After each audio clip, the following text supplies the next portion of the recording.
Sweet.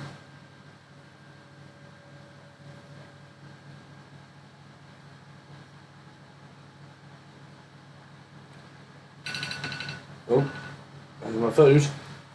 Dylan, JJ, what's going on? JJ, have you done your thing? Just lost 11 subs. What?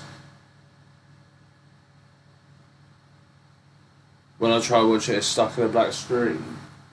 Really? Well, I'm going to switch straight to live. There we go. Straight to live. Let's make sure this works. I did get in before I logged off, so it should be fine. So. There we go. I'll still do it because I'm not going to scam. Wait, let me know when, JJ, man, because obviously I'll have to jump in, bro. Let me know in here, because obviously they're like that. There we go, chat. We're all set up, ready for the World Cup finals. Imagine what is going through their heads first. Guys, on my what the fuck, man? Please go on my Twitter, guys. Retweet it. Do whatever you can. Just be literally like, listen, close to 600, road to 600, whatever. Let's see what happens. But I don't know what time this is actually starting. I heard that, but I'm just gonna watch it. I've got my food in the oven, so you have to give me 2 seconds. Also, guys, GG from yesterday. We hit 915 views on that just under 10-hour stream, and 35 likes as well. So you lot are incredible. Duos, and now there's a duo in particular. We talked about it. The loudest duo when they're announced. They want to be the loudest duo when all is said and done. We have Mitro and Mongrel down on the floor. Jordan, what do they have to say? We are all so. Well, give me 2 seconds, chat. So excited to see these two play, and honestly, to hear their comms. That's one of my favorite things when I watch these guys play. Now, competing online and competing at a LAN is two very, very different things. Obviously, what is the preparation like going into competing at a LAN together? Competing at LAN is definitely different. Personally, I like it more just because I like the environment, but online is easier, but I don't know, I just like LAN more. Fair. You can't beat the energy in a stadium like this. A lot of people are really excited and stoked to be here, and especially to see you guys play. We can't wait. Thank you so much, Jordan. And now, just those guys, they sound excited. What's going on, Shane? Enough from us talking. The 50 best duos in the world are on the stage, competing for their share of $15 million, Ball. And I mean, 6 games away from winning $3 million to the top 2. Just think about that. 6 games, and then we'll find out who is the best duo in the world. Hands down, no question about it, the best. 6 games. We're going to do that real soon. The Duos World Champions will be crowned, but that's it. The pre-show is over. Enough from us up here. We'll be breaking down gameplay later. We're gonna toss it on inside to kick the show off. You guys have a good one.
Don't worry, I'm not Daniel. Okay, I'm gonna lose my freaking voice. It's amazing. It's like You feel so free, it's ridiculous. And then we just kind of watched like our names pop up on the screen. It was pretty surreal. It was a huge sigh of relief. Right, chat, I'm just eating my food quickly. So.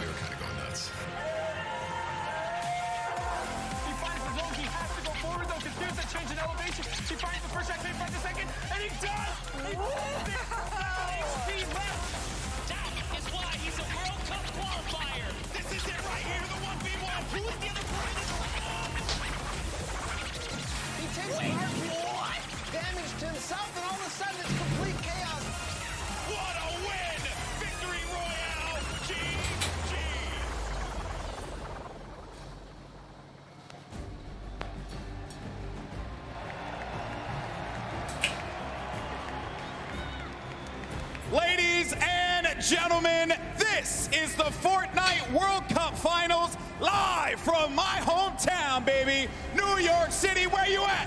Where you at? That's what I like to hear. That's what I like to hear. This is it, people, the moment that we've been waiting for. 10 weeks of competition leads to this. I'm your host, Golden Boy, and I couldn't be more pumped to be here because we're about to see the greatest Fortnite players in the world go up against each other in duos competition. Millions in prizing on the line, and most importantly, what's right behind me, the championship, the trophy, and the first ever Fortnite World Champion. We're gonna crown that today, and it's gonna be awesome. And I wanna know if everyone here in the Arthur Ashe Stadium, are you hyped? Are you ready? You know what? Maybe I can't do the job. I think this will do some justice. What's going on, Robbie?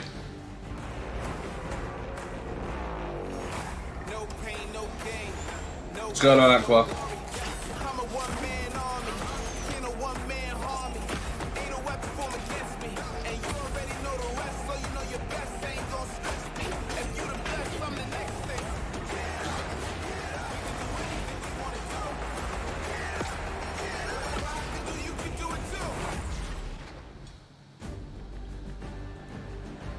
Now, I know everyone here is excited to get to the games, and we're going to do so in a little bit. The players are gearing up and getting ready to go. You know that each and every one of you inside of this stadium, you're just pumped. You've had your opportunity to go out to the festival. You've managed to meet up with your friends and enjoy some great times here in New York City.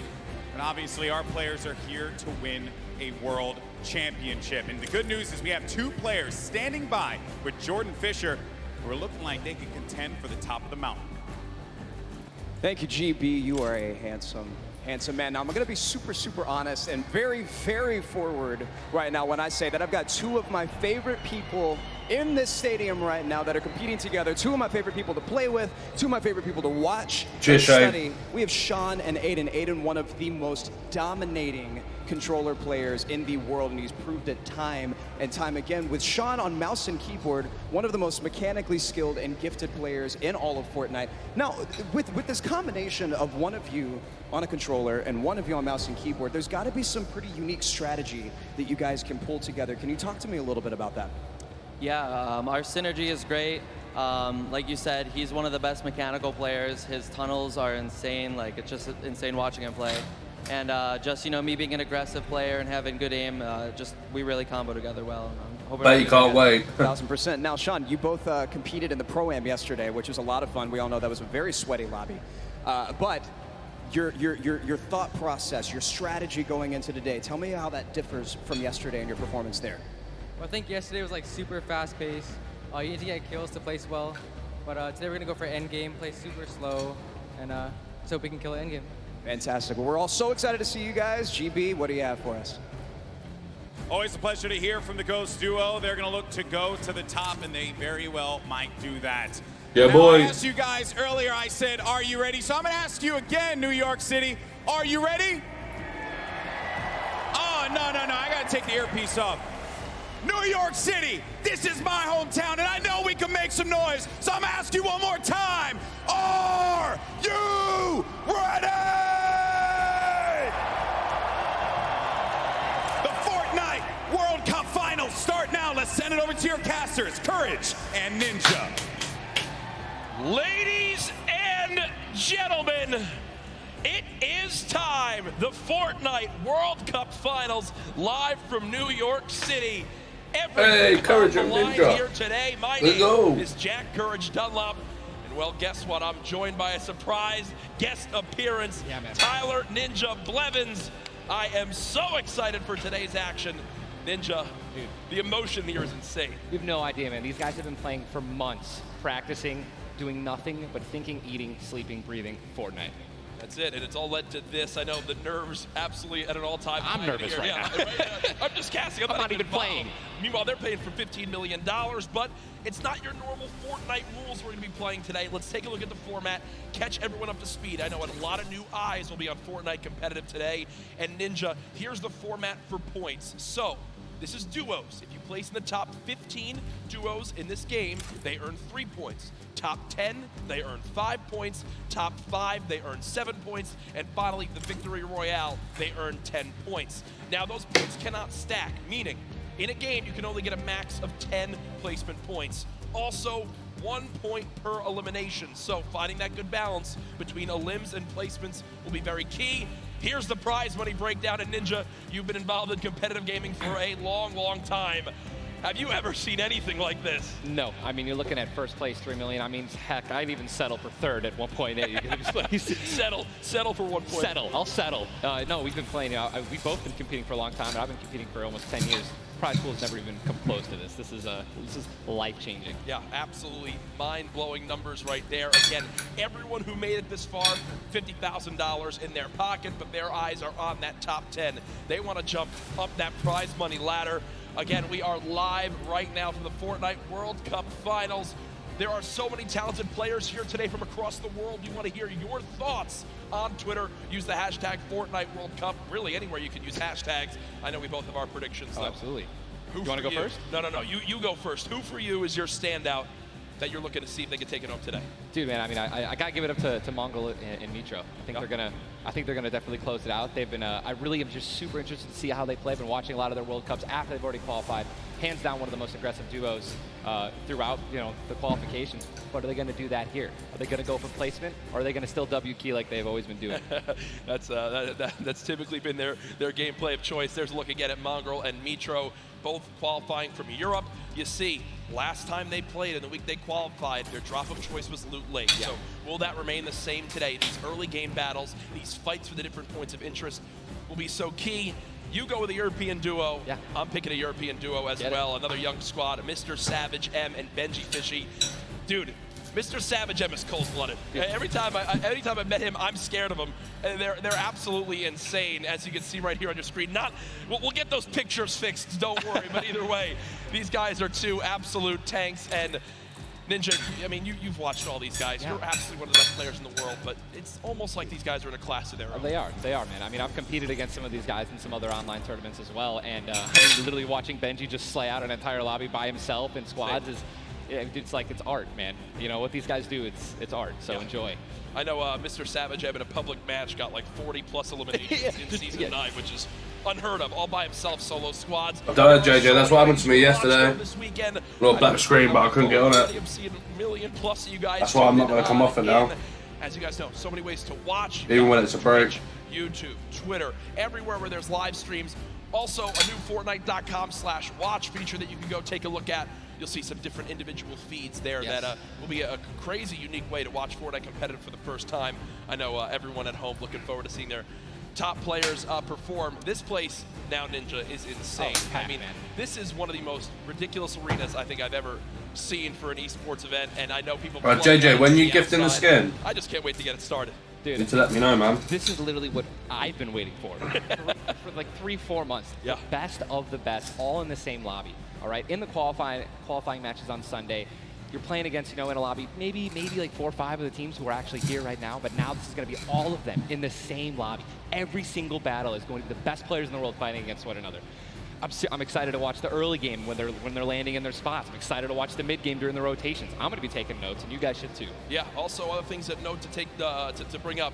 Bro. Playing on siphon settings here, increased material flow. Do you want to explain for everyone at home exactly how that all works? I'd absolutely love to. So unlike normal matches, when you get an elimination, all right, you're going to be granted with 50 health or 50 shield, depending on what you're missing. And that's also going to give you 1 point as well. They also drop 50 mats of each, wood, brick, and metal. So, you know, eliminations are definitely going to pay off early game as you guys can stack up those materials. What's up, Steven? And remember, that is when you get a full elimination, not when you knock down an opponent. Correct. So if I knock a player, you'll see in this, a lot more times teams will immediately try to finish that elimination, get the help, go pick up the materials, maybe secure some extra loot. There's a look at the lobby screen, and you know, Ninja, I was laughing with you earlier when the players were warming up earlier today because they got some warm-up games in. Obviously, for many of them, it's their first time in a major LAN event. They wound up going through. No, that was a pro-am text. One island like they were right now. I mean, look at the build battles happening on. This is the official duos. They're all aiming. None of them are just sitting still. The nerves running through them insane. The average age in today's tournament, 16 years old. Some of these guys are going to walk away with $1 million+ this weekend. At 16, what would you have spent your money on? I don't even want to know.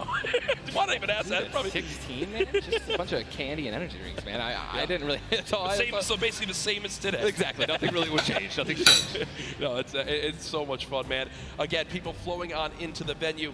Looking at these duos, looking at these contested areas, right? Loot Lake has been a very hot topic. Yeah. Mo. You know, Aiden had been landing there throughout all of qualifiers. You see, you know, Mongrel and Mitro. I've been hearing some notes about, you know, Tilted Towers and or Neo Tilted as it's now called, of where they're going to go.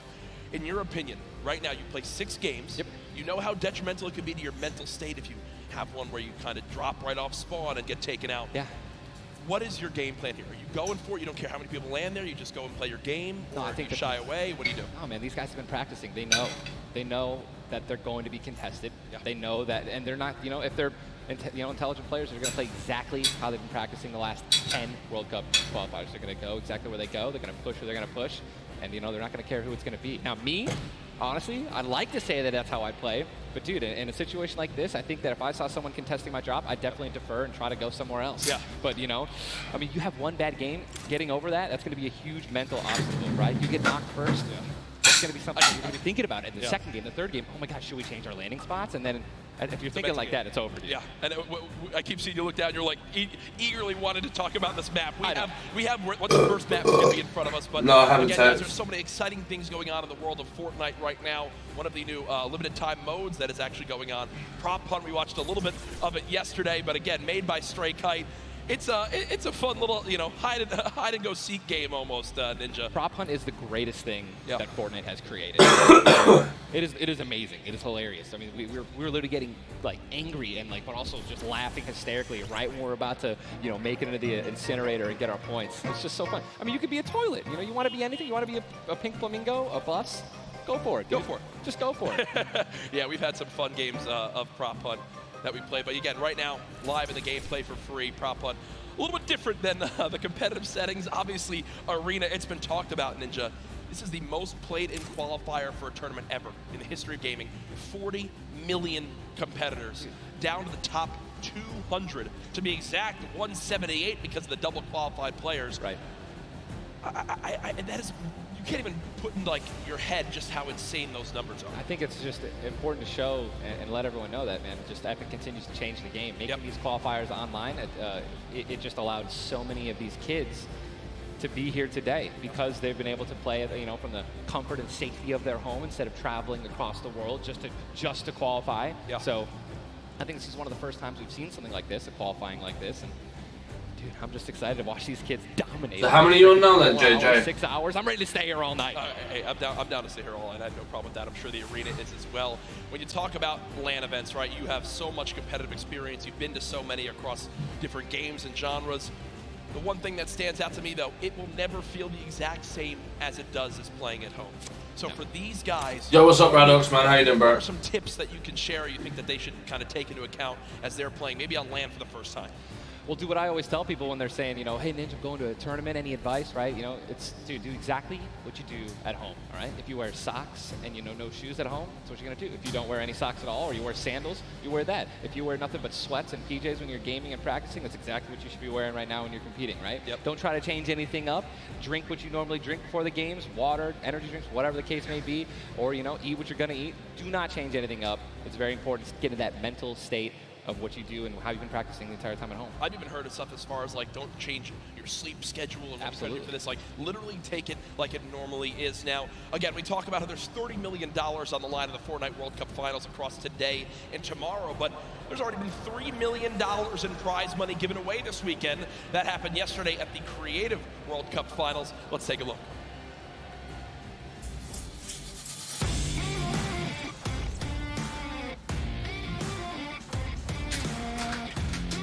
I'm Katie Plays, and we're here in the Player Lounge right now, joined by the winners of the Creative World Cup. First of all, congratulations. Now, Scissors, how does it feel now to solidify that title? It's kind of awesome considering I love creative mode. It's thriving, it's awesome, I love it. Now, Tyler.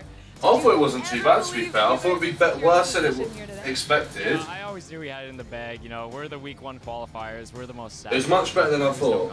Just when the last map was a death run, I knew we had that in the bag. We got some good players here. I knew Zan would clutch up, and he did just that. You could tell he lifted the finger. He said, we need 1 coin. Just grab this coin. The winning moment, mate. If he can do this without being eliminated. Here it is. Woo! A win. Oh, he missed it, but gets it with the trap trigger. You realize Oh, don't start that one fucking jump inviting on me, this man. group here, an extra $1 Right. million. It's unreal. Like, if you want to practice with death runs, you need to like do it slow. Don't go in blindly. Like, try and like change everything you do every time you fail. Suzu, How did Tifu do? you see yourself doing even more with creative. Not that great, to be fair. Today, will you continue to go and play creative maps? I think I would definitely In the still pursue pro-am, creative. he finished like 7th. Creative still, and yeah, definitely this is my thing. But I want to go down the line and see what He's in you guys solos plan tomorrow, on though. doing with that prize. So he'll be I'll probably expected end up, to like, do what he saving does most of the money, best. Maybe like some investments. He's 18, and he just won $336,000. What are you gonna do with the prize? Rent. Yeah, I think rent. I'm gonna be responsible. I'm gonna save my money. I am going to be responsible and probably just invest most of it and try and get even more money back. All right, guys. 750. Congratulations. Yeah, but he was expected to go higher already, Outstanding Tifu. job. Thank you guys so much. He'll for bang tuning tomorrow in, though. and I Solos cannot will be wait mad to see tomorrow. What the future of Creative Fortnite looks like. Yeah, exactly that, Shane. The best of the best tomorrow. I don't know who's going to win the solos. Don't have a The Creative fucking World Cup clue. Finals, so much fun yesterday. Again, congratulations to Scissors and his team. $1.3 million won.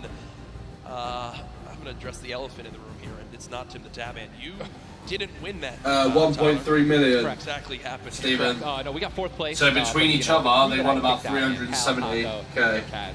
Just a good bunch of kids, man. I mean, I think, and I also got to meet a lot of the creators, the ones who developed a lot of the maps, and just a lot of passion from these guys, man. And you know, I was really happy that I was able to, not even me, together as a unit, we pulled in, you know, 300 or 295,000 as a team. Dude. I mean, little whips, man. You know, we were just Out of where though? In the duos, I think I'm going Mongrel. I think Mongrel's gonna do it. The game with creators, you know what I mean? Popped up out of nowhere. All these people, so many people. There were hundreds of people here because of creating. Yeah. And again, I know I talked to Scissors about it too. He can't believe just how far it's gone from his original runs he made to now. It kind of inspired one of the 3 maps yesterday for you. What was your favorite? Was it kind of the prop hunt mode? Was it the run? Junkyard Juke, bro. Okay. Hands down, Junkyard Juke is the most fun game I've I ever think played. Mongrel might try and Go go with a with crew Joe of as like well. 32 people, if you can even muster up a crew of 32 people. Like, I want that to be a playlist where I can just go and play Junkyard Juke, and it just fills in 32 people. It's so much fun, man. I'm with that. What about, should we get the whole squad together or not? I'm down with. Oh, we totally should. We should get a massive content creation squad and just go into that. It'd be the most funny thing in the world. Look, I mean, there's nothing greater when you're a little tester and you're just walking around like trying to make it in. It's amazing, man. Hey, listen, it's all fun and games here. Obviously, the theme of this weekend. Things going on outside of the Fan Festival. There's also the Battle Pass Redemption. Everyone here has got tickets, has the commemorative tickets. So many things to look back on and remember these moments. For a lot of people here, whether they're players or the individuals and fans who traveled, it's their first time to New York City. Such a legendary, iconic place to have this major event. You see again the crowd continuing to fill on in, just getting some. He's playing. He's in this. For the game, so we can get it all launched for you. But trust me, we're all eagerly awaiting the start as well. So many organizations represented throughout the weekend, and I have just received the word that we want, Ninja. Yes. The game Courage. is ready to go. I'm ready. The first Vic Roy, man. Who's it going to be, guys? All right, I want you guys to scream out your favorite duos right Mongrel. now. Make some noise. Who do you think's going to win today? Scream it. Make it. I want to hear. Who's he with, fella? Gibberish. None of it makes Gibberish. sense. I think I hear Mongrel, Nitro. Mongrel's going to win this. Mongo and Mitro, man. They're so strong. I think the team that will battle them will be either Ghost Aiden and Sean or Face Hill and Funk. Jesus, this is going to be intense. I mean, there's nothing more Nate Hill, sorry, Face Hill. Nate Hill. nerve-wracking than the initial launch. Off the bus, man. You're flying. Someone's going to die. Someone's going to be eliminated. Who's going to be the first one? Yep. You don't want to be the first one knocked out in the World Cup. You know, I mean, literally, I knocked him like, it was the first game in the Pro-Am, and that was just amazing. He can't live that down. I don't want to be the first person knocking this. Oh, for sure. As now we immediately hop on board with my pick Benji to dominate Fishy. today, Benji Fishy and Mr. Savage, and they're heading right towards Happy Hamlet, a place they've called home so many times, and this is contested. It's already contested. You're flying on into here, Ninja. The early game's so key, and already Benji Fishy trying to put shots down range with that revolver, but area is contested. You see they're kind of split from each other right now. What are their comms like in this exact moment? I mean, I think right now they're just going to be trying to hear exactly where these guys are, footsteps, any type of information they can pass. Those two are good together, man. Benji Fishy and Thingy. I watch these guys play literally every week because they're from EU, so they were before NA qualifiers. And yeah, this is exactly where they normally land. Savage and Benji, they don't always land on top of one another. And you're honestly at a disadvantage if you do land in the same house because you're going to be getting less shields of one another, right? Less chances of getting shotguns and things like that. And I'm just interested to see how they're going to play this out. Are they going to be aggressive? Or are they going to back down? Well, we just saw the first zone has been revealed, and it is a northern side zone, so anyone in Happy Hamlet not safe. Polar Peak, Frosty Flights, Paradise Palms, Lucky Landing, all not safe. As we continue to keep an eye on this fight, 98 players remaining right now in this game. Now, we mentioned the increased material farming right now, so you're hitting a couple trees, you're getting 20, 30 materials like it's nothing. Let's shift our focus, though, towards the middle of the map here at Dusty Divot, and it looks like Landjock and Punisher go out very, very early in this first game to Tetra and Eclipse, the new Rogue members. They're wasting a lot of material right now. You can already see it. You've got only 100 maps left. That's 10 builds. These early game fights are always so detrimental. You have to be very, very, very particular with how many mats you're going to use when you're trying to ramp rush somebody, because if you make it there and they shoot you out and you have no mats, I mean, you're left with literally nothing to protect yourself with. And look at the advantage that you now have. Tetra hasn't had any shields, but because 2 eliminations come on through, he gets both. That's 50 shield per elim, putting him at max HP, and now he can completely change how he takes this fight. It's not like the normal games where you're still stuck at 100 health and you might second guess what you want to do. You might play a little more passively. No, because of those early elims, they now have Dusty Divot to themselves. They pushed out the Asian duo, pushing towards that top Dusty Divot side of XXM and Mend, and now they're sitting pretty. Divot all to themselves. They've got metal galore here, as well as wood. The one material that really be lacking is going to be stone. Yeah, definitely going to be lacking stone. They can get a 500 metal, which is going to be their most valuable asset here, landing in Dusty. What I'm just interested to see is, they have no rotation items when you're looking over there, so hopefully they find something that's going to help them rotate later. There are no balls that spawn in Dusty, so no ballers. It's going to be very difficult to make it to the late game if you guys don't have some sort of crazy rotation. Shadow bombs, anything like that. Here's another fight going on towards Fatal Fields, and with how little materials there are, you got to think these players down low who are already just on light HP are in a tough spot, and there it is. Scarlet and his duo, Bell, get the quick elimination onto Brush. And that's going to push back Brush's duo into Fatal Fields and try to hide for a brief moment. Another rough start right there. So much stone in Fatal Fields. I feel like Fatal Fields is a underrated landing spot. I think you can get everything at Fatal Fields. You definitely get wood and brick very quickly, and then there's definitely some metal that you can gather around. There's a bunch of cars and things like that. Some tractors there in the sticks. But listen, man, I'm really curious as to why they're not pushing Sizz. Well, it's kind of a double-edged sword too, because yes, Sizz is by himself, but we've all experienced how easily you can hide in that brush there in the cornfields. And Sizz Lucky, these top players who land Fatal Fields know how to actually navigate the loot in the corn without breaking the corn. So I need to break the corn every time. Right, same. I'm not good enough to know, but there's a certain path you can go on, and Sizz Lucky will actually be able to go back and pick up Brush's cards. So this is key. You think you should go Reboot for it? Vans, remember, when you get brought back, you only had 100 HP and a common pistol. That will bring a lot of attention over. If you are Scarlet and Bell, or you sprint back over that fight. Oh, Zexro. Now across the map, though. An engagement going out between KBB, Yuang, and their duo up against Vinny and Zexro, and there's the knock right there, Ninja. Drum Shotgun's very powerful. It's definitely underrated. You can get inside somebody's 1-by-1 right there. I mean, there's another knock with a drum shotgun, just absolutely wreaking havoc. Zexro is a man. I think his teammate is not going to be able to stay alive, so it's going to be Zex and you. He's got the shield advantage. All he has to do is play this patient. I'm going to be pretty sure that these guys don't have that many materials, so just needs to spray it out and hopefully find a chance to take him down, but he's healing up. Yeah, Zexro has minis as well as big shields, so we'll be able to get back to full shield. And Yuang now in a tough spot. Do I try to go? Zex definitely can interrupt this now. He took too long to start going with the res, but it looks like he's just going to be going for the reloads, taking his time, and he might be dipping out, maybe trying to. He's definitely staying aggressive, but he's going to get the revive off, and now it's a 2-on-1 again. Zexro staying confident though, knowing right now still at over 150 HP, the teammate has to be at 30 health. The wall comes through, trying to spray it, and it's not gonna happen, and you see Zexro right there, hands right to his head, some solid damage done, but Yuang dropped down to 59 HP, but with that elimination, we'll bump back up to over 100. Very, very close right there, Ninja, with the drum shotgun. Very important is checking out the storm right now. A lot of these players, there's a lot, you guys can't see the screen, but there are plenty of people who are outside. They're gonna have to start their rotations in, and this is actually where a lot of very talented players with their aim can clean up a lot of kills. This is actually my teammate and I's reverse. Our strategy was to try to get in those spots where you can beam people who are going to be flying throughout the sky using a lot of the slipstreams and just taking advantage of, you know, your incredible accuracy. There they are. On Sizz Lucky. They did get the reboot in Fatal, so they're both back in play. Look at how slow this lobby is going, folks. 92 players left, and a definite fan favorite here. Nate Hill and Funk of FaZe Clan currently set on up near Lazy Lagoon. And Ninja, this is your landing spot that you went to with your duo reverse. What are maybe some little tips and tricks for players at home who like to land here? Yeah, all right, so there's, if you go on the boat, on the ship, every single one of the masts is like worth 200 wood, so you definitely want to go for those. You can easily get max wood in Arena in probably less than 10 seconds. And also there are some metal anchors in town that you can get for about 300 metal, which is, you know, like the most valuable material that you can get. I mean, I'm just 91 players. I mean, have we talked about Storm Surge? I mean, we haven't yet.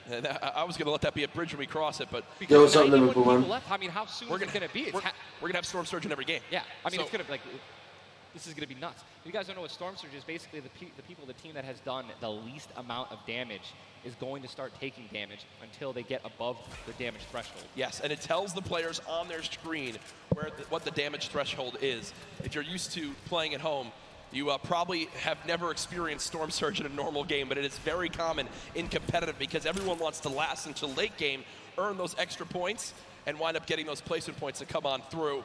Watching Letwick and Flexi right now, it's so scrappy, Ninja. It's not your normal game where you get to loot up and freely grab everything you want. Here, I mean, look at the inventory. A common heavy assault rifle, 2 heavy bullets. Yeah, I mean, people are not going to be able to loot. They're not going to be able to loot normally. I mean, you have every single spot is definitely going to be contested or have talented players who are surrounding you. You got to be constantly worried about getting sniped from the side. All it takes is 2 seconds of being caught off guard, and you can get dinked twice with an infantry rifle, and boom, there goes, you know, 160 health, man, just like that. 89 players left now in the lobby as Twiz and Cover H, the duo, do get cut down. 45 duos remaining. The second zone has just been revealed, and again, Storm Surge will begin after that. I absolutely think it's going to happen. That will be for 70+ players. So you keep that in mind as this goes on. Players who haven't really done any damage will know that they're going to be at a point where their hand is going to be forced. They're going to have to put on a little bit of aggression. You're going to see the game pick up just a little bit here. There's Snappy and Red Rush already in the next zone. They're more than happy to just farm up this metal structure and claim it as their own. They're actually very centralized as well. Yep. I mean, a really great strategy that you're going to see a lot of people going to be using throughout this weekend in solos and in duos is to just try to get in the dead center of the second zone and honestly just kind of pray that the circle is going to continue to rotate in your favor. I mean, I'm still looking at a lot of these guys' inventories. One guy just gets knocked in front of him, like going to try to save his teammate. It's not going to happen. But there's not a lot of rotation items. I haven't seen a lot of shockwave grenades. I haven't seen a lot of shadow bombs. I don't see any launch pads in anyone's inventory. Yeah. It's going to be such a, like, the rotations late game are going to be nuts. People are going to get lasered out of the sky. And Letwick now all by himself in a 1 versus 2 as his teammate did go down. You see Parpy and Volks still quite healthy between the two of them. Over 140 HP for both of them. Parpy still playing the slow ground, trying to spray out the opponent. And look at the material count for Volks, 135 total builds. It does look like Letwick just kind of ran away, but I don't believe Letwick was able to grab his teammate's reboot card. So will basically be by himself for the rest of this game.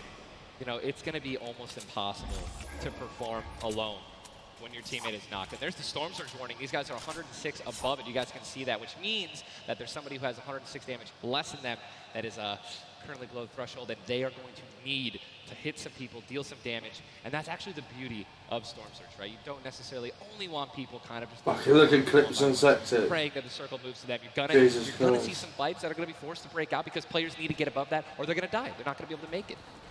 Now moving towards the Dusty Divot Diner. You see Clicks and Skeptic. Yeah, the very young duo from NA East, and you just said yourself, I didn't even know you could farm this. Didn't even know you could get down there. This is the beauty of it, right? These are the top players in the world showing off the little things that they know that really no one else can pick up on. Many teams already stacking here as there's so many materials to be farmed up. And for a lot of players, Ninja, once they get maxed, they don't just stop there. They keep farming to have an excess for more if they need to expend a lot of materials quickly. Yes. On the bottom right of your screen, you see a fight going down in Salty Springs. A lot of grenades being thrown right there. That's going to be Serpent and Hype. Serpent and Hype in a pretty decent spot. Yeah. If you guys can look on the minimap that we're staring at, every single team is now in the safe zone. Everyone is safe in the next circle. It is moving in. And double heavy sniper is in play. For those of you guys who do not know, a heavy sniper will take out a metal wall. It'll take out pretty much anything. It does 1,500 damage to structures. So if you have two teammates who have double heavy snipers, they can see a team, line up a shot of somebody hiding in a 1-by-1, and be able to take them out. And that changes the game completely. Once you hear double heavy, you can no longer sit still ever. Or if you know where they're at, you have to make sure you have at least 2 walls of cover on that side to protect you from the inevitable double snipe. And when we say double snipe, it's as far as 1, 2, 3, shoot. And they both fire at the same time and catch you off guard. There's absolutely 0 time to react. And one thing you guys we've talked about are the rotation items. We got 6 shadows for this guy, and they have a baller, so they're sitting pretty. I think these guys are in a great spot. Absolutely. And you see the zone did just update towards the northern side of this current storm. Storm Surge is now in play, so players beginning to drop. 80 players in total in this game. They will just rotate on out of here. Hype and Serpent don't want the fight. And that's Jay now quite weak. With Storm Surge beginning to tick in. Quentin and Lanouf now having to push a fight as Storm Surge is affecting them as well. And you see it just kind of smites them down from the heavens, and there they go. Getting dropped by Storm Surge. Unfortunate for them, but again, with not enough damage done, they do fall below that threshold. Jeez, man, Storm Surge really does just force people into some pretty tricky situations. But again, man, it just goes to show a lot of aggressiveness is going to pay off for teams, man. You don't want to be put in that situation where, you know, you have to desperate and push. Maybe a duo that's better than you in combat. You know what I mean? And Airwax and Nikov That's a replay. Was that a replay? They just went down. Airwax and Nikov are winners. Well, Airwax at least are back-to-back winner of the Pro-Am. Does go down. Airwax double qualified as well. Tough first game for them as they do go out quite early on. 71 players left in this game, 38 duos.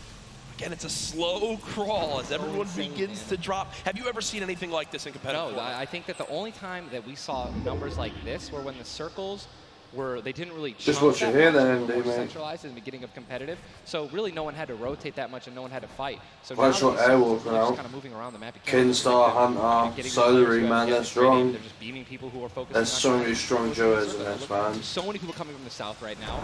There's one ground, one trying high ground. Position with solid.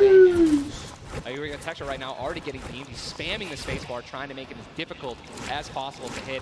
He sees a lot of, look at already trying to figure out right now, where's he going to land? Look at all these people who are already boxed up. They're already creating these tunnels. More shots coming down. And he's going to be able to make it. 8 grenades. So that's going to be, I mean, if he can get in a position where some players are already getting focused on the outside, 8 grenades, he might be able to clean up those kills too. Yep, that's right there. They do box up in time. Did take some shield damage, but thankfully they have some minis to replenish that in just a few brief moments as there's Eclipse now using them. He's got his teammate right next door as well. Medkit, so they're going to pop that too. Every little bit of HP matters. Saving the campfire for the late game, it appears. Definitely got to save the campfire. In the elimination feed right there. Here's a look at Mongrel earlier with his duo, Mitro. They're set up currently in this zone. 68 players left. Love watching this guy play, man. I'm serious. I mean, here's, you just check his inventory. Only got 2 guns right now, which is inventory rifle and a combat shotgun, so he has no spray guns. All right, yeah, you know, anything like SMG, tactical assault rifle, SCAR, anything like that. You know, you've got to have a gun that can shoot pretty quickly to kill players and hit players through their 1-bys. You know, very difficult. Look at that healing too, though. Yeah. 5 slurps, two slurps, 5 chug splashes. And they already have a slurp ticking. This is insane. Super close to the zone as well. They don't have to move too far. Yep, and material-wise, look at that, 135 total builds. They're in a fantastic position to make some noise in game number 1. We'll definitely keep up to date with them. The slipstream slowly inching towards where it begins to shut down Ninja, but with so many slipstreams still available in this current zone, a lot of players are going to use that to rotate on in freely without using launch pads or the shadow bombs. There's your whole map right there, the eastern side of the zone. None of these players really going to be into play. They're going to have to inch a little bit more towards Loot Lake if they want to be safe. Some of the best, I mean, look, these are the best players in the world, and look how close they are to one another, man. I'm so excited when they actually have to force into these fights. The Storm's going to start pushing them. Look how, I'm sorry, man, I just can't, man. You guys notice also, Stinks, man, these players are so talented. It's going to be so hard to spray through their walls and actually deal damage to them. So you need things like grenades, like Stinks, right? Little fart bombs is what I like to call them, to force people out of their 1x1s and try to shoot them as they're rotating away and trying to build new 1x1s to dodge the Stinks. You see the Stinks right now going down on the Mongrel. And Mongrel gets immediately ripped in two as it seemed like the lobby began to focus him right there. His duo still alive. With good rotation, luckily. Definitely has a bunch to, to be able to play with. The next Storm Surge has begun to kick on in. Mitro, 12 damage below, will have to begin to put shots down range. The zone pushing as well. So in this position, with the zone at their back, Mitro's goal, spray at players who have to push from the zone. They have one way they can go. They can't afford to take storm damage. They've got to push right at him, and Mitro knows that. Now begins the fire. Dubs just below as well. One of the players who qualified multiple times through solos and then once in duos. They also have some great rotation. 2 ballers still intact. And here's the thing that you just mentioned, all these players who are going to be rotating in, being forced to rotate in, everyone knows that. Very little ammo though. Look, these are the last 9 assault rifle shots in Dubs' inventory. It is getting scrappy, folks. And there's the split. Still though, only 80, meaning combined between the two, they really only have about 150 shots to work with. The zone still pushing. 61 players left. Reminder, folks, this is game number 1 of 6 today in the duos competition. Dubs does go down as a player got that back wall and he wasn't quite ready for it. Mega frantically backing on up, trying to create some space. Will he be able to go? He's going to go for the pop that slurp. He's got the Storm Surge on. He's trying to be aggressive. Oh, he's still below, right? He's going to need to be aggressive. He won't even have time to revive his teammate. His teammate got finished, actually, so he's got all the shields in the world. He can get back up to full health. Storm Surge is still ripping him apart. That slurp is barely keeping him alive. Hitting him for 25 damage every time it winds up ticking. There it is again, dropping on in. Mega's hand is forced. Some big damage right there, still below. As players are continuing to drop all around, but Mega doing a solid job of keeping himself alive right now through the Storm Surge. Fantastic composure, again, one of the young players on this stage looking to try to secure the title of Fortnite World Champion. No more Dubs. The duo still down, now finally above. Finally above, and guess what? The most important thing to realize, guys, look at that rotation. Yes, he's alone. Yes, his teammate's down. But he has an incredible kit to not only make it to late game, but maybe even clutch this win out. He dropped the shotgun. Okay, there you go. Got the combat shotgun, one of the greatest shotguns to have late game. Does incredible damage, long range and close range. And all the guys, the circle just rotated now into the storm. Massive amounts of distance needs to be covered. This Storm Surge is insane. It's still going on. Finally taken out. 52 players left. And this is where things are about to get serious, guys. Thomas drops some ammo right there for his teammate, Inclusia, and you see Thomas, that epic infantry rifle, one of your favorite weapons, Ninja. What is so good about that assault rifle? It 100% rewards pinpoint accurate players, right? There's no bloom necessary. Your marker, your aim is right on their head, boom, you're gonna get that headshot. You're gonna get 80 points of damage. And there's now the upgraded versions, the Legendary and the Epic, have 10 shots instead of 8. So I mean, it just packs a punch, man. It can really catch players off guard, and that's exactly what you're going to do when you're playing against these top players who will literally build and protect themselves when they get shot once. Folks, there are 45 players left in this very, very small zone. We're now on our 6th storm. You see it's about to begin to move, and players will frantically have to go across the map. Zayton and Sap right now discussing exactly what they should drop, pulling up their map, looking exactly where they have to go. 44 left in this one. We already got people using shockwave grenades, guys. This is a very far rotation for the second movement circle. So this is actually going to move very quickly. These people are going to potentially get stuck on their launch pads because there's so much frequent building. It's going to be nuts. And who's going to try to take the high ground? Because after this first circle goes, this is where people start to only try to use the high ground. And we know high ground is everything in competitive Fortnite late game. Everyone frantically moving away from the common enemy of everyone, which is that storm circle.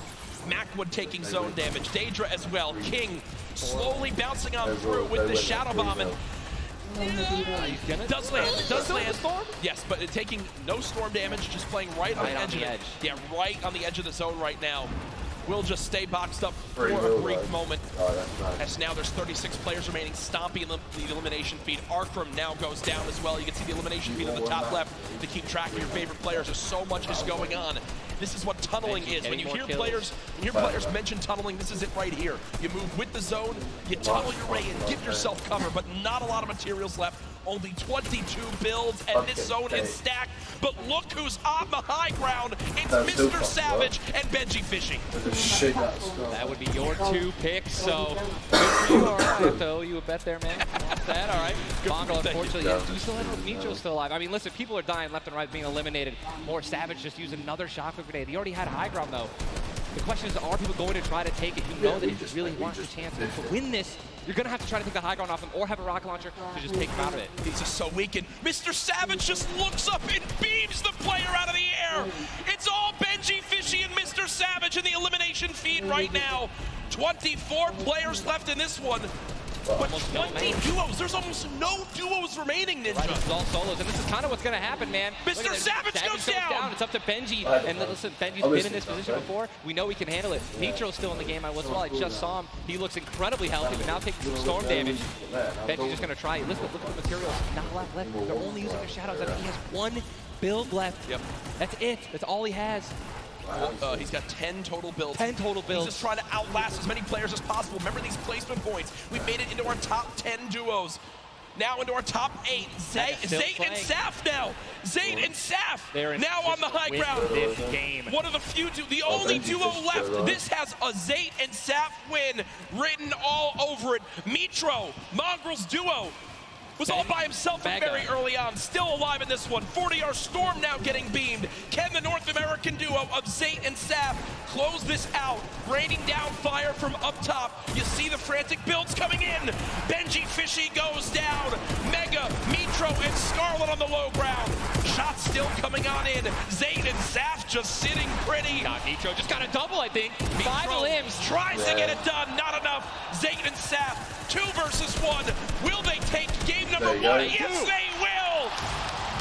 Zayt and Saf had the high ground, and they used it the entire game.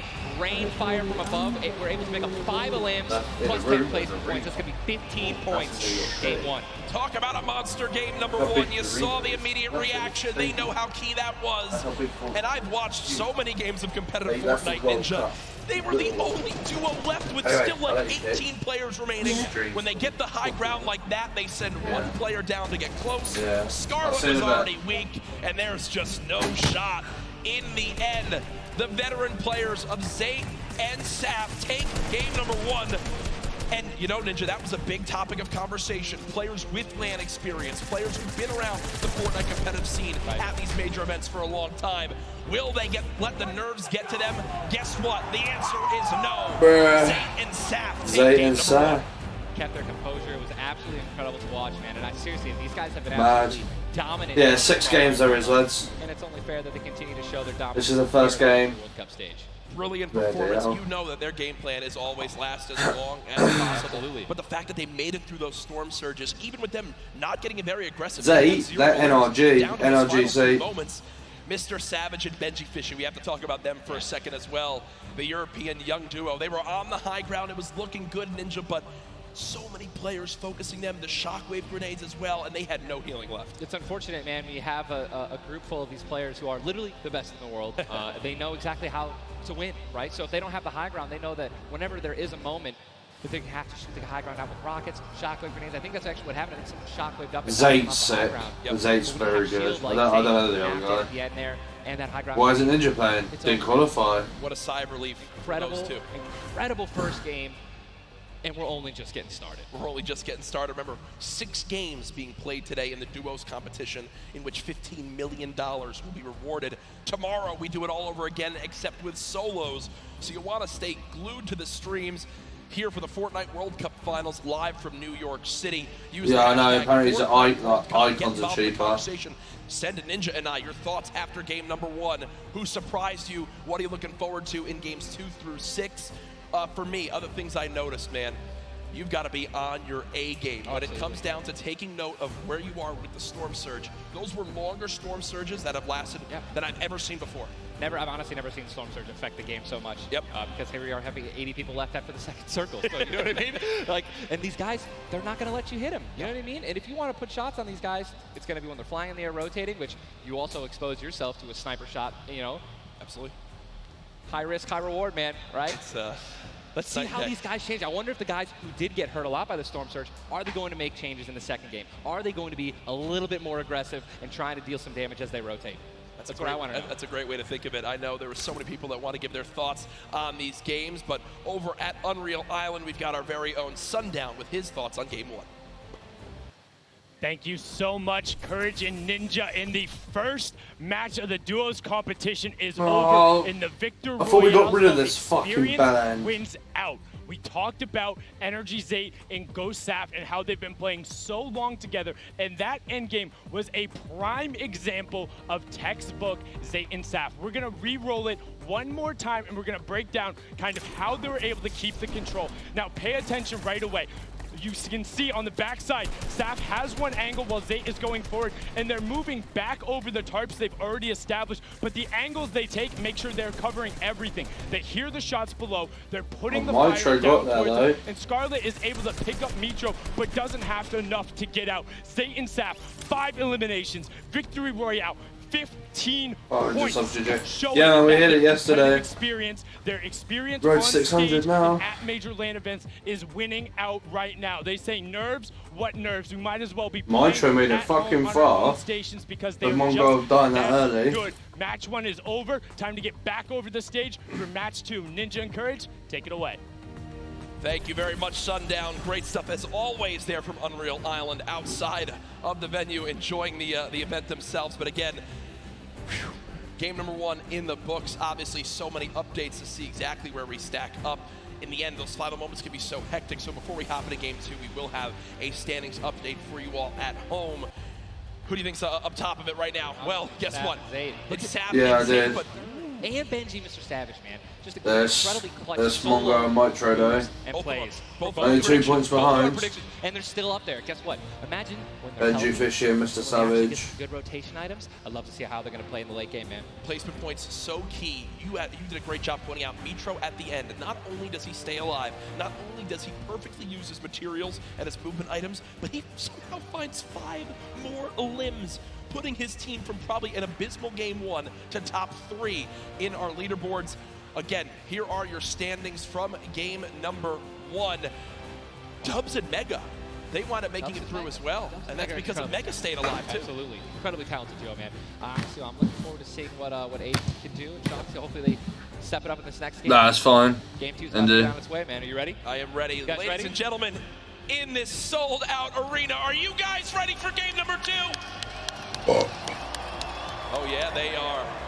Oh yeah, they are. 8, 7, 6, 5, 4, 3, 2, 1. The battle bus has launched. Game number 2 of the Fortnite World Cup Duo Finals is underway. Again, I'm just going to keep saying it, the most nerve-wracking part of any competition, but definitely Fortnite for me, is the second you jump out of that bus. Yep. Right? Once you hit the ground, once these players hit the ground, they're going to definitely have hopefully less nerves, going to get back into the flow, back into the farming mentality.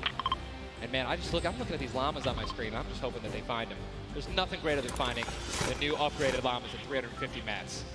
Dude, they're insane. And they're everywhere. And look, wait, can we look at the map? Look at the north side.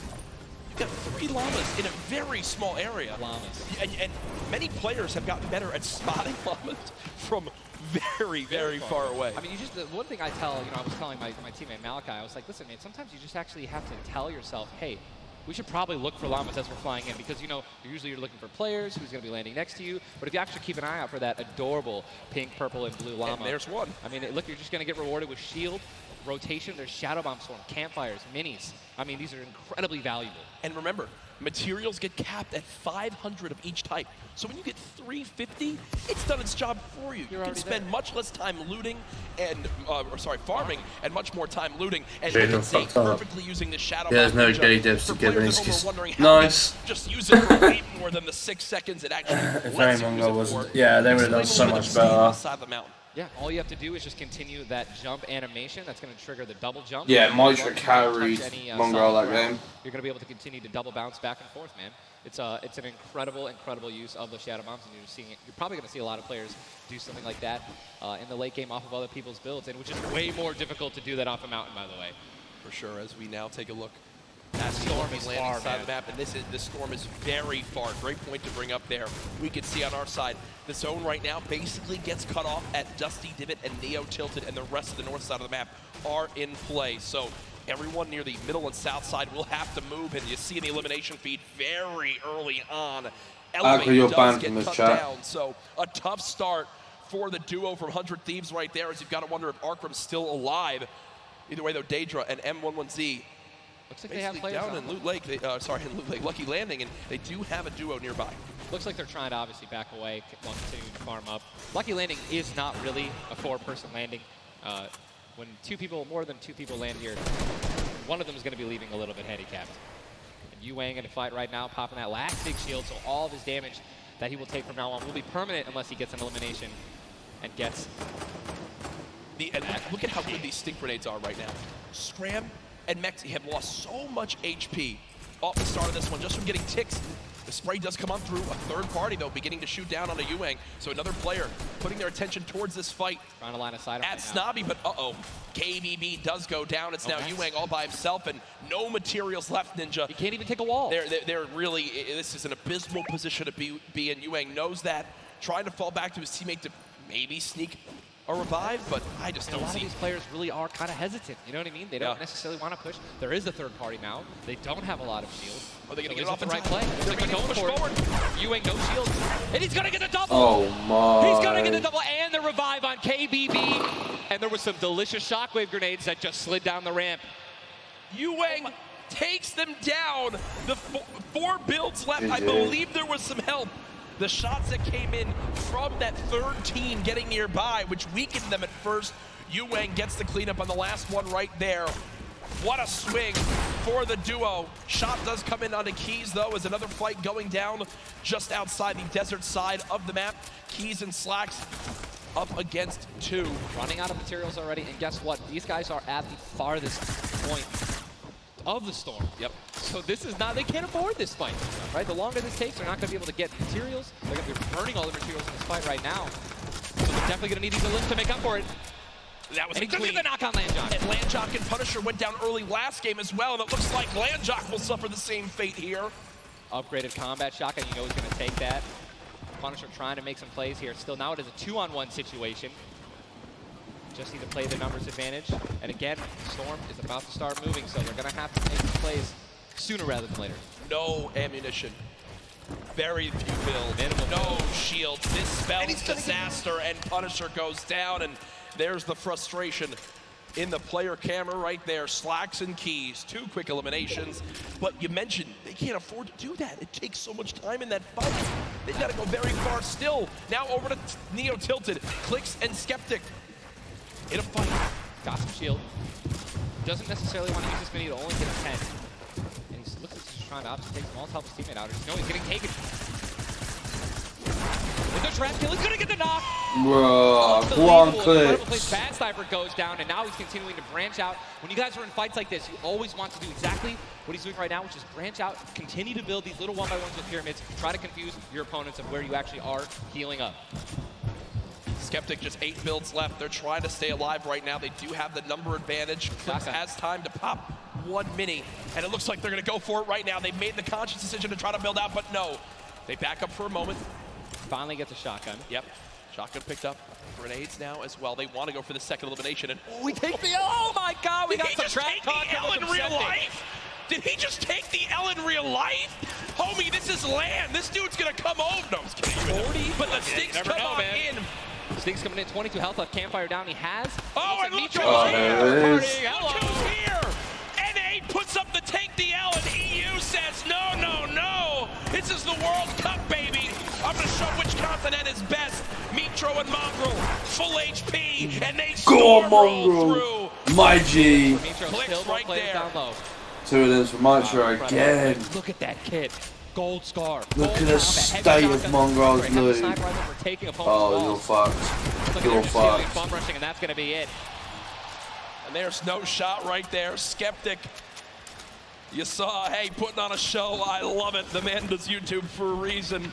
But then also a fantastic player. I think speaks a little bit too soon. Aiden now on your screen. Does knock one. Hasn't finished the elimination yet, so still will gain 50 HP if he can get the full. There it is. Now a 2 versus 1. Aiden and Sean. Look at how weak Sean is, though, Ninja. Sean has absolutely no health.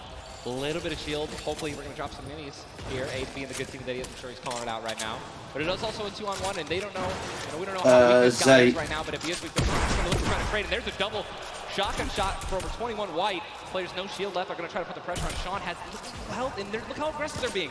They're both one hit. They get that trap. They're going for it. They're saying, you know, you would have thrown the trap down by now. And there it is. And look at the take from Aiden. Goes to he's so disgusting, man. And now they're rewarded with shields, with materials. And look, Aiden actually, there was 2 big shields. Yeah. Aiden's gonna get the full health. That's incredible, man. You see the stats so far this game. Aiden has done 434 damage, has taken 312, and he's near back up to max health. I know Aiden is a crowd favorite here. Every time the camera goes on, there's a big cheer from this sold-out arena. For those of you guys who do not know, the Storm Circle is about to update right now. We just saw our second one, forcing everyone out of the north and east side of the map. And also, guess what? Every single llama was found. Yep. All 5 llamas have been found, so we have some probably high material players right now. A lot of rotation. Oh my god, I can't even... freaking out, man. Mate, if we all went against him, it'd still fuck us all up. Yeah, we're looking around. They're all gone. There's only 1 airdrop that's left, which means a lot of players. It's very difficult, man. Going for airdrops is super risky, but it looks like everyone at the World Cup here is taking their chances. And what's kind of funny with this zone, as you see it on the bottom right side of your map, the slipstreams are there to basically help everyone get from the southeast, east, and south side of the map easily into this zone. So if you kind of sit outside and wait for players to move in from the slipstream, you might be able to deal a lot of damage. And remember, you might think, oh, well, there's no way you're going to get that elimination. I'm not even talking about that. I'm saying free damage for Storm Surge when that comes into play, because it is going to happen very, very soon here. We're about a minute away. It literally looks like we've been watching. No, it's a shame. But there's 84 teams, 84 players left still. Yep. I guess that's a testament to our observers backstage. Great stuff to them. Sizlucky does take a bit of storm damage right there. Chug splashes in the inventory. And Ninja, like a dolphin. Chug splashes have came into this game and they've completely taken competitive by storm. Are they the best healing item currently in this meta? I think that, there's a lot of items that get added where, not everyone is all unanimous about it, right? Some people do not like it. But let me tell you something about these splashes. I don't think I've ever seen more positive, reactions from an item being added than when Chug Splashes were added. I mean, nothing but positivity on Twitter. It was absolutely incredible. I woke up to some delightful posts. Delightful just some delightful posts. Yeah. Those of you guys who don't know what they are, each one splash, they come in packs of 2. You can stack up to 6. They give you 20 health, 4 shield, whatever you're missing. And they're instant. You throw them down the ground, and they can be used to heal you and your teammates around you, as well as, if you really want to be a troll, your enemies that you've knocked. Here are Mongrel and Mitro in the zone, and you talked about this inventory. I'm going to come out and say it right now. There is no way someone in this lobby has a better inventory than what Mongrel has right now. And when you come into this, they were already in your top 3. So they're in a position right now, Ninja, where they have a pop-off performance right here. With only 6 games being played after the first 2, they could be your leaders. Absolutely. I mean, they were only 2 points away from first, man, and they didn't even win the game. And Mongrel went down early before placement points were even rewarded. So Sean and Aiden in another fight with Quentin and his squad. Sean trying to take some walls here. And he's out of light ammo. Out of materials. And he's out of materials. So he can't even spray right now. The one thing you can do is spray an AR, and that's not really going to be effective against top players if you're actually trying to take walls. Well, the player tried to drop a trap down low to bait Aiden, but Aiden does not fall for it. This seasoned veteran trying to cover his back.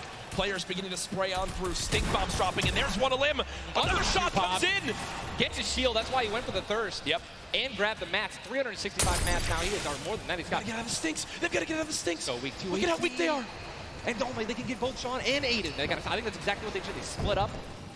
Now he's trying to take them one by one. He's getting pushed by more than one person. Quick reaction from Aiden, but this looks like it could spell disaster for the duo. Damage dealt 639. He does go down, though the quick edit comes making through. plays. Now it's up to Sean. Can he clutch it? Only 2 HP. Got some minis. Picked up some ammunition now for his minigun. But looks like Spades is just way more healthy. And obviously there's 3 other players who are around him as well. So what's he going to do? Looks like he's going for high ground. Smart play, but he's out of mats. Oh, no, he's got wood. He's got wood. He's good. We both freaked out. Going to put himself in a nice pyramid. For those of you guys who don't know what a brick or a metal pyramid. Big thing to note. Look at his zone. He has to push. That's it. He has to push. He has 52 health, but the zone is right at his back. He's got to go. Don't even worry about Storm Surge. They're 446 above as well. Has a shot, this and is he's done. going to be taken down. I mean, that's just the worst position to be in any competitive game, is being weak, low materials, and being forced to push in. Every time you watch Aiden and whoever he's playing with, they are always the most aggressive, it appears. Yes. If you remember the famous moment, I think for me, arguably one of the most famous moments in Fortnite competitive history was the Nick Merckx and Aiden duo where they made it into the big bonus about a year ago. Oh my God. And a crowd popped off. Well, they're always scrappy getting into eliminations. Here, the stat popped up for a second. Aiden and Sean had done 680 damage in the game. The average in the lobby was 80. They were 600 above in this lobby already. Unfortunately, though, when you fight that much, there's a higher chance of you going down. Speaking of potential fights, here's Sizlucky and Brush, who we saw earlier on in the last game at Fatal Fields struggle to stay alive. Now in another tough spot as they're both low on shields and low on health. Decent rotation items, 2 shadows on the launch pad. Again, I always want to keep stressing that because if you guys have some launch pads, even one shadow can get you into another zone. Right? Yep. Which is going to hopefully get you those placement points that you need, or even put you in a position to get some eliminations. But yeah, as you said with Aiden, we mentioned earlier, are people going to change how they're going to play, right? Are they going to do anything different here at the World Cup? And guess what? I'm pretty sure we can say that Aiden's squad is not doing anything different. They're being incredibly aggressive. They're putting the damage down. And unfortunately, there were just too many players who took advantage that they were weak. And that was the top 5 leading into this game. You see it updated again right there on your screen. Benji Fishy and Mitro Jordan. At the moment, Mitro and Mongrel staying alive, in a great spot, holding this pyramid edit. And for people at home who might not know, he's not exposed right there, right, Ninja? He's peeking through his build. Correct. As you guys are peeking through a pyramid, you hit edit on it, you cannot be seen, right? And you can also see through it. It's a very amazing feature. Fortnite Battle Royale. Fortnite Battle Royale, the ultimate Battle Royale experience. Ultimate Battle Royale experience, man. Blue T is in the storm, taking damage, a lot of damage, and he's still going to be rotating. Road taking damage as well. Thomas gonna have to make some plays. And there goes Road. He actually just got knocked. 66 players remain. And this storm is kind of moving a little bit away from Pleasant Park, but it's once you have a high ground mountain in play, I mean, I'm wondering if it's going to go north. There's 3 high ground mountains in play, and really mixes it up late game. A drone ship that people can wind up going on top of, and those are brilliant to use. Oh, absolutely. If you guys can get up on top of those, guess what? You have ultimate no, Daniel. map without having to place any mats. Yep. It's incredible. I've played against Tifu before. Me and Benny did. Incredibly difficult to shoot. We went on NAE, so we were on 115 ping, and we got in the same game as Tifu. So if you don't have any rotation, we went to go near him, but we like died. Massive yikes. So you have to pray that someone puts a launch pad down underneath it somehow. Yep. And go for it. Most of these teams will mess that up. Now, we talked about our Game 1 winners, the team that took home the Victory Royale, which is, again, 10 placement points, the max you can get for placement in these games. It was Zayt and Saf, and they're currently set on up in this zone for the moment. Did they just get the zone as well? Are they the yellow team in the mini-map? I mean, they're close enough for sure, I can see. I think, no, actually, no, they got to rotate a little bit, but look, they got 4 shockwave grenades. Yep. And they'll be all right. They'll be able to make it happen. Airwax and Peacock, man. Here we go. They have to rotate the farthest. Look at how many stack players are on this side of the lobby right now, and they're all going to have to move very soon. Yeah. Arkram and Falconer have a tough rotation ahead. Slacks and Keys. Watch them fight a little bit earlier on against Landjock and to pop those heals till his teammate comes in. Yep. No, he missed one. He did miss it. No, teammate's full. Teammate's full. Don't worry. It doesn't matter. Geez. Teammate's full. I was playing with Myth the other day, and he was using a lot of chug splashes without me, so I'm really sensitive on it. I'm still really sensitive. We'll let you and Myth handle that one as Again, it seems like some tension there, but we continue to move on in this fight. This is game 2 of 6, folks. The matches will be going on throughout the day. 62 players left in this one, 35 duos. And you see Arkram and Falconer. It looks like they did a duo shockwave to try to fly across the map together. Good teamwork. As the frantic rotation begins to move on in, more Storm Surge will soon begin to come into play as well. Jack, I have a question for you, man. Yes. Once these circles start closing in, they're so small. What do you think is the play? To rotate in right away once it's revealed if you're far out, or to wait and be the last team? For me, it completely comes down to what you have left, what you have in your inventory, where you are at the leaderboards as well. If I'm in a position where I know I need to make some ground up on the leaderboards, I want to rotate early and try to begin to spray back on the opponents to get some free eliminations. Yes. If you get the zone on you, you begin to just build on up and get that height so you can spray on down as well. In this one, though, again, all comes down to rotation. If you have nothing to rotate with and you're far away, I think you play late and hope someone else drops a launch pad near you and use that community pad to your advantage. Yeah, we're looking over here at Yuang, 3 eliminations, sitting here with some very good materials, and it's definitely a very delicious loadout. Anyone with a heavy sniper and a blue SMG in a combat.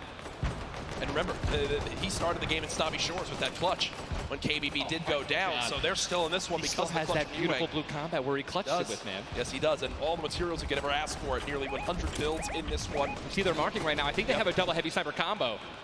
They're either marking double heavy, or they're saying, focus this, the zone's closing there. Gonna find out soon enough. It literally looks like he's marking exactly. He's trying to look and see. Yep, oh, they do have a double heavy sniper. And Ninja called it. The man knows. They see one. And you guys saw the pyramid. This is exactly what Jack talked about earlier. You need 2 walls, 2 layers protecting you from one of those walls, so that double sniper will not take you down. But they've got the tools, the key to open all doors, as I put it. And this zone, Ninja, it just moved over a mountain, man. It just moved onto the side of the mountain, so high ground will be in play. But at the same time, Ninja, half of the low ground still in play, so it's not as bad a position for the low ground players. Here's a look at Mongrel and Mitro. Remember, Mongrel did go down early on in the last game. He's got to back on up because he's burning through materials very, very quickly. They're far above this Storm Surge, so they're good for the moment, and there's the replenish from his teammate in Mitro. 64 total builds left. Always see them doing this. They always split half and half matches with one another, and then they go and collect the others, and it's just a perfect way of making sure that you guys have equal material. Look at how weak Sap is. Sap just sneaking up through with that Shadow Bomb. The spray coming in from Mongrel. Stink Bomb is hit as well. Everyone focusing these players on the outside. They've got the minigun firing too. The lobby now picking up quick as we move into our pit zone. The storm is closing in, and that's going to be forcing everyone to get into where the safe zone is right now. It is moving in towards Pleasant Park. Guys, this is absolutely insane. 51 players still remain, by the way, in a circle this small. They're just trying to get as many limbs possible as people are rotating in. Mitro on the bottom right of your screen with that minigun has 631 bullets to spray down with Mongrel in a fight. Gets 1 player weak, but does have to back on him. Didn't get the clutch. Someone else stole the kill from him. Mitro gets choked as well. Still have a launch pad, but again, when you're in a situation like this, low ground, they're getting sprayed with nothing but grenade launcher shots and frag grenades, and they're both going to be eliminated, and Mongrel also, Airwax just went down as well. And you see, cease the elimination feed.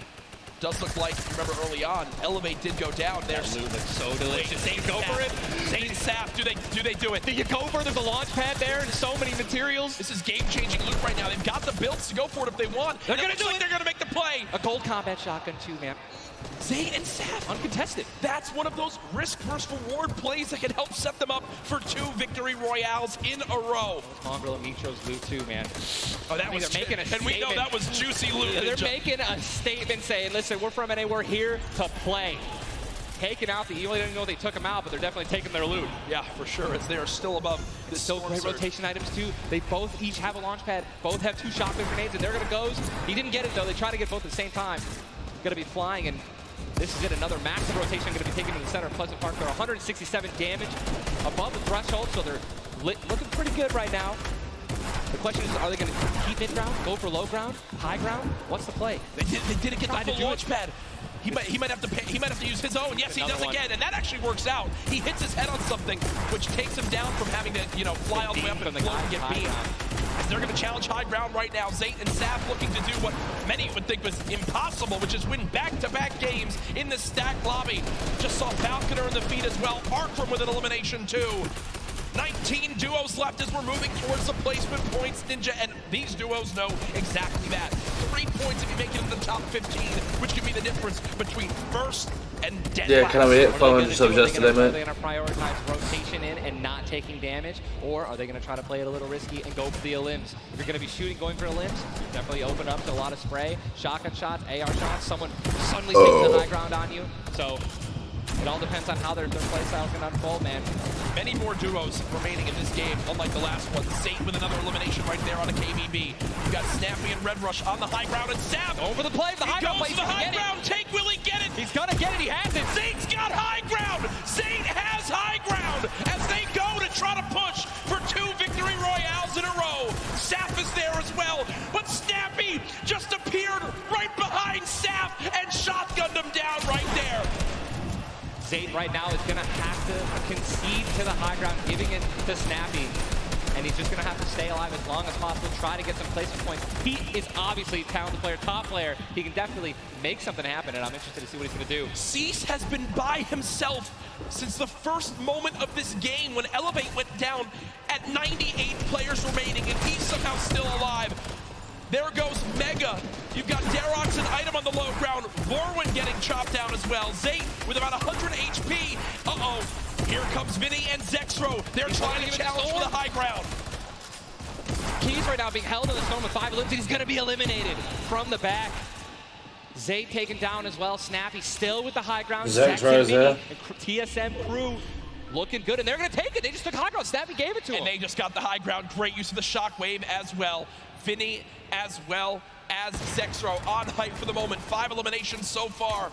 They're putting their names in the hat for potential victory royale in this game. Go down, right? They want those elims. Vorwin now with eliminations back to back. 4 players left in this one. Zexro and Vinny spraying from the high ground. It's a 2 versus 1. The player right on the edge of the zone. The shockwave into the air. And he's going to drop on down to hype for the moment. The spray coming on in. It's not enough. I said Zexro. Takes game 2. Right there, strong team. Both alive. You love to see it. The victory royale and 7 eliminations. Look at that. Vinny's hyped and Zexro looks like he was stunned. They forgot his fries on a fast food order. Why am I thinking about food?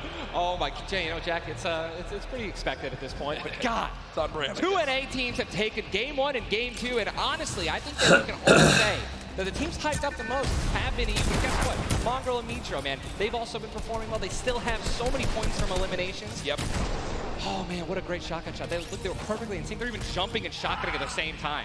Vinny, pop off, man. You love the pop off. So hyped. Zexro's about to start cranking 90s or default dancing in the lobby. Like he's trying to talk about literally what are they going to do in the next game. Yeah. Like that's what that focus is. That reminds me, I've been in this situation before. He grabbed his hand and took it for himself, man. That's a top teammate, man. Great synergy. What a start to today's competition. The energy in here is insane. I am looking around and there are thousands and thousands of people filling up the Arthur Ashe Stadium live from New York City. Again, my name Jack Courage Dunlop, joined by Tyler Ninja Blevins for what is the first ever Fortnite World Cup Finals. $30 million on the line this weekend. Millions will be tuning on in from across the world. There's so many ways to watch, and we're just 1/3 of the way done with today's action, and it's already been fantastic. Don't even want it to end, man. I could be here all night. These games are incredible. Yep. And just listen, if you guys are watching at home, you guys want to be here, right? You guys want to be competing. Take notes. Yeah. Watch these players. Watch how they build. Watch the fights that they take, the way they rotate. And we'll see you guys here next year, man. Well, guess what? Game number 2 ended with style with the North American duo of Vinny and Zexro taking it. They're on the floor with none other than Jordan Fisher. Thank you so much, Courage. I appreciate that. NA showing up and taking care of business. Games 1 and 2, Vinny and Zexro with a fantastic in, both together, which is an incredible thing, right? Walk me through the just in-game for you guys. So the comms are kind of hectic because of the noise, but we're just really I'm taking notes. Duo that have played together, so yeah, we're just not. Great, fantastic work, guys. Back to you, Ninja and Courage, JD. Thank you so much, Jordan. The duo of Vinny and Zexro, they've always been known as being so aggressive. Yeah. From all the times we've seen them in these competitive tournaments. while they might be some younger players, they've definitely been around the block here in competitive Fortnite. Again, you just see them, just like a lot of other talent here, always at the top of the Trust me. qualifiers every single week. Even though they already qualified, they continue to keep playing and practicing. Guess what? They just took the game number 2. You got to be pumped right now, man. Once you win one of these games, you can't let up, though. Again, and that's why I love that energy. Zex was immediately just, I felt like he was just talking about, what are we going to do next? Hey, man, good job. We won that. Let's do it again. Yeah. Right? How are we going to change? Maybe even do better somehow. Get more limbs in game 3. No, for sure. And they know that. They're not Steven, you're a bot. Shut up. Pedal. Folks, we have our standings after game number 2. Where are things playing on out? It is still Zayt and Sap at the top. Dubs and Mega at 18 points. How tight that is, Zexro bro. and Vinny with that performance go from 0 points up to 17, Ninja. And that is the beauty of how this plays on out. Anyone could have a pop-off game and come right back.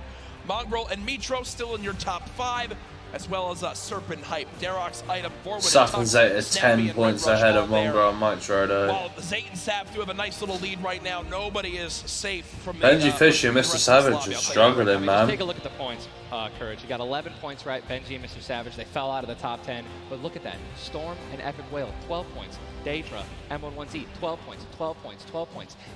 All they need is 2 or 3 points, 2 or 3 extra eliminations right there, and boom, they'll move up 6 places. Yep. You know what I mean? So it's still anyone's game, all right? 2 pop-off games, 1 pop-off game, boom, you're already in the top 5. Remember, if you get 50th place or 11th place, from that whole time in between, you win $100,000 as a duo. Still. But if you go from 10th up to 1st, it jumps all the way to $3 million. So everyone, eyes on that top prize. We are just 1/3 of the way through the action today, but I know we've had a lot of fun up here, Ninja. What an absolute blast. Ladies and gentlemen, can we give a round of applause to Ninja for hopping in for some guest casting? What a great job. Thank you, man. Always a pleasure, brother. Pleasure to be here. That's going to do it for us for now up here on the caster desk, but I know Zeke is down on the floor with some notes for you all. Thank you guys so much, man. What an awesome first 2 set of games from Sap and Zay locking down the lobby to Zexro and Vinny just coming in super clutch. And of course, guys, you've been here. We got to see Ninja. He got to go ahead and commentate some games. So what I want to know from you is, have you guys had a good time? Have you enjoyed it? If so, let's just let me hear you. You know, that was so-so. Let's pretend I didn't ask. Have you guys been enjoying yourselves? That's what I'm talking about.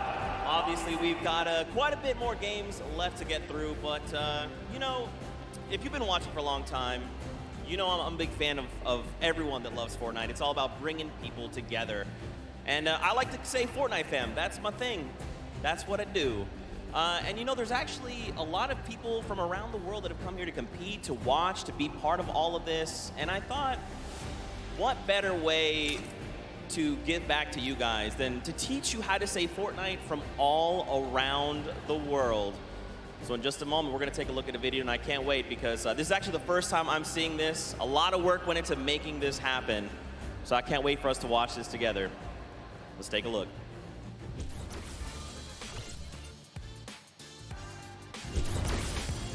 Hello Fortnite fam. 포트나이트 팬 여러분들 안녕하세요. Привет, Fortnite семья. Jag har till Rio. Och kära Fortnite-folk. Jag är fan du Fortnite. What's up Fortnite fam? 포트나이트 팬 여러분들 안녕하세요. What's up Fortnite fam? Hey, 저는 Fortnite fan. What's up Fortnite fam? Was geht, Fortnite-Freunde? 关注等着我们。What's up Fortnite fam? Yo, what's up Fortnite fam? Are you trying to do the floss? Sorry, I'm texting. What's up Fortnite fam? What's up Fortnite fam? What's up Fortnite fam? What's up Fortnite fam? E aí galera do Fortnite? What's up Fortnite fam? G'day Fortnite fam. Bonjour, comment ça va les fans de Fortnite? G'day Fortnite fam. Cheer up Fortnite fam. What up boys? There's a subtitle, I was about to say. You know what I say, you dick. That was even better than I thought it would be. Just embrace it. We, as a collective, are the Fortnite fam. Get used to it. We're here to stay. Now, guys, you know, there's a few more things I want to take Looks like before we it, hop back into the next game. One of the things to kind of do if you're here or if you're at home, you've been watching, Ninja actually had a pretty dope hoodie. Just made a sausage egg sandwich and put in a strawberry Swiss roll cream. One of those things? Would you like one of the crazy World Cup shirts that we have? Do you want to be my housewife? Totally get your hands on one. Head on over, retailroad.com. Get yourself a nice shirt. We got some hoodies. We've got hats. We've even got the little drone that's the battle bus. It looks amazing. The top balloon is actually the drone, so you've got the bus that's literally flying around. You best believe I'm going to pick one up and mess around with my family. They're not ready for it. But there you go. There's some on your screen. Also, that drift shirt, I want the World Cup one. My favorite piece of merchandise ever. Those of you that really do know me, you know I love Drift. He's easily my favorite character. But just some cool things. If you're looking to get some World Cup exclusive thing, go ahead and take a look. Now, for those of you who have also been watching kind of all 10-week qualifiers long, you know we love Golden Boy. There's actually one thing specifically he was kind of telling people as we were going through interviews, and that was, hey, when we get to New York, you're going to be in my hometown. Let's catch up and get a slice of pizza. Now, I know you're thinking, wait a minute, Zeke, what about like everyone else? Why is it just Golden Boy? Well, he's a Golden Boy and he's selfish and he wanted the pizza off for himself. Get called out. That's right, now the world knows. But a few of those players actually took us up on the offer. They £46. They had a night on the town. So let's take a look together. And check for the this out. jumper. 21 quid for the tops. New York City.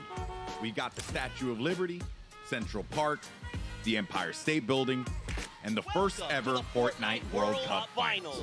I couldn't be more excited about the greatest Fortnite players from around the world coming to my hometown to duke it out.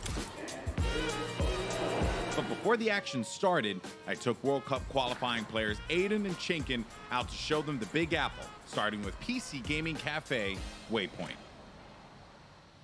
What's up, boys? Hey. Welcome to Waypoint. Good to see you. Good to meet you. Good to meet you. All right, fellas, let's go and grab a drink. Let's go. All right.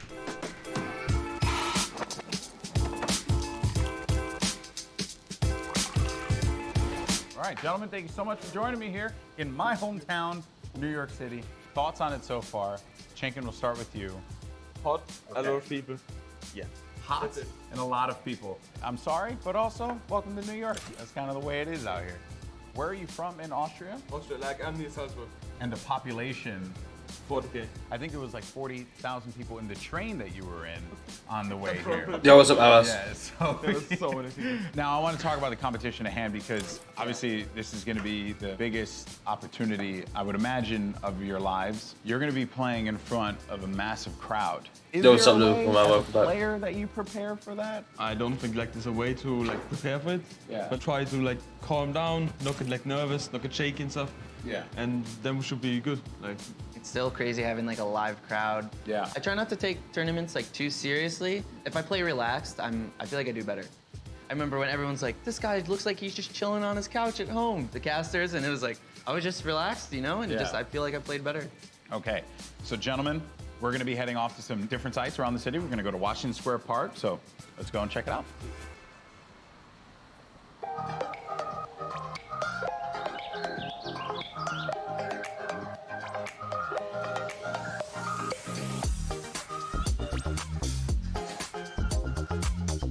All right, so now here we are in Washington Square Park, gentlemen. And I love the fact that we've conveniently set this up. I don't know what these pieces would symbolize. I don't know. I'm not too sure. Is it like king or queen? While we have this here, let's talk about competition. You guys are potentially going to be facing off against each other. Have you thought about that now?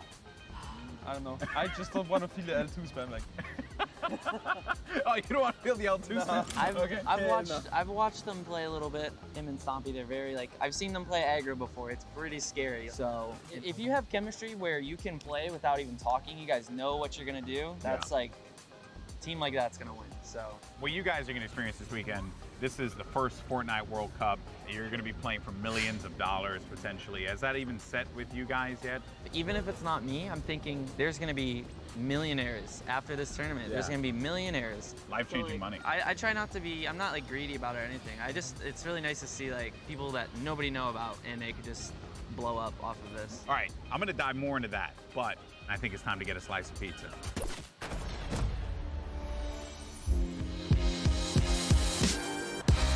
Take you out for a good pizza. We'll get some pizza. To give everyone pizza. Yeah, I'm gonna show up with 2 giant boxes of pizza. Pizza. Say I won't, Paula. Say I won't.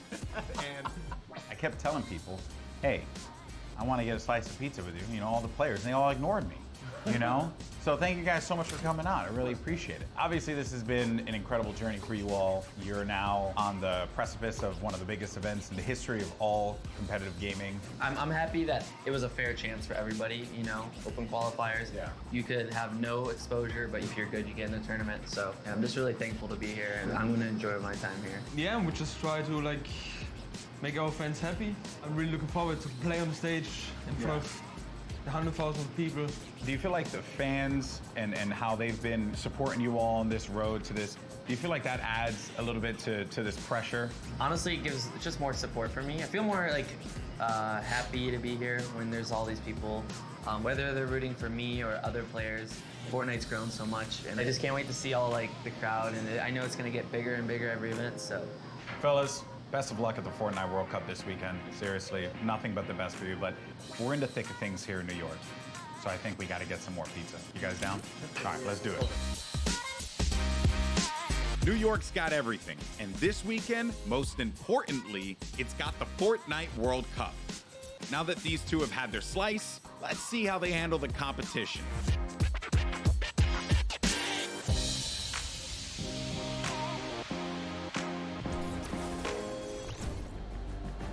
Good guy, golden boy. You gotta love him. You can't not. He's just the best, and it's really cool that he got to go out, hang out with Aiden, get some pizza, and, you know, just tour New York. You love to see it. You love to see it. Now, guys, there is actually a dynamic duo that we want to talk to. We actually have Jordan Fisher standing by. He's going to be chatting with Nyx and PF Zin. These guys qualified back from the Brazilian region, and they've got some things to say. So, Jordan, let's go over to you. Thank you, my friend. I've got Nyx and PF Zin here. Nyx, you have been absolutely dominating in the last few weeks, especially where the solos and the duos are concerned, being the first Brazilian player to qualify for the World Cup. Can you talk to me a little bit about the dynamic that the two of you share as partners? Nyx, você estava dominando nas últimas semanas, principalmente para os qualifiers da World Cup. Você pode falar um pouco sobre a dinâmica de vocês? Eu e o PFzinho costuma jogar bem agressivo e tentar pegar o máximo de eliminações possível. PFZ and I, we try to play as aggressively as possible and get as many eliminations as we can. As you should in the name of Battle Royale. Right now, PFZ, you seem to balance out the fiery kind of loose cannon nature of Nyx, who is obviously a dominant player. I told you this. You know, kind of helping him set up for a solid in-game. What's it been like to work with such a young and fiery player like Nyx? PFzinho, você parece que você consegue contrabalançar o estilo bem incendiante do Nyx. Então, como é que é isso para você fazer esse lado mais balanceado da dupla? Basicamente, eu tenho uma role de suporte, então eu meio que fico nas backlines e ele vai na frente. Quando a gente tem o high ground, por exemplo, ele tem a função de ficar embaixo matando todo mundo e eu controlando o high ground. Basicamente é um lado mais estratégico, enquanto ele é o lado mais agressivo. Basically, I have more of a support role.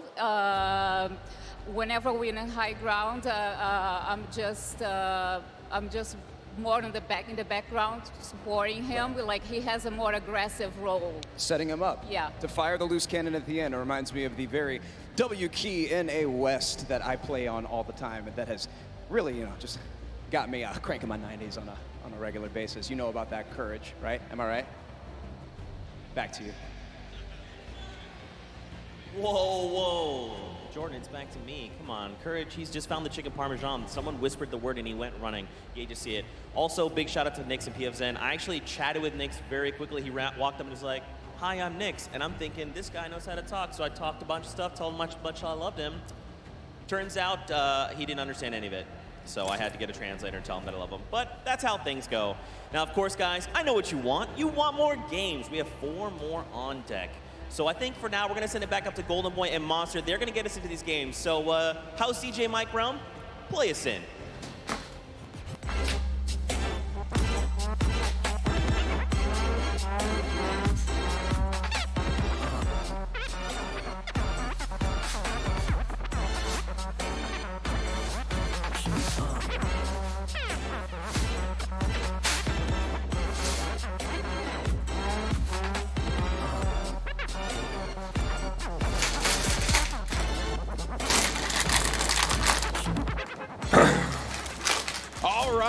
Huge shout out to DJ Mike Realm, spinning the ones and twos here at the Arthur Ashe Stadium. Golden Boy alongside Masa D-Face, Boricua Boys back at it again, looking to bring you the fun as we have games 3 and 4 on deck. And so far, this has been one of the most exciting events I've ever been to. That game 1 was ridiculous. Game 2 did not disappoint as well, Monster. I thought for a second there we're going to see back-to-back performances from Zay and Sap. And I mean, we honestly did. Everyone that was in the top 10 contestant, even Miz and Daedra, they were performing. We saw them cut it all the way through. And it's that level of consistency that's going to cut the difference in making it all the way through the top 10 and being a World Cup winner. What I've loved seeing is that standings page, top 10. International through and through. You got the Japanese players popping off, European players popping off, players from New Zealand. Everyone's putting in every little bit they can. But folks, it's now time for game number 3. The players are all loaded up in the battle bus, and we are about to take off. Let's see who's going to get that much closer to raising the trophy and being your Fortnite World Champions of Duos. Here we go. Keep it going, Golden Boy, because we are jumping into game 3 as these cameras populate. Your favorite competitors are here. They've made it this far. It's the duo competition. If you were nervous before, hopefully they kicked the bucket over this little break here, and they're back, and they're recuperating. I know I practically kicked the bucket after Vinny and Zetro won game 2, man. I was feeling it, man. It was nuts. And there they are on your screen. So the drop for the bus here, it's going to be a north to south one going right over that ice biome. It's going to cut pretty much center of the map there. And Vinny and Zextro, I'm very happy that they're performing this well, Monster. This is a duo that had so much success. Even going into the World Cup qualifiers, we all were like, yeah, this is a duo that definitely should make it. This is a duo that, hey, they could even win the whole thing. Yeah. Then tragedy struck as Zextro had a few problems with you know, arthritis and different things with his hands. And I'm make sure I'm getting that right. Bruh, and really? I'm just bummed out about that. Good to see them here showing up, man. That's huge. I mean, that's what you expect of our competitive veterans, specifically Zextro, Vinny. They go back to as many of the LAN tournaments that we've seen, as does Zay and Sap. But anyways, in here we have UN KBB. He's going to take down Mexi. Is Scram close by? Is he close enough? And this is a battle going down in Snobby Shores. So off the rip here, we have players getting dropped. That's actually going to be our first elimination. Lucky for us to catch that one, but there's shots coming in from the Viking Island right up above, and he just kind of turns a corner, sweeps him up, catches that full elim there. So that's his now. We got a little toe-to-toe action here, Golden Boy. Very rough situation to be in here, but Zextro now looking to engage in this one. Here's going to have... We're going to go over to his POV now. Kind of get, it's a little wild, man. It's like just getting the bearings all together here, I think, for the players as well. That moment where they can just have that conversation. What are they going to do? How are they going to just implement their strategy going into the next game? What is that strategy going to be? Do you mix it up? Do you change your drop spots? These are things that are going to be so important for these players. The time that they can take to just communicate with one another. Now, Scram looking to be potentially in a world of hurt here. We heard from Nyx, PF Zin earlier on. This is the Brazilian duo. I don't think they know that. Yes, Scram, they're going to be on the hunt for him. So they know that he's around here. They're just trying to sniff him out.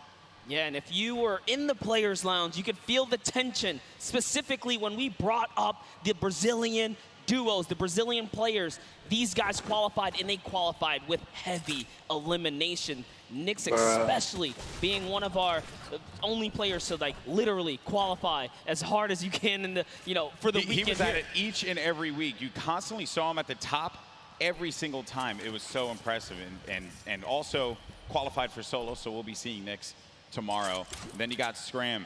He's got 2 eliminations. but he's just hiding this one out. He hears them making all that ruckus, all the noise around him, and Scram just does not want to give up his position. Perhaps he grabbed his teammate's reboot card. He's maybe looking for that play. But Nix and PFZin, they have to have an idea of where he's going to be located here. Yeah, he does not want to give up his position here. He's actually just hiding in the basement right now, hoping that these guys just kind of blow by like dust in the wind right here. As Nix and PFZin, they think it's clear. They think it's all good because they came in and they just wrapped up one of the other players. They actually didn't initiate the battle against Mexi and Scram here. So Scram might just get lucky and be able to kind of sneak on by as he hears this powerhouse duo, this Brazilian duo, kind of loot their way through and make their way to the zone soon. And loot they definitely will, because they're getting a lot of resources out of this.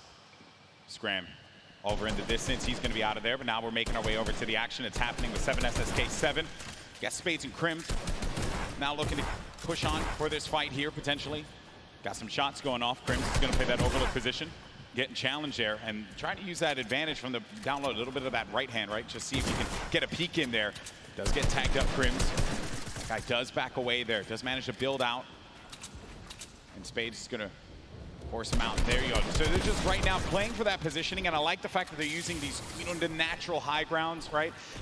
Get to the top, hold it down. Don't really focus too much on just trying to get in their face quite yet. Give yourself that moment of opportunity and really get a lay of the land, and then going for the engagement. Yeah, absolutely. The best duos will try their best to isolate their opponents, really force them into, very weird situations like this, force the 1v1s, and hopefully get those free shots, and then pursue the push here. So again, look at how now they're split up again. So Spades and Crims are doing a great job here, pressuring and isolating their opponents right now. And so far, they're definitely dictating the pace of battle here. Yeah, that's what they want to continue to do. They're suffocating them, plain and simple, right? Not let them get any kind of movement there. I mean, Jamside and 7SSK7, they're looking, they're having a conversation of what the play is. What is the movement going to be? But Crims and Spades are not going to allow them that opportunity to breathe. That's going to be the down there. Crims managing to knock down Jamside. He's looking for 7SSK7 around the corner, and that's going to be the elimination registered. Both players are going to be out of there. And a big win there for Crimson Spades. What a clean push right there. Crimson Spades have so much to prove here, because when they qualified, they were kind of looked down on, like, wait a second, was it luck? Was it not? No, they're here to show it off and show why they're at the World Cup Finals. But now, hopping back with Miz and Daedra, we saw them have a great game one, came out top 10, and they're still in the running. They're in about the top 10 right now as well, based off of eliminations. Not necessarily picking up too many placement points. They're heavily dependent on just piping up these players at these points of interest, and looks like Lucky Landings is theirs right now. And they'll have that, but let's see. Miz and Daedra, they linger about it. I love the fact that you go to this hot spot here, so there is going to be a bunch of free items that you're going to be able to pick up on. Also, you're going to have that circle advantage. It's right there, so you don't got to worry too much. You can continue to focus on looting. High ground has been lost, though. Miz needs to be careful. Where's Daedra at? He's going to be right next to him, trying to get these angles. So what they have to do, they have to stick together. Looking for the sound cues right here. Can they find their opponent, catch a nice little low ground peek right here? Low ground is definitely underrated. If you can just kind of peek out, catch a big shot, you're almost guaranteed a headshot, which is a big multiplier. Yeah, players don't really think about that, right? Like you always see Fortnite players go after the high ground. That's the bread and butter for a lot of players that play this game. But you know better than most that the low ground can pay dividends for you if you know how to take advantage of that positioning, and maybe some overzealous players to try and get aggressive on you. You got Gustavo along with Wishy. I'm actually very interested to see if Gustavo's going to lead this push here, because specifically between these two players right here, this duo, Brazilian duo, Gustavo doesn't necessarily lead the pushes. It's Wishy. Wishy's the aggressive one here, so he has the ultimate high. He's always looking for the shot. What are they going to do? It's just a nice standoff. Yeah, and that's this whole event, right? Players have just been very cautious about what they want to do. They are not trying to get too aggressive in these fights. They know what's on the line here. Millions in prizing is on the line. You do not want to make a bad decision. Be one of those teams that are eliminated out early on. But Gustavo's going to be putting shots down focusing this player, forcing him to actually build up. He has no builds to work with as well. 19 HP remaining, and just a hope and a prayer, but unfortunately for him, that was not going to be enough there. Gustavo's out. Wishy isn't going to happen for him either. And Miz, he's feeling it. That's going to be 2 elims for this duo. You gotta love the snarky little smirk right there on his face when you get those 2 points. Smirky feels so good. It's really good. It feels really good. And then Volks and Parpy. And look at this. Parpy actually dealing with this battle. And this other player that actually got the high ground against him was focus firing on Volks. Parpy pushing back here. I wonder, you get split up like this, but Volks and Parpy, they love playing a very aggressive style. They'll get in your face. They'll box you out if they need to. Yeah, without a doubt, this duo was unmatched when it came down to eliminations in the qualifying rounds. They had the most, actually, and even pulled off a consecutive 5 victories in 8 games to qualify for one of the weekends. Volks and Parpy, another kind of reference to Game 1. They had a great Game 1. We saw them picking up duos, but we haven't seen them necessarily make it through to endgame. All they have to do is kind of slow it down here, and that's what they're trying to do, but being split up is terrible. Also, in the distance, I just want to make note, Wolfie's a very aggro controller player. He's another one. I think that we've seen a fun mixture of players that look to get that safe approach to the game, and then others that just want to take early fights, get some points early on, because maybe they're playing that early game strategy rather than like focusing so hard. Like if you get late game, that's great, but you do want to rack up a few eliminations. Look how low the points are that have been thus far in games 1 and 2. Get yourself a few elims and then maybe manage to make it to that top 15, which is very hard given how many players have stayed alive in this game. Games 1 and 2, we were at what, circle 5? Yeah, circle 5, I think. We were sitting at like 45, 46 players. They're just waiting for movement. Yeah, and that's where that storm surge kicks in, right? Does damage to players. That's dealing back. But Crew and Chapels, one of my picks to watch. Had sort of been struggling in the format so far. I guess when the real pressure's on, you know, the environment shifts, right? Everything changes. That's right. Everything changes here, and Crew does manage to get that shot off, or attempted to, with that tactical shotgun. It was not going to get the connection necessary there, but it did put the fear in the player to have to back away. Both players as well respecting the space from one another. The stinkers come out. Crew and Chapix having to get out of there, and they're going to use those, I believe, the shockwave nades to just fly on out of there. Didn't see the purple over their bodies there, but they were able to fly on out of that fight. Could have gotten real risky for them. I was going to say, that was a respectful disengage. You only got 6 games here, 2 of which have happened. Yeah, that's they right. need big performances. They have to push towards placement and endgame. So good on them to kind of back up. And when you have stinkers, there's no defense against it. You get chunked down right through your builds. It really is annoying to go against. And speaking about the stinkers here, Epic Whale's under pressure right now, and that's just going to chunk him down. They force him off of the campfire, and we'll see if he returns to it. Yep, here you go. Yeah, you're only going to get so much time with that campfire. Epic Whale, along with 40R Storm. This is a Week 10 qualified duo. Last moment you could possibly have it happen, and they managed to pull it off. Maybe this could be the game for them. Another dominating duo in the scene, Airwalks and Nikov. Airwalks winning the Pro-Am yesterday 2 times now. This is a whole new ball game. Best players in the world in this lobby. It's not going to be a cakewalk, and he knows that. It hasn't been the best run thus far for Airwalks and Nikov. Yeah, and it was their last final games there. Notice the text right there. The fast track Airwalks and Nikov qualified for the Fortnite World Cup in their final 7 games. That's intense. They were struggling so close on the cusp every single weekend, so close to qualifying. If it was 5 placements, they were 6 or so like that. It was that close for them. But jumping in here, Crew is going to put some pressure down, and it looks like his teammate has been traded out as well. He's already gone.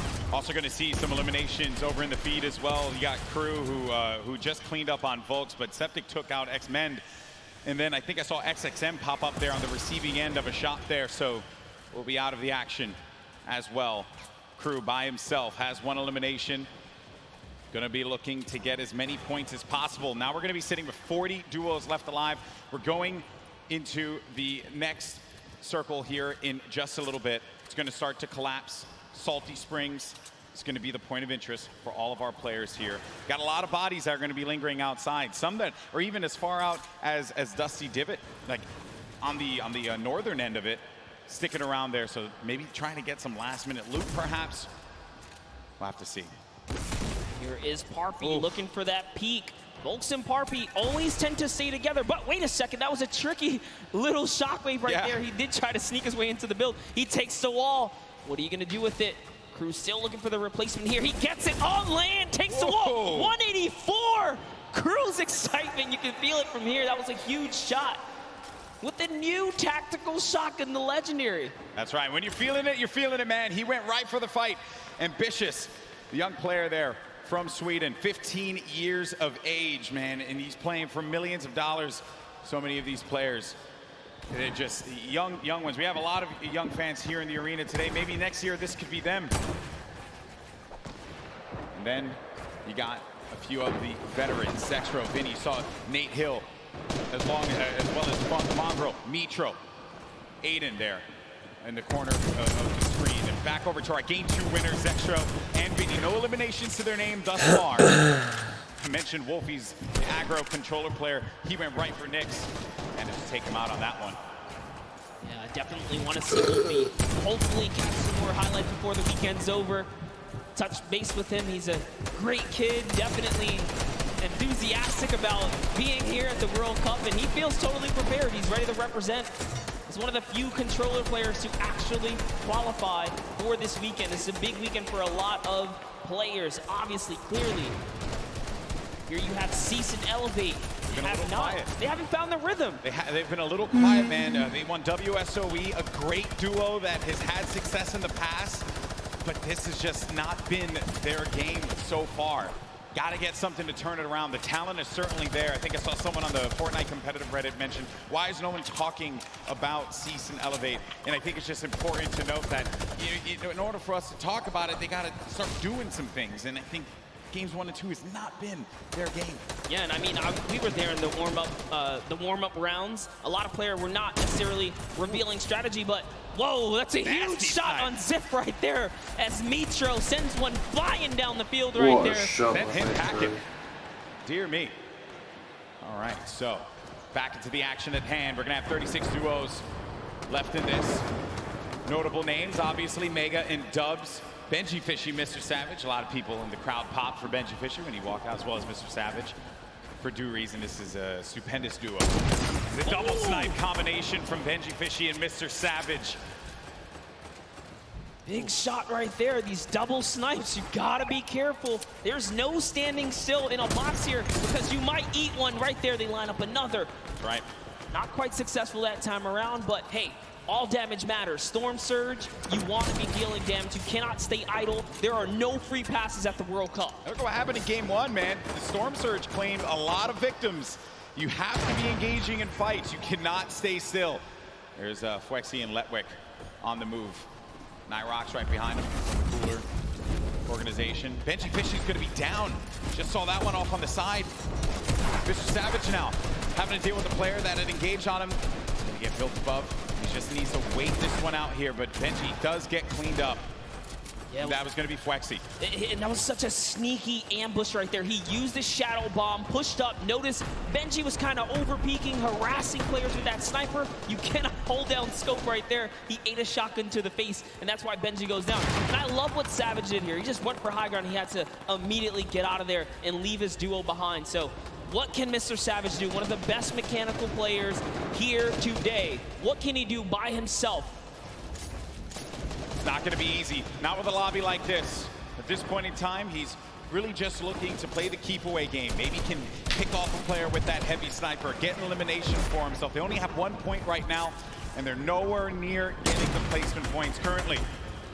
But he's still looking to harass some players. Put some pressure on them. Now you see that half in, half out circle. Only 2 duos are going to be inside of there. So everyone's going to have to start to move over to that east side. It's going to be a struggle for so many players. They're starting to make the moves right now. They want to try and gatekeep, prevent these players from getting inside.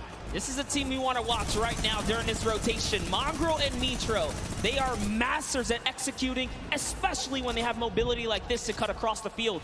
They are on the hunt right now, and there's no reason for them to rush. Once they spot out someone, they're gonna pounce. They're gonna jump on that target. Yeah, they're gonna wait for you to make that mistake. And with the nerves at an all-time high here, players are certainly gonna make that error in judgment. Saw it happen in scrims when we were looking at players just getting warmed up.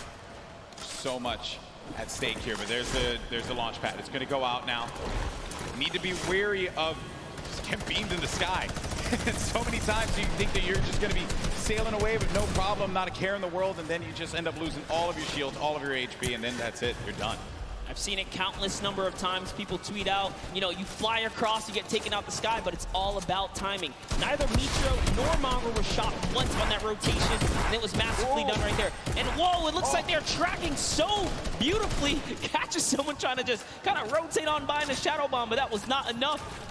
You were not safe from the shadows there, buddy. Another thing, too, was that when they were out of position for a brief moment, the way that they were able to just get back together, right? That patience with one another, the communication, you need to have it when you're getting down to these final moments. 25 duos are going to still be standing here. You got Calculator and Macwood. They're going to have that high ground up above. You shouldn't be comfortable just yet, because anything can happen here. Look at where that next circle is going to be going. Moves need to be made. With that RPG, I mean, they can basically take high ground at any given moment that they want nor choose. Calculator looking around, already on 4 eliminations for Macwood. Macwood did say he's the fragger of the duo. We'll see if Calculator can keep up right now.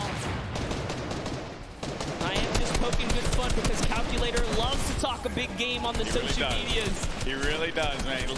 He's a character without a doubt. But right now, there's no fun and games to be had. This is game 3 of the Fortnite World Cup Finals. It's time to put up or shut up for a lot of these players. And look at that, wasting no extra mats. They do not waste more than they have to. This was earlier on. An elimination onto Mongrel and Mitro. There you have it. Out of the game once again. That duo, European powerhouse, gonna pay there to Dubs and Mega. So far, so good. Macwood, again, just holding this positioning right here. He is going to get blocked out with his teammate accidentally, but it's all good. This is still his ground to control right now. They have clear control of the skies here. And they have a ton of builds to work with as well, Monster. 4 eliminations for Macwood. A great game for him thus far. That's 4 points for this duo, but he's going to be taking some shots. Has to be careful there. And there you can see the lay of the land, Monster. Yes, the placement thresholds will be divvied out soon. There goes the Storm Surge already ringing down on players. Jay has to make a big move. Doesn't matter. Zate is going to wrap up right here as Keys goes down as well. And the shots are flying. And you can just look at the overhead, the chaos that's going on in the mid-ground specifically. And look who's still in this, Saf. They're going to be in first place. If they keep this going, another dominant game for them, another high-placing game could be the difference maker to keep them in that first place position. Up on the high ground, Calculator and Macwood putting down shots yet again, not giving players any moment to be comfortable whatsoever. Look at the names that are here, though. The Rockets now starting to fly by Wolfies. Wolfies having to defend himself. Zate's going to be out of this one, so now it's going to be up to Saf. And Saf, he had to see his teammate go down, but his back's going to be to the Storm there. Now looking at Mega, who's waiting this one out. He knows on the right side of your screen, you can see it down low, that these players, they're going to try and force their way into his box, so he has to play defense. He has to disengage. And there's Saf, who just lost his teammate Zafe. Now he's going to be running this one solo. And then up above, it's Macwood and Calculator. This whole time, they picked up 3 eliminations from that whole exchange, Monster. That's exactly where you want to be. They're still putting this pressure down. And Zaf is looking for one, but it's Vinny who's going to take him out right there. So Vinny's going to find his first elimination, and he has so much health. He is in the game right now, although by himself because Zextro is down. And now Oslo, Bad Sniper, one of the few duos that are still left in this game right here. Arkham somehow, with a masterful rotation, he's still in as well. Bad Snipers at 11 eliminations with Oslo here. Wow, unreal stuff. Bad Sniper is going to be out of this one. Macwood and Calculator still owning the high ground on the mid. Down below, Dubs and Mega, one of the premier duos here at the Fortnite World Cup Finals. Could they get the high ground and wrestle the control away from Calculator and Macwood? Oslo waiting for Vinny. You can see that engagement down low, but we got to focus on what's going on above here, because Macwood and Calculator, they have their eyes on Dubs and Mega, and they do not want to give them that freedom to dictate where they want to go. They want to try and pinch them. Arkrum just eliminated Vinny on that, and it's going to be Oslo and Arkrum down low, but you're going to have a clash, a 2v2 in the high and in the mid ground, and Dubs and Mega feeling that pressure, needing to just dial back here, wait a minute, because I think what they're doing is they're just trying to see if they're going to run out of builds potentially. I mean, the play here certainly has just been defense, defense, defense. Yes, that's right. Oslo's now left by himself. All he has to do is time this fight, so long as he doesn't bother them. But Dubs and Mega try to go for the high ground and make a fatal error. They fall to the low here, Golden Boy. This isn't looking good there. Mega and Dubs, they have the low ground, the ultimate low ground. Oslo's going to be outside, but they get the elimination. Calculator and Macwood, they're holding the high ground, and that's the victory royale. Macwood pops off in game 3. 7 eliminations for him, 2 for Calculator, 9 total, plus the victory royale. 19 points for that duo. Crushed it. There was just something about the loadout. Seeing that RPG once they already were holding the best point, the high ground. You just knew pressure, and that's what Macwood did there. What was it, 7 eliminations? Hey, shout out to Calculator too. He got a couple at the end. Yeah, he had his back. Most importantly, Dubs and Mega constantly playing that defense. Credit to Macwood and Calculator for the way that they continue to apply the pressure. And then it was the shock, sending them down low, forcing them into that engagement. Credit to Oslo now, who took traps instantly to see maybe he can get a cheeky trap elimination. Didn't work out for him there, but a top 3 placing for him. Certainly got to be happy with that one. And then it came down to the final moment when Calculator and Macwood together were able to push his player with their combat shotties. Boom, that's the game. And look how happy they were there. So good. Gotta love the reactions right there. Whew. What a game that was. Had a little bit of a slow ramp up, you know? But that's what Fortnite will do to you. You're just talking, you're having a conversation about where the position is, and out of nowhere, boom, you're in the action, you're in the fight, and things start to get wild. Great game there for Macwood and Calculator. Calculator winning on the world stage, man. Look at that. Eat your heart out, Reddit. I gotta say, you know, I'm sure he's proved a lot of people wrong, and you have to respect it. Yeah. But, Golden Boy, I want to see where we stand here. Where are we right now? So at the top, it's still going to be Saf and Zayt with 38 points. They have that victory royale from game 1 and 16 eliminations. Mega and Dubs, Zexro and Vinny. Second place, looking pretty. No victory royales for them thus far. You saw Zexro and Vinny do the same thing, but it's Calculator and Macwood that jump up to 6th place. They have 22 points total, 12 eliminations in that game. They're finally in that top 10. I want to take it one step Saf further. and Zexro, Zaf and Zay are doing very well, They didn't have man. anything up until this point. They just had one great game. But it's Suddenly, awful. they're in the running here. It is anyone's game in the top 10 because you have to be consistent. And again, there's always those wild cards. Trust me, those Benny. pop-off moments. And here's a look at page 2. Any of these guys are still in the running right now. You got Bell and Scarlet, who've been wrestled out of the top 10. The Japanese Benji duo Fishy and Savage premier are game in struggling, game one. man. Benji Fishy, Mr. Savage saw their demise earlier on.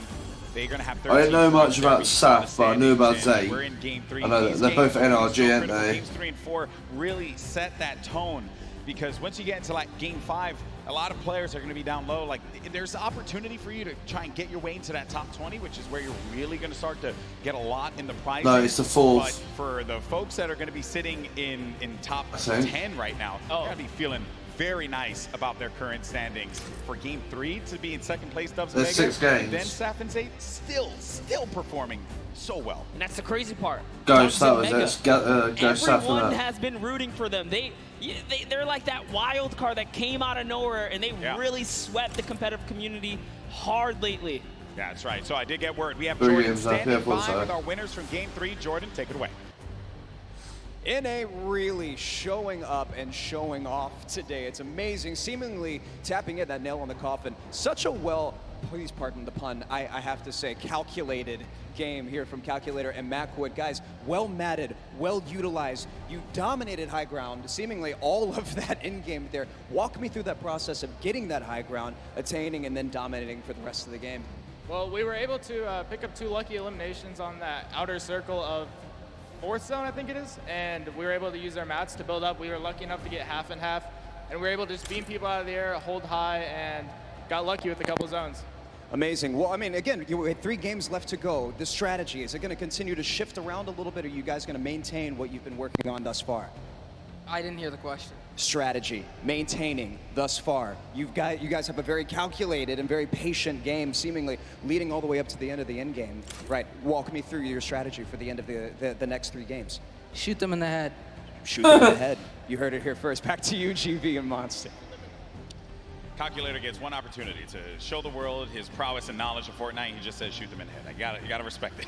You know, some people, it's just that simple. And hey, man, maybe he's just wired that way, right? We're all wired a little differently. Calculator has clearly got his head on his shoulders, and he's ready to just shoot things. Yeah, but Macwood was the one doing a bulk of the shooting in that last game. 7 eliminations for Macwood. He looked so great, and you would expect the young Calculator to be the one that leads the charge on slaying, but Macwood, man, holding it down. And let's not get ahead of ourselves here. I mean, you know, Macwood not that much older, right? But I think it's just important to note that you have to have teammates at any point in time to just pop off. Like, you need that. It's so necessary. You got to trust in your teammate. That's what makes a lot of these duos so successful. Yes, I mean, we've seen it from the start of every round. Some teams are just more aggressive. I'll be honest with you, I think that Saf and Zay, they're going to be hard to beat. Every game they're getting. Thank you so much, Golden Boy and Monster. Now we every game they're popping off, man. We just got to talk with Macwood and Calculator, but Dubs and Mega had an incredible game from the early into the mid that they transitioned into a top 2 performance. So let's dive right on in and see what allowed to make them into the top 3. First, notice their elims in the bottom corner, but the rifle fire together. The second they see the shield is down, able to pick up 1. Mega is the one who is leading the charge here. He picks up all 4 of their first elims. You can see Waller plays down, and the trap is so intelligent. Double ticks going through, places the ramp so it's phased. Knowing the yellow is there, pushes in 2 more elims, chug splashes. Dubs stays up with just barely enough HP, and you can see he's trying to trap the floor every single time. Can get that to was the mid disgusting. 5th elim for Mega. We talked about how high their ceiling was. Unfortunately, using the shockwave. Benji and Savage are doing bad, man. They're really struggling. Calculator and Macwood able to ride it out, but now Mega and Dubs have pushed into that top 3, challenging to be the first ever World Championship duo. The team who has possibly the highest ceiling. Full qualified solos and duos. The question is, in the last half, the last 3 games, will they be able to keep it up? Will NA stay on top? Will Serpent and Hype represent Oceania and upset the apple cart? I'm about ready to see some Hype Saf and Zeta got to go back down. inside for the last 3 games. Gentlemen, take it away. Well, if you want hype, got you covered, baby, because these games have been incredible. And if you're just joining us for the first time, welcome to the Fortnite Solo's going to be way, from New York City. I think it's going to be harder than this. Game 3 just concluded. We There's have 3 so many winners big names, man, different in games. Solo. This is our duos competition. These players are playing for a lot of money in prizing. So much on the line here. Lives will change forever after today for those players that are on the stage and some of the folks you're seeing on your screen right now in, well, I would say in a different situations that find themselves in. Vinny and Zexro, they're right there. Zayt and Saf, 3 games in, still holding on to first place. It has been wild stuff. Welcome on Golden Boy alongside with Monster D-Face here, and it's been a great day. Really, there's nothing more that you could possibly say about it. And as I had mentioned before, the prizing, the money that these guys are battling it out for, this is it. First place will take home $3 million. Second place gets $2.2 million. Like, that's just absurd. You get in the, where is this here? 4 millionaires, 4 millionaire duos before the weekend is over. Not to mention all the fame and clout that comes with it. So I think you'll be pretty well off at that point. point, but everyone's a winner here. We're here to celebrate all of the competitors that made it this far to the Fortnite World Cup final stage, because those 10 weekends of qualifications were not easy. Yeah, when you get into 10th place, that's where you really start to rack up the coin. But Game 4 now about to begin. Here we go, folks. Let's see who's going to come out on top. We've had 3 different winners, but our top performers have been consistent through and through. Are we going to see a repeat winner? Are we going to get a new one to add to the list? It's now time. The battle bus is loaded up. Let's start Game 4. And you know what? Every game so far, we've seen a new winner. I love that. Same thing with the Pro-Am. There was always some new duo showing that, hey, we've been playing this game. We're ready to take a victory.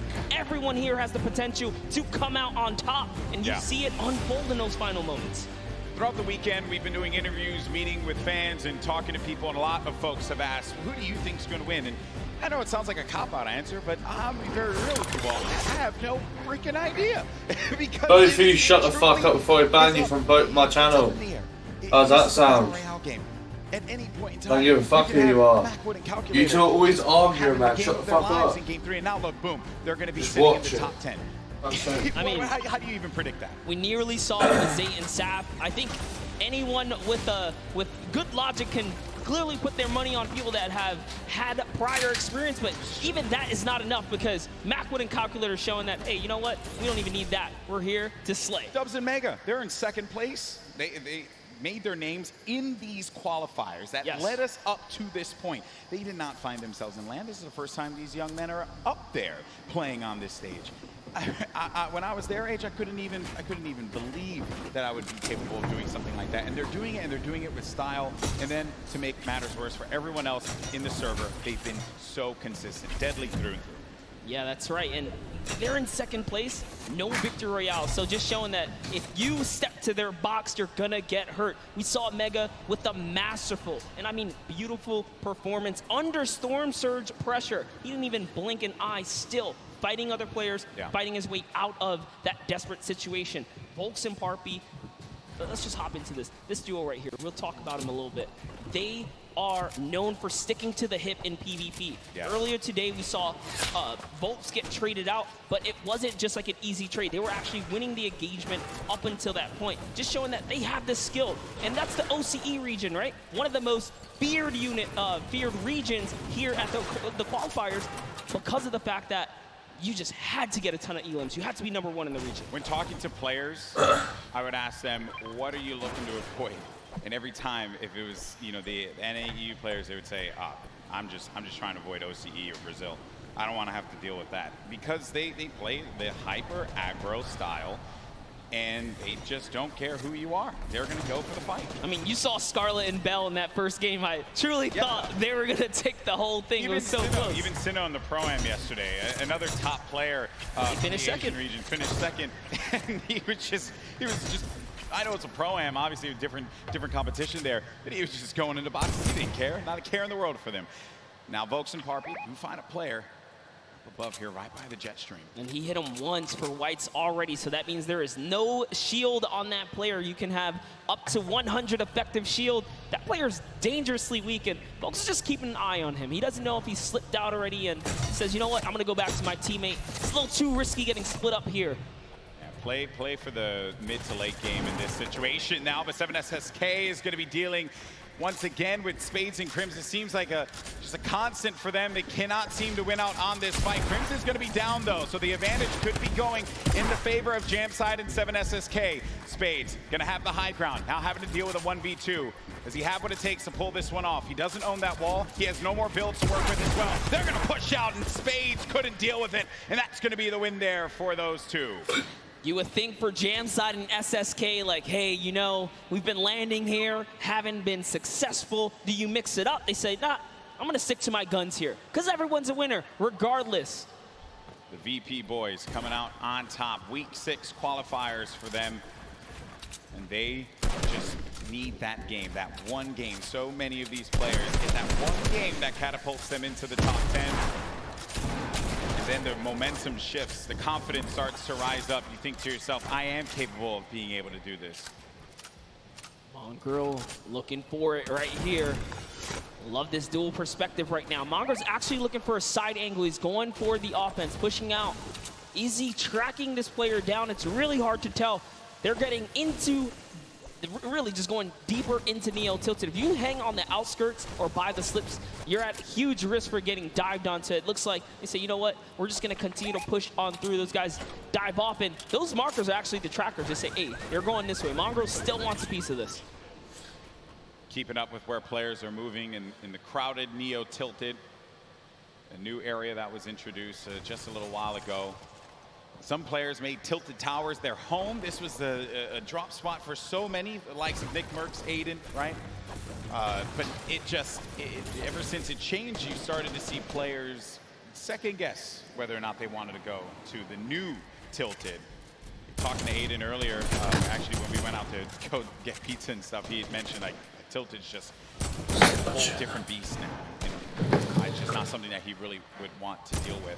That's why you don't really see him going that way anymore. Yeah, it's just a different lay of the land. As things start to shift, different comforts kind of tend to evolve and whatnot here. But we have Twiz and Cover H looking for a push down right now, and they have the positioning, they have the high ground, and it's just a matter of, do we want to dive down? They don't want to give up their angle. They know this duo below them have a flint knock. Flint knock can do so much damage if you peek the wrong way.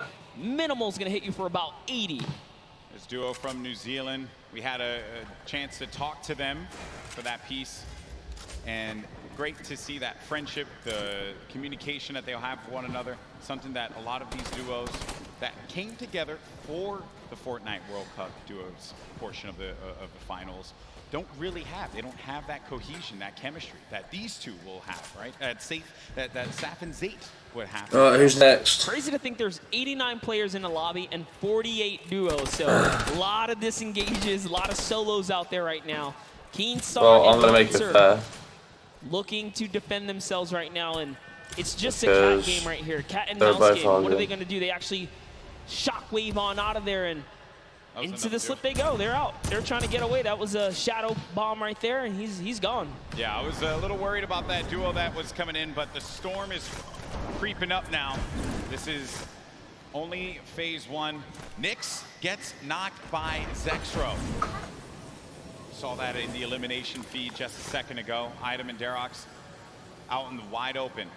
And it looks like, actually, they saw Mend right there building by himself in a one poor wooden shack, and they're pushing the shack now. So Twiz is going to hear these shots off in the distance, but looks like we're hopping over to the Loot Lake area where it's Macwood and Calculator going against Daedra and Miz. This is a top 10 contenders right here. Game 3 winners now having to deal with Daedra and Miz.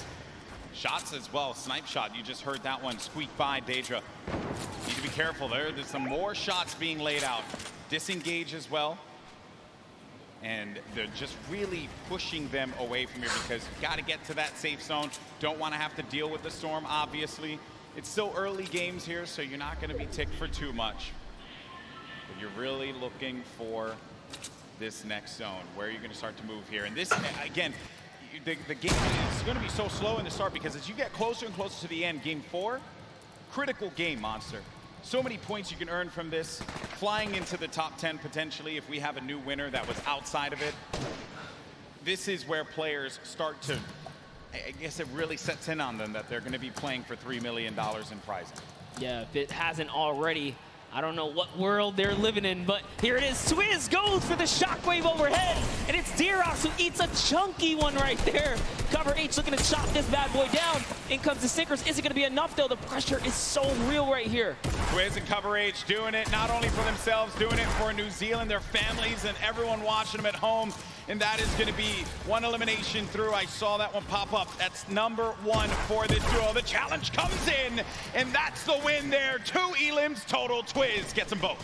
He tried to get out there and play the trap play, but it was not enough. 7 SSK and Jamside have rotated in from Paradise Found. Oh, no. Oh, no. Down comes the build. Oh, no. They should be close enough. Yeah, he is going to be able to catch himself, and a build battle goes off, Golden Boy. Cover H is going to be down.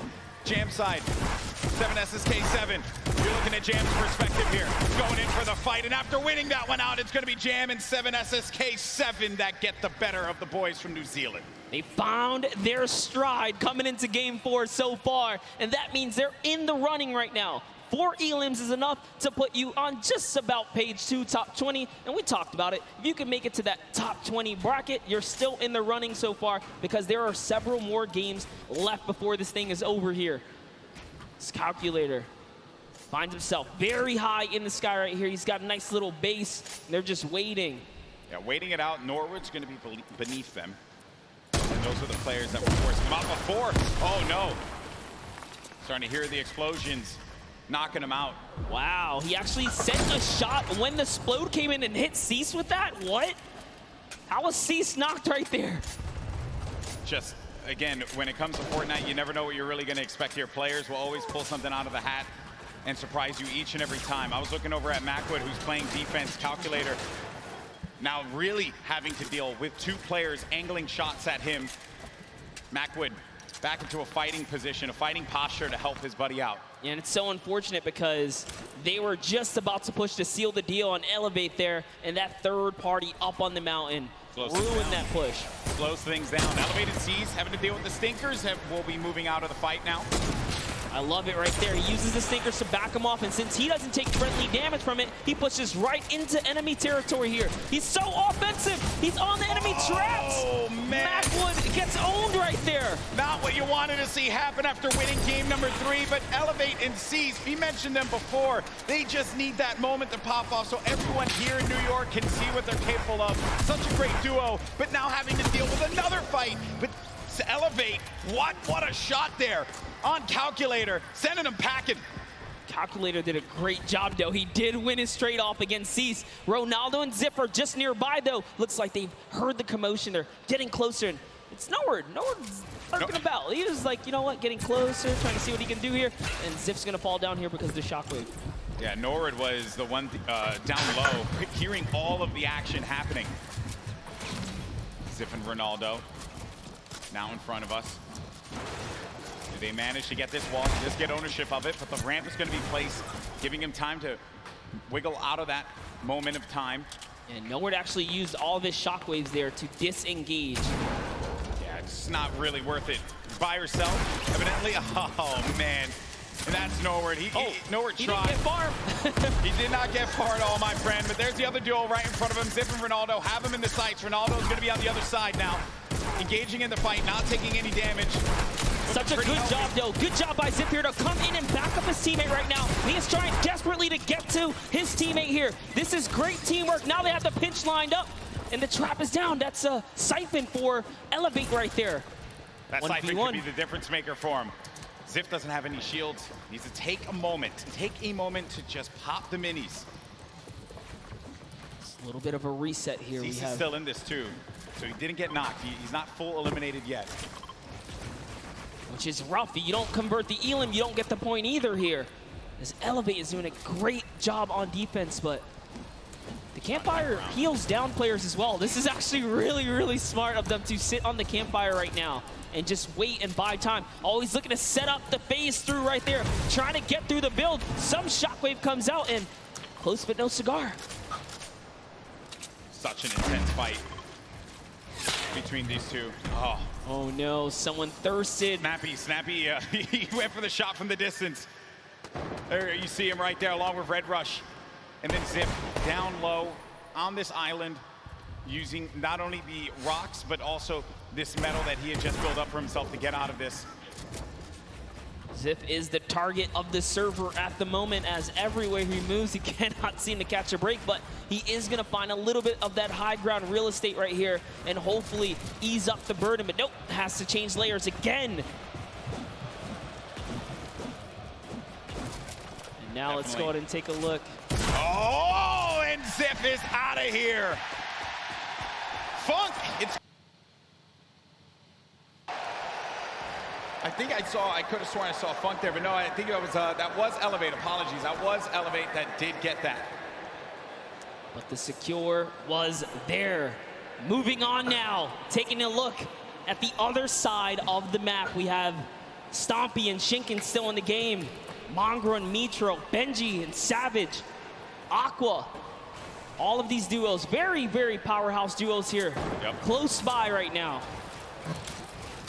4 eliminations for Benji Fishy. 36 duos remaining. It's going to be a loot late circle. So some water. Players will just have to build over. Nothing that these guys can't handle. Oh, a lot of open air, though. Lots of open air. All right, Benji's at 4 eliminations here. He's been having a good game. They've been playing well. Playing very good. 4 elims. Just final moments, right? This early in the game to have 4 elims is actually huge. And I love what they're doing right now, just fishing for damage because Storm Surge, you never want to be under the pressure of the Storm Surge. They know that with 50 players in the lobby, dependent on the zone, Storm Surge will activate, excuse me. So Force Sinkers is the perfect tool, perfect utility to have. Can take some damage down on any of these players, getting comfortable inside of a box. Now looking at this, got Vinny down low in a campfire. Saw Aiden and Sean there too. Had a few good moments for Aiden and Sean. It hasn't really been their event so far. Dude. 6 elims. That's insane. Having 6 eliminations already. Take a look at this stat right here. Damage dealt, 842. The match average, every other player on average, 176. That's not even enough to take out a player with shield and health. So they're doing a lot of work on this lobby right now. And they are here to play. Looks like they're going to find themselves another spot. This is actually an interesting spot, but it's all good because they have launch pads. They can get up and over this cliff lip right here. And they're backside safe, so all they have to do is protect their forward angles. I understand we did get some moments of Mongrel earlier on as he's trying to see where players are going to start to make some moves. Let's go ahead and take a look at that, and we'll come back and see where they are currently.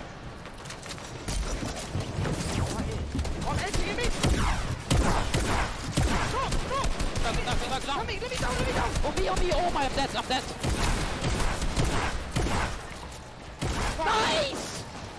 Nice! Oh my god, nice!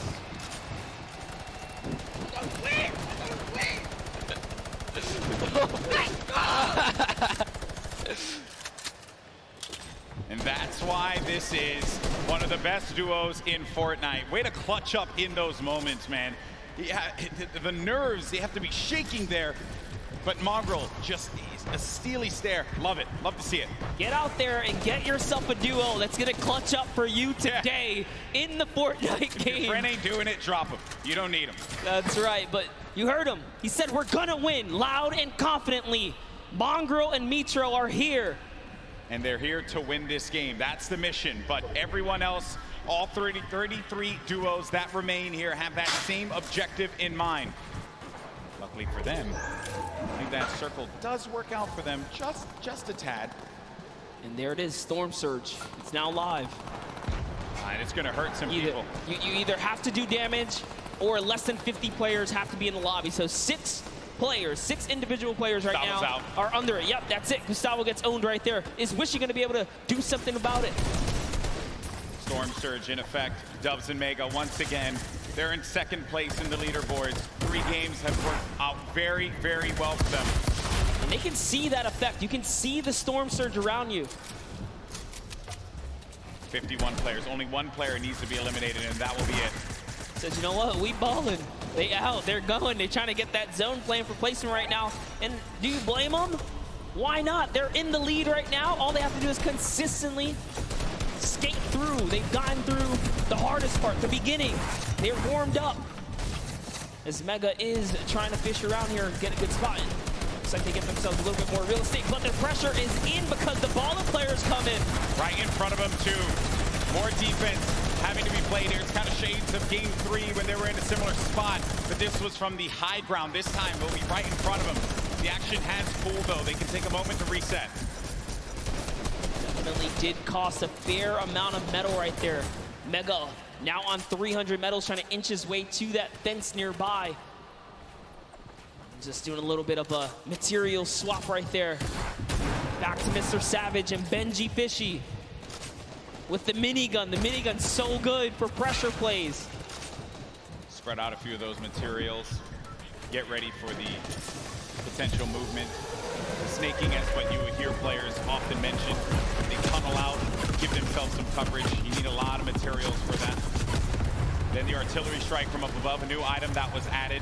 You can build around and give yourself some defense, so really it's just waiting it out rather than having to move out of the blast area. 5 elims for Mr. Savage and Benji Fishy. 6 for Mitro and Mongrel. This has certainly been a dominant game for EU thus far. Yeah, for sure. As Yuang takes out Rote right there, EU player is gonna go down. Rote gets the trade out though, must have been the zone here as we are cutting across here. Mitro's trying to find some real estate here. Is he gonna be able to set up? He's going for the high ground.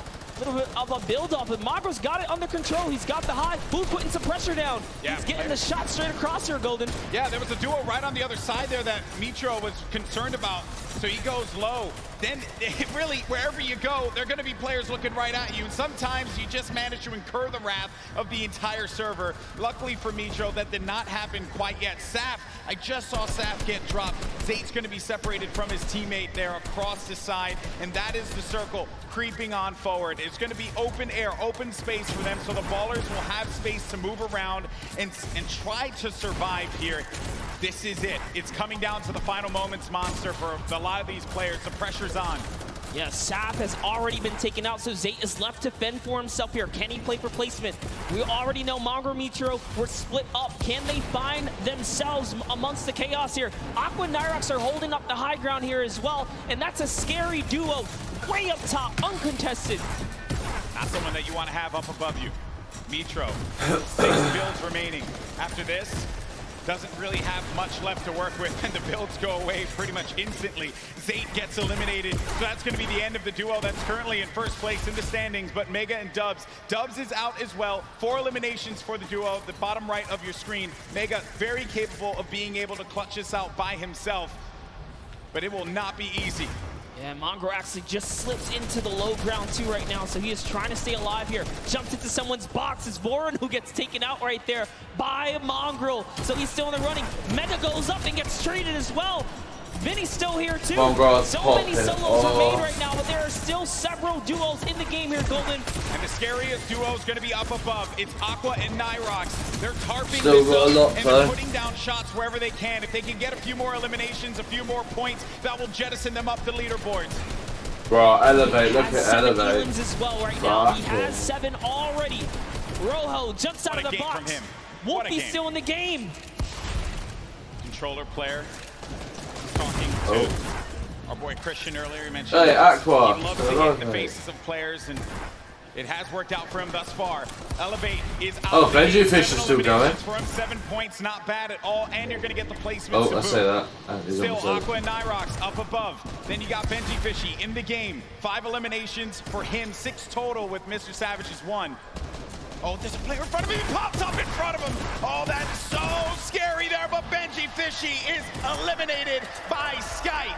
Sky has been around the competitive scene for a long time, and for good reason right there. Nyrox now owning from the high ground, putting that pressure down. A shockwave was initiated right there, but it's not going to be enough. This is their map to control right here in the final moments. They're the only duo standing, Golden Boy. This is their game to win. The cooler duo. Is this going to happen? As they're putting the pressure on these players down low. They're synergized, they're communicating, and they're ready to pick up this victory royale in Game 4. He only has 10 builds though. This is very intense. Both of them don't have much here. He's gonna put all the splashes down. Is that the decision right there to commit? Looks like the shockwave is gonna cause an eruption in the high ground, and now they're in the zone here. What's gonna happen here? This is so close. Oh, that was sick. A few left as the shockwave is gonna send him all the way up. Nyrox takes out Falconer down low, and he's wrestling with everyone, but Nyrox is out. Oh no, he does manage to get the elimination, and in the storm, he gets the victory royale. GG Aqua. For the duo, a big win for Nyrox and Aqua. Huge shockwave play in the final moments right there. It's going to propel him to the high ground and allow him to work top down. But not only that, it chucked everyone into the zone for a couple of seconds right there. So it truly was the ultimate disruption right there. The shockwave, the end of the game. will just change everything, the complexion of it all. And it's just everything that had happened right at the end here. Look at Nyrox, he just went down low. He wanted to get scrappy with him. He goes down. That's Sky and Chapix. And then it's Aqua who follows it up. Flew up right into the sky there.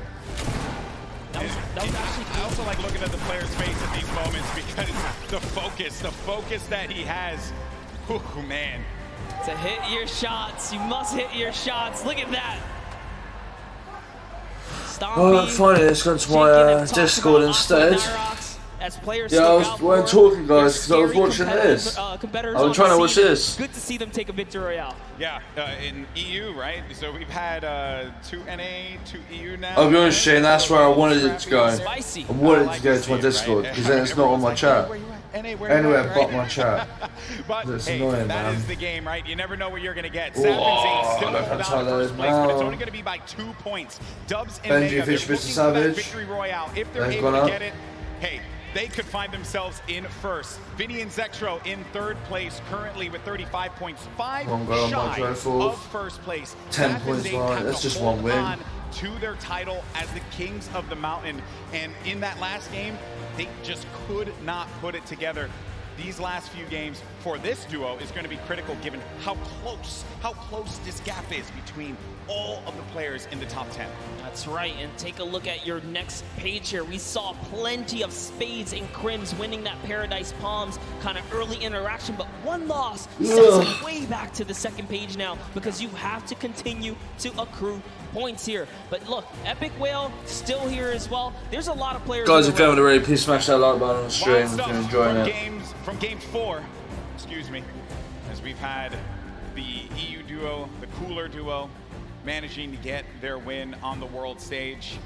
I know that we're going to have Jordan in a little bit with the winners. He's getting everything together. I want to hear from these players, and good news is we are going to do just that. So let's send it on over to Jordan, who has our winners standing by. A massive shift for EU here. We all know that shockwave grenades can absolutely shift the balance of in-game, especially allowing you to propel yourself up and work your way top down to dominate and control what was the most exciting final moments of in-game here today. What is your plan going into these next couple of games? There's a lot kind of hanging in the balance here, right? There's a big momentum shift for you, and you have the opportunity to kind of go any direction that you want. What's your plan? Our plan is just to keep going what we're doing right now, just landing our spot and going for consistent placement points. Consistent placement points, that's key, and can absolutely take the Vic Roy home, as you saw just now. Back to you, GB and Monster. Thank you so much, Jordan, for that one, and stay the course. No reason for you to adjust anything. If it worked out for you there, clearly you're doing something right, Monster. Yeah, absolutely. 2 more games left, chat. Competitive players know best, and stubbornness is in their name. You saw Jam Side 7 SSK say, hey, I don't care if I lose the first 3 times here. We're going to master this, we're going to turn it around. And they did. They had a great, at least, showing at some point at the last one. So players are going to stick to the guns. Early engagements, man, that is just, I love seeing those fights with the gray weapons, right? You really can tell who can figure it out. Not much to work with. That's always the challenge that players have to deal with. This is when I talk, chat, when these fucking, like this. Now, these guys are talking. Standing by to break it down, what we saw in game 4. Balla? Yeah, well, Aqua and Nyrox.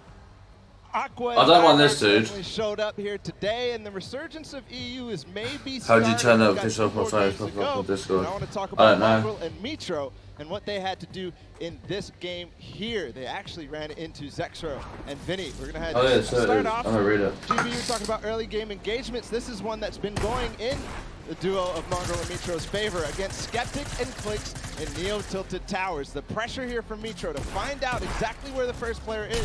Mongrel up above, then targeting on both. They try to get into the same box at the same time. They go down and just continue pushing forward. Mongrel and Mitro, it's the 2nd time that they win this engagement here today, and it's not stopping. They continue forward onto Volks and Parpy and just try to hunt down everything. There Clicks is trying to escape as well. And then this snipe here from Mitro. He actually, not only did he hit that, and they get right into it onto Zexro, he hit Vinny coming in with a drift board right before this. So 1 elimination there for them. And then they had the engagement that we saw earlier. We're gonna go ahead and run it back because this clutch puts them perfectly in position at 4th place right now. A reminder that this was with Mitro down after all was said and done. There he goes down, and then Mongrel comes in right on cue. He does not let his teammate go down. You heard the reactions earlier, and it continued because Mongrel got one more elimination in this game, leading to the 8 eliminations total before they fell, not before earning placements points though. So this game, not only did they take out Vinny and Zexro, which were in 3rd place, they stopped them from accruing any more placement points, so they are inching their way closer. They're now in 4th place. They actually have the most elims out of everybody in the tournament so far on 20. So with 2 more games to go, we're gonna see where they can leave themselves at the end. Back to you guys, GB and Monster. Thank you so much, Vala, for the insight there. Everyone getting all ready for games 5 and 6. And then we crown our first ever Fortnite World Champion. Crazy to say out loud. It's happening. It's happening. This is it. It's happening. It's happening, right? Now, there have been a lot of duos that have been the talk of the town, but one duo I am, in particular Robert. that have a lot of I'm reading it. are Benji Fishy and Mr. Savage. And we did get an opportunity to catch up with them, and they're currently in 8th place. Can they climb up? Let's go ahead and check it out.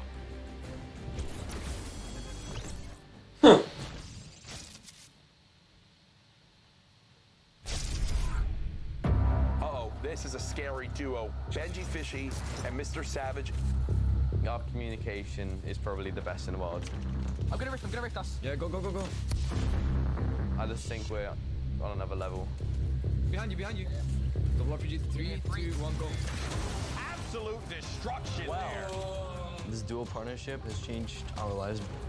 We've been able to accomplish so much more together. Let's go! He encourages me, I encourage him. We're best friends, we're duo partners, and it makes me smile. Yeah, it's a good feeling. Check me again, bro! We're savage! We're Benji Fishy, bro! My name is Martin Floss Anderson, and I go by the name Mr. Savage. My name is Benji Fish, and my in-game name is Benji Fishy. One of the most terrifying duos coming out of Europe, period.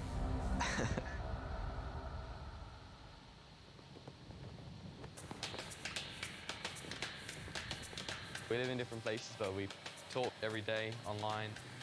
I live in Oslo in Norway, and Benji lives... I don't care if it's in my Discord. That's fair, I don't give a shit. You guys say whatever you want in Discord as long as it's not in my chat. See how he's doing here. He has my back. If I ask him something, he'll help me out. We don't actually just play Fortnite. We play other games when we just want to have fun. We have a lot of the same interests. He's always really humble. I love his personality. Yeah, we're great friends. Shoot. All right, yeah. Shoot. All right, yeah. I'm too good for you. Oh, there's a guy northwest of me. He has an RPG, I'm not. The reason why we're so good at playing duos is because we both have super good mechanical skills, good chemistry, and communication. Okay, 120. Knocked one. Let's go, dude! Everybody knew in the community that Savage was one of the best players in the world. He knows the game really well, so he makes really good calls. Benji's just so insane at just eliminating people. Benji Fishy is dialed in right now. He just follows me perfectly. He fills in the gaps that I can't fill in. You'd think a fish out of water would be harmless. Not this fishy. Not today. People were definitely scared if they see some fishes running around Happy Hamlet. You'd think fishes weren't really that scary, but Fortnite, it's quite the opposite. We're in a really good state right now as a duo. Let's just cross Loot Lake. I think there's people on the other side. We're playing super well. Players, they continue to go down like flies. We've been practicing. It's really nice to, finally be able to prove ourselves. Benji Fishy Savage. I think we're just going to show people how good we are.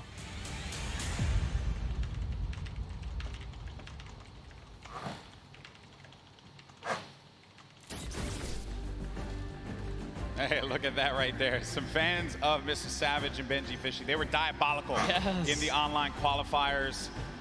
And maybe, just maybe, with these last 2 games, they could pull it up and get themselves into top 3, maybe even first place. How crazy would that be? Let's be honest, we've seen them do very well so far. Maybe not the performance they were looking for. I know they want to pull a victory. They have everything it takes. They can muscle up from 8th. Yeah. They'll be up there. It's going to be a challenge for not them, but every single player. But we're going to go to a quick break. When we come back, games 5 and 6, and then we crown our first ever Fortnite World Champions. We'll see you on the other side. All right. So a little break, guys. Obviously, I'm not coming out of it today because it's a 9-minute break of just this. There's not really much I can do, chat, because of what happened yesterday. So. And Airwalks. Wasn't totally expecting you'd win 2 in a row. Can you walk me through those final moments? It felt really good. I don't think I would have won if I didn't have him. Now, RL Grime, you were holding your own, you were keeping up, you were staying alive, you were getting eliminations. How did you change your playstyle from last Pro-Am to this Pro-Am? I think we learned a lot from the last one. Just that you should focus on late game a little bit, and I just sort of let him lead the way and made it happen. How did it feel to play with a potential World Cup duo winner? It's amazing. I'm actually going to come tomorrow and sit in the stands and cheer for my man Airwalks, yeah. Maybe make an Airwalks sign and wave it in the air? Maybe a 98 bot sign. I'll hold it up. Good luck on the event tomorrow. Congratulations on winning. Congratulations on winning. Incredible, incredible. Bro, I'm just leaving it. Daniel, mate. I don't even care. Like, I'm not even reading it, really. Mongrel, my trends are full. Oh, Falcon I've got up. I went there a second ago. Zector, Vinny, Mega and Dubs. Mate. My name is Hype. My name is Serpent. We qualified on the... Oh, looks like Bassett's going to go jump in there now as well. It was pretty crazy. We knew it was the last opportunity we had, so we were just completely focused the entire time. I'm ignoring the chat as long as it's not in here. We qualified. Yeah, it was such a relief. I was waiting for this moment the whole time. Well, before the leaderboard updated, we was almost positive. We was freaking out. And then when we finally saw the leaderboard update, we just started screaming the entire house down. We started playing back in like season 3 of Fortnite. We just found each other through a Discord community and joined a squad team together. And we just stuck with each other ever since. Yeah, pretty much. I've never ever played with another duo besides Serpent, so since day one.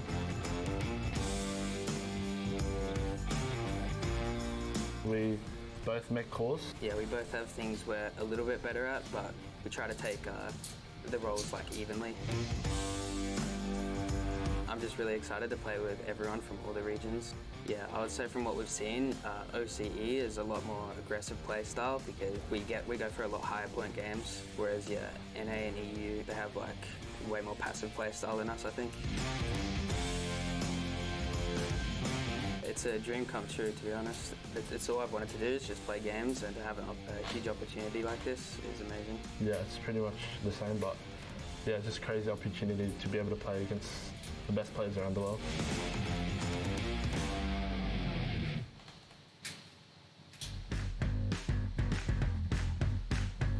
Yes, 6 games tomorrow, mate.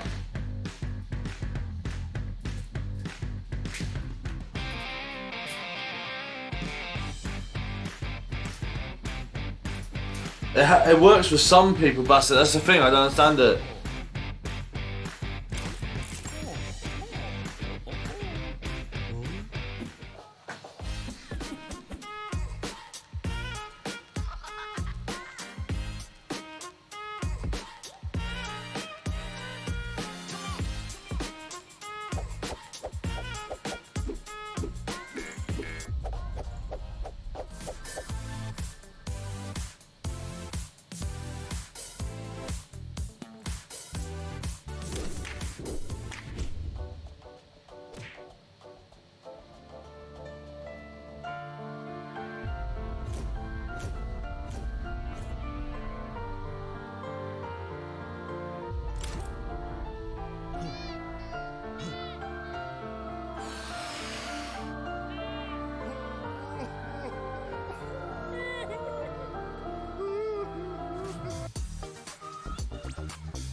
There you go, Daniel's put one in. 大家好，我是 XXM， 我来自中国。 The rocket's gonna come up through. Are they all coming down? Moon BB. Oh. 我叫小蒙德，我来自中国。我们是在那个亚洲锦标赛第6周海选的时候，然后双排拿到了亚洲第1。A second rocket going to catch both players? How do you even find that angle? 当时我很高兴，我超级高兴，从桌子上跳了起来。 These guys do not miss. You have to be careful. You cannot sleep on them. 我们为了准备这个比赛，我们每天基本上要训练12个小时以上。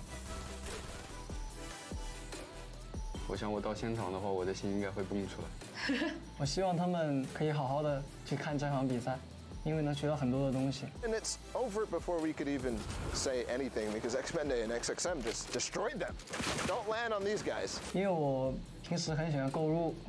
然后，如果说获得这么多奖金的话，我一定会买。也许我会在一个很悠闲的地方买一个洞，放着比如瑞士。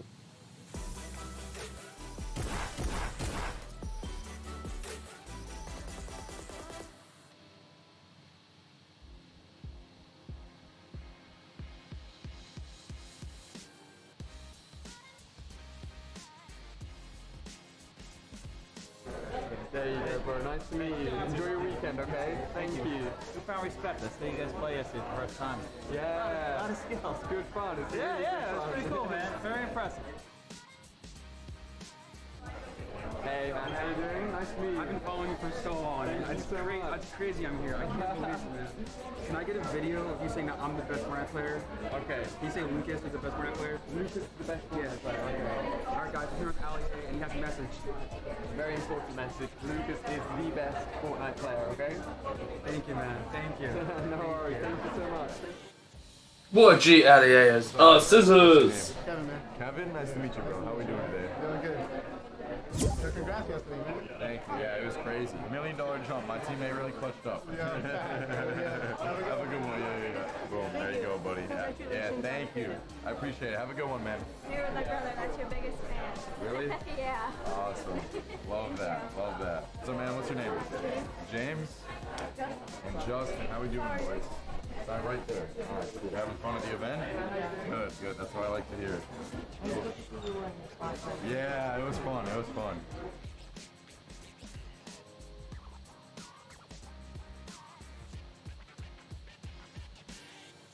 What a G.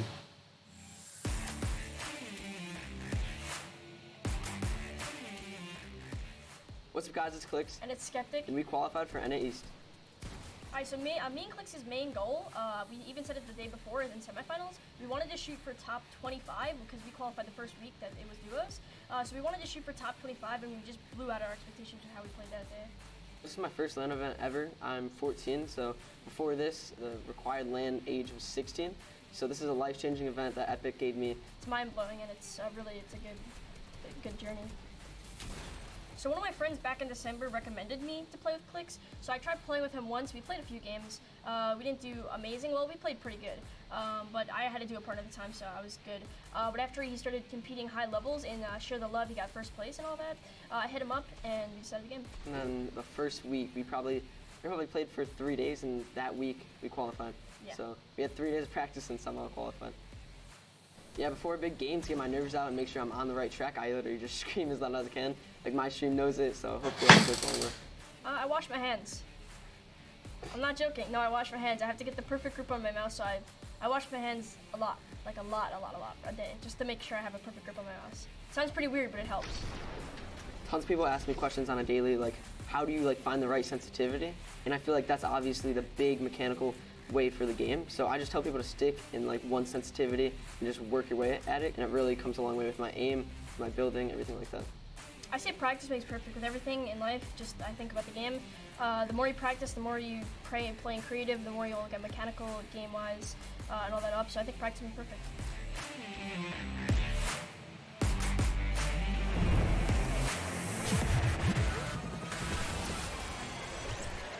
Here we go, chat. 2 more games. Well, I'm gonna have a cigarette quickly.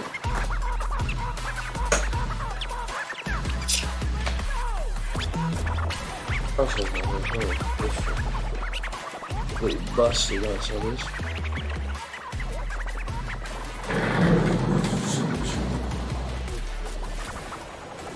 Ladies and gentlemen, welcome back.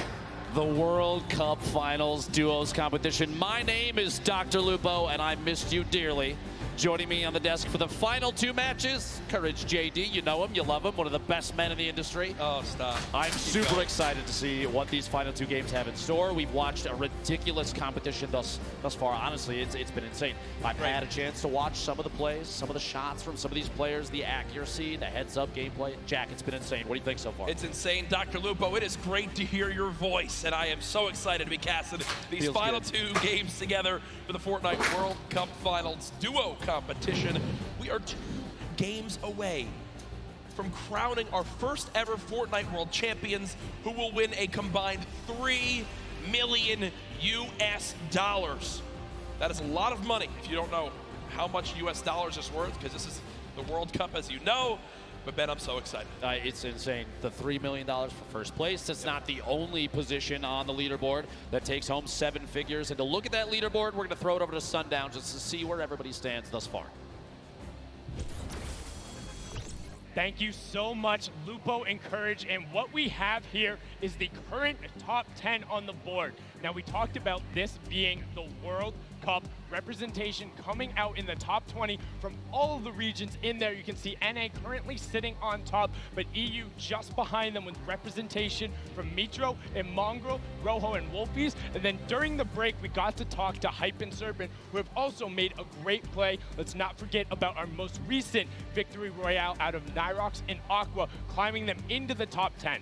Now, what we want to take into account, 2 matches are left. The highest elim totals we've seen out of a pairing is 12. We've seen it twice.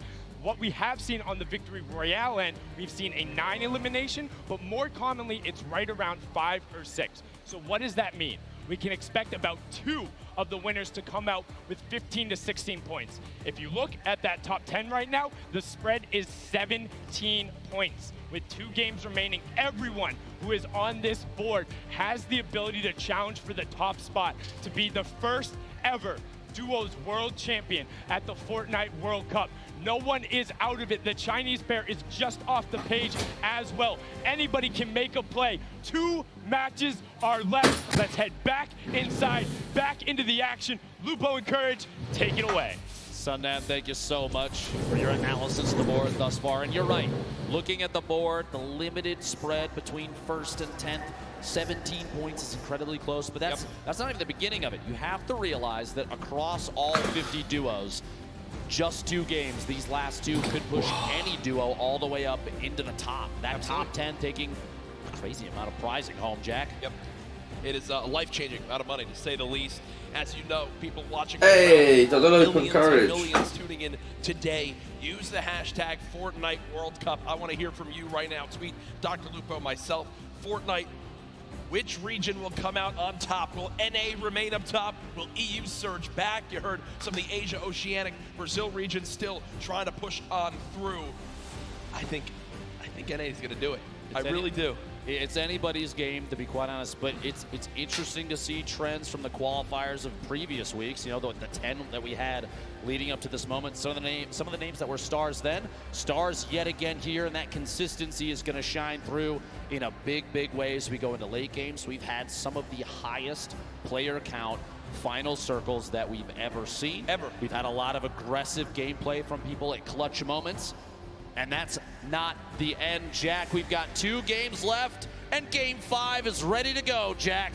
Ladies and gentlemen, this crowd has been incredible live here at the Arthrash Tennis Arena in New York City. Which region will reign supreme?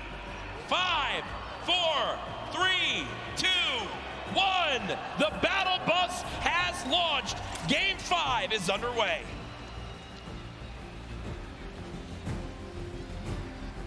The last few matches, Jack, we've seen some relatively contested, popular drop zones. I've been watching on Twitter, and a lot of people have discussed whether or not Loot Lake right now is one of the hottest drops in the game. You have a number of duos, high-power duos that have dropped there consistently thus far. Do you think going into this Game 5 and 6, we're gonna see similarly contested early drops, or are people gonna change up the strategy with the amount of prizing on the line? I think the thing that we've seen so far is the teams that stick to their strategy are the teams that are, you know, staying out on top. It's why they're consistently placing Sap and Safe, for example.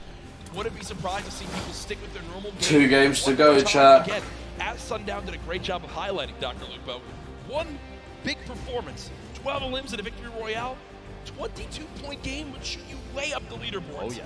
So you can't count yourself out yet, as we do see our last match winners currently on our screen.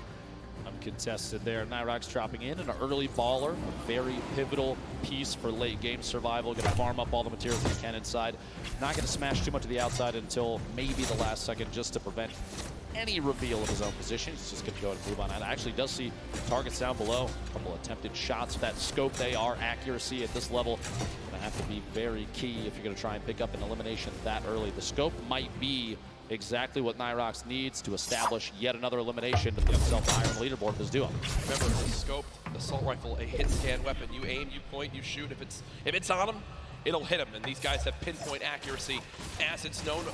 You know, when you land on the southwest side of the map, if you don't land in an exact big area, it's a very, very scrappy start. It's a lot around getting a baller, rotating on through, and just trying to, pick up one chest here, loot one building here, and piece some things together.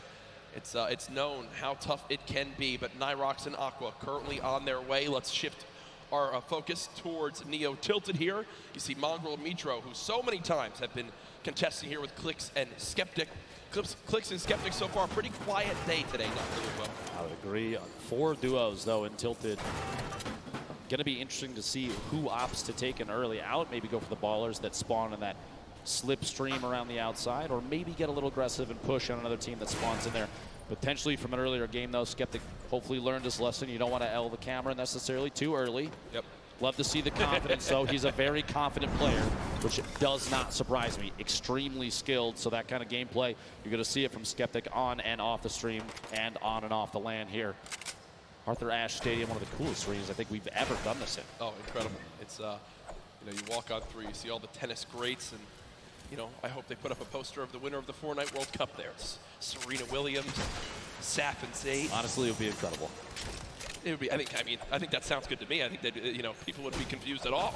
But maybe it's the start of a great legacy here at this arena. But right now, you begin to point out Mongrel and Mitro landing here every single game. 4 teams though, still in Neo Tilted. When will the battles begin? 97 players left. Every duo still represented. Crazy powerful loadout. You saw he has 4 shadow bombs this early in the game. Those are incredibly powerful going into late game, especially when you're attempting to avoid confrontation as much as possible until just the right moment. You can shadow bomb out of almost anything. Granted, the people that may see you rotate don't have pinpoint accuracy, right, which honestly is typically the case in a lobby like this. Well, we go ahead and look at Lucky Landing right now. 2 teams currently here. This has been the case so far this game. Gustavox 8 and Wishy DP up against M11Z and the duo right there. At this point, yeah, I was going to say, it looks like they're just opting to do a little bit of a split here. Just watching the opponents move around down below. They don't necessarily have to push this yet. They do have a little bit of time before the storm starts to make a move here, so pressure is going to be applied before you know it. But a loadout like this, there's no shotgun in the inventory. They have the shockwaves to rotate if they need to, but those are oftentimes saved for late game if you can do it. It's an easy way to push through opponents' builds that are above you, as we've seen in previous matches countless times, take the high ground without maybe being challenged. The only downside is you put yourself way out in the open. We did see a number of players get eliminated on the fly, literally, while shooting through the air with their shotgun. So we'll have to see. Shots are behind Gustavox 8. Knockdown, no shield remaining. Wondering if Daedra and M11Z decide to push off this Wishy. Reveals that he does have that heavy sniper. Grenades coming on through. Quick little reaction right there to box up for a brief moment. But remember, when you get that shield broken, there is a unique animation and sound effect. So Daedra and M11Z know that Gustavox on top has no shield left, and that heavy sniper rips through the wood right there. Good coordination to get some damage done on this player. Saw Daedra holding that edit, that pyramid at the top, so we can look through, and shots from the duo up above, Wishy and Gustavox, well coordinated. No push yet. This is kind of a stalemate at this point, which for all 4 of these players may end up fighting them in the back. That being said, Wishy, the fly in right there, pushing up, trying to get past, moving over to this brick pig, make their way into maybe a little bit of side cover. Shrine made for me on the map is. Now Wishy will go ahead and loot that chest alongside Gustavox, who are both out of shields. Looks like Daedra and M1Z did what they wanted to, which is to push them out of Lucky Landing. Not sure if they're going to continue to pursue this. It doesn't appear so right now. And all things considered, I don't think they need to, right? They can go back now, farm up this whole area, check for the certain loot spots that may have been missed, and continue to get materials now. Moving towards Dusty Divot. Rogue members Tetra and Eclipse currently building up with players just below. Clix and Skeptic, the duo underneath. A little bit of a split for Tetra and Eclipse. Hopefully does not come to bite them in the back. We'll see here in a second. Eclipse pushing up, trying to match position with Tetra. Shots on the baller. You don't want to see those things last too long. Nobody was in it. It was just rolling down the hill. And this could be really useful, Ben, because the players down low that are going to get by this airstrike, I believe it's Clix and Skeptic, are only building with Wood, and Wood gets shredded on through, and Skeptic, because of that, now down to just 25 HP, and that might be the green light for this duo to push on forward. One player challenging up top. Eclipse has him trapped in the box. Does take a little bit more damage. It will be a build battle for height. Eclipse with a ton of materials, but look at the elimination feed. Tetra with the elim on to Skeptic, so it's a 2 versus 1. Clix all by himself. Even if there's a sacrifice in the 2v1, that 1v1 afterwards and the pickup, the revive your teammate might be the best play. We'll see here in a second. Pressure from above, not yet. Clix all on his all by himself right there. To take just a second and heal up. Any chance you can get to get a little bit of HP might be the key to staying alive. And this is where I believe adjustments need to begin to be made, right? Eclipse and Tetra, as they push on forward. Clix now all by himself, trying to force him to happen. There's no shot right there as he goes down. The day of struggles for Skeptic and Clix continue. But the point I was going to make right there is now you're getting to a point where you need to go and push for those elims if you want to make the climb back up that leaderboard. Eclipse and Tetra obviously still have some work to do. In that 2 versus 1, before another team can begin to push on in and try to steal that last elimination, they have to force the 2v1. Thankfully, Clix does it for them. They get the free limb and win that fight at Dusty Divot. Meanwhile, Saf and Zate. First game winners. Oh, shit. Oh my gosh, the heavy snipe to knock the pyramid and immediately capitalizing on Saf being exposed, leaves Zate in a 1v2. A little bit of a panic, and the Shadow Bomb may or may not be enough. Right into the slip to try and sneak away. Gonna run down in some previous builds. That's a quick pick off there from 4ZR and nowhere. And that's the second time we've seen that today. The player with the heavy sniper, they can see that the pyramid is being edited on through and peeked through. So they immediately call that out. They time the shot alongside AR shots, or that one, I believe it was actually shotguns. And Saf is eliminated before he can even build a single wall. As right now, it's Zate all by himself. Now moving towards the northeastern side of the map near Pressure Plant. Our mech friend no longer there, but Nyx just took a ton of damage. Close by, I believe. Did he get sniped? I think he got sniped. I believe he did. Sitting on quite a bit of healing, though. The slurp, minis, that campfire, all going to be big there. You see he's waiting for the campfire to finish. He's going to pop that slurp, get back to 100. Meanwhile, Airwax, Nikov owning the top of the ship here. Just taking shots at anybody that rotates. That high ground advantage, even early game. I'm not doing any more much yet, Daniel. Yep, a lot of the build fights and late game rotations are capitalized by players that have the high ground advantage. But even early game, high ground gives the ability to scout. Sean goes down. Aiden, an attempt to push on through and try and pick up the elimination on his opponent. Quinton inside the box there, does knock the wall out, picks up the materials, and kick to grab the card of his teammate. I was going to say, I think that the teammate was not, so it is a 1 versus 1 in this fight. Aiden at max HP, gets the high ground for the moment. Quinton, absolute the health disadvantage. Aiden most likely knows this, continues to push for this elimination, wants to clean this up as quickly as possible. Wondering if Quinton has any traps to be used right here. Doesn't appear so as of right now. That edit was just missed by Quinton as he tried to go push back up to the high ground. Just get above. Aiden pushes on in, spraying. Unfortunately not able to connect, takes 44 damage right there. Quinton, a masterful fight so far. Aiden's health advantage now gone as they're about 15 HP between each other. But Aiden has the chug splashes, and Dr. Lupo, they show off just how good they are right there. Quinton stuck all the way up top, popping that med kit, trying to get back to 100 HP. Aiden and Quinton in a little standoff here, a back and forth of epic proportions. Quinton, there's the storm. A little bit of pressure. You got up above. Quinton trying to watch that, holding that pyramid edit with a peek. Trying to catch himself up inside the pyramid by resetting. Can't quite do it. Does fight for high ground. Aiden on controller. Don't forget that. One of the best controller players we've ever seen. 101 HP remaining.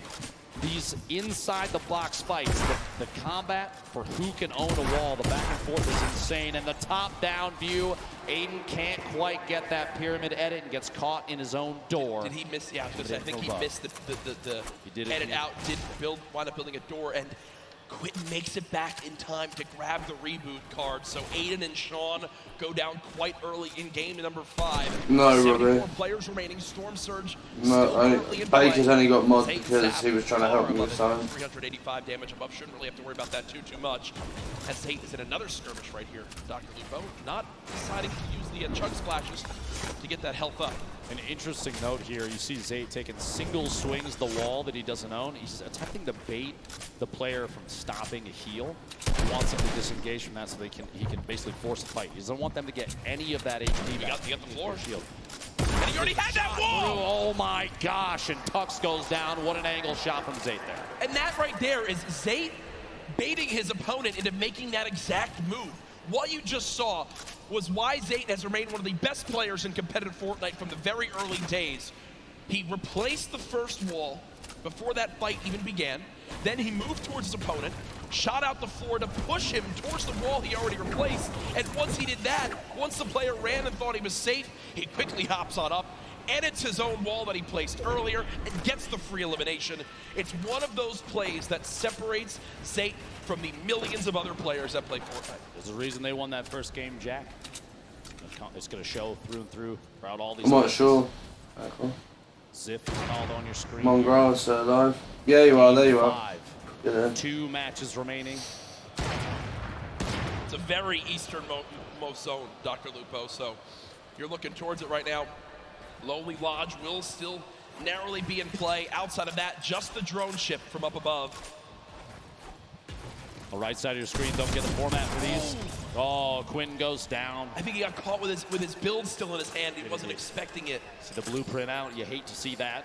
The victory royale worth 10 points. Top 5 is 7. Top 10 is 5. Top 15 gets you 3. And every elimination, that single point, and every elimination so valuable in 6 matches. We're not looking at the same 10 that we saw in the qualifying weeks. You have only the 6, but it's a guaranteed 6.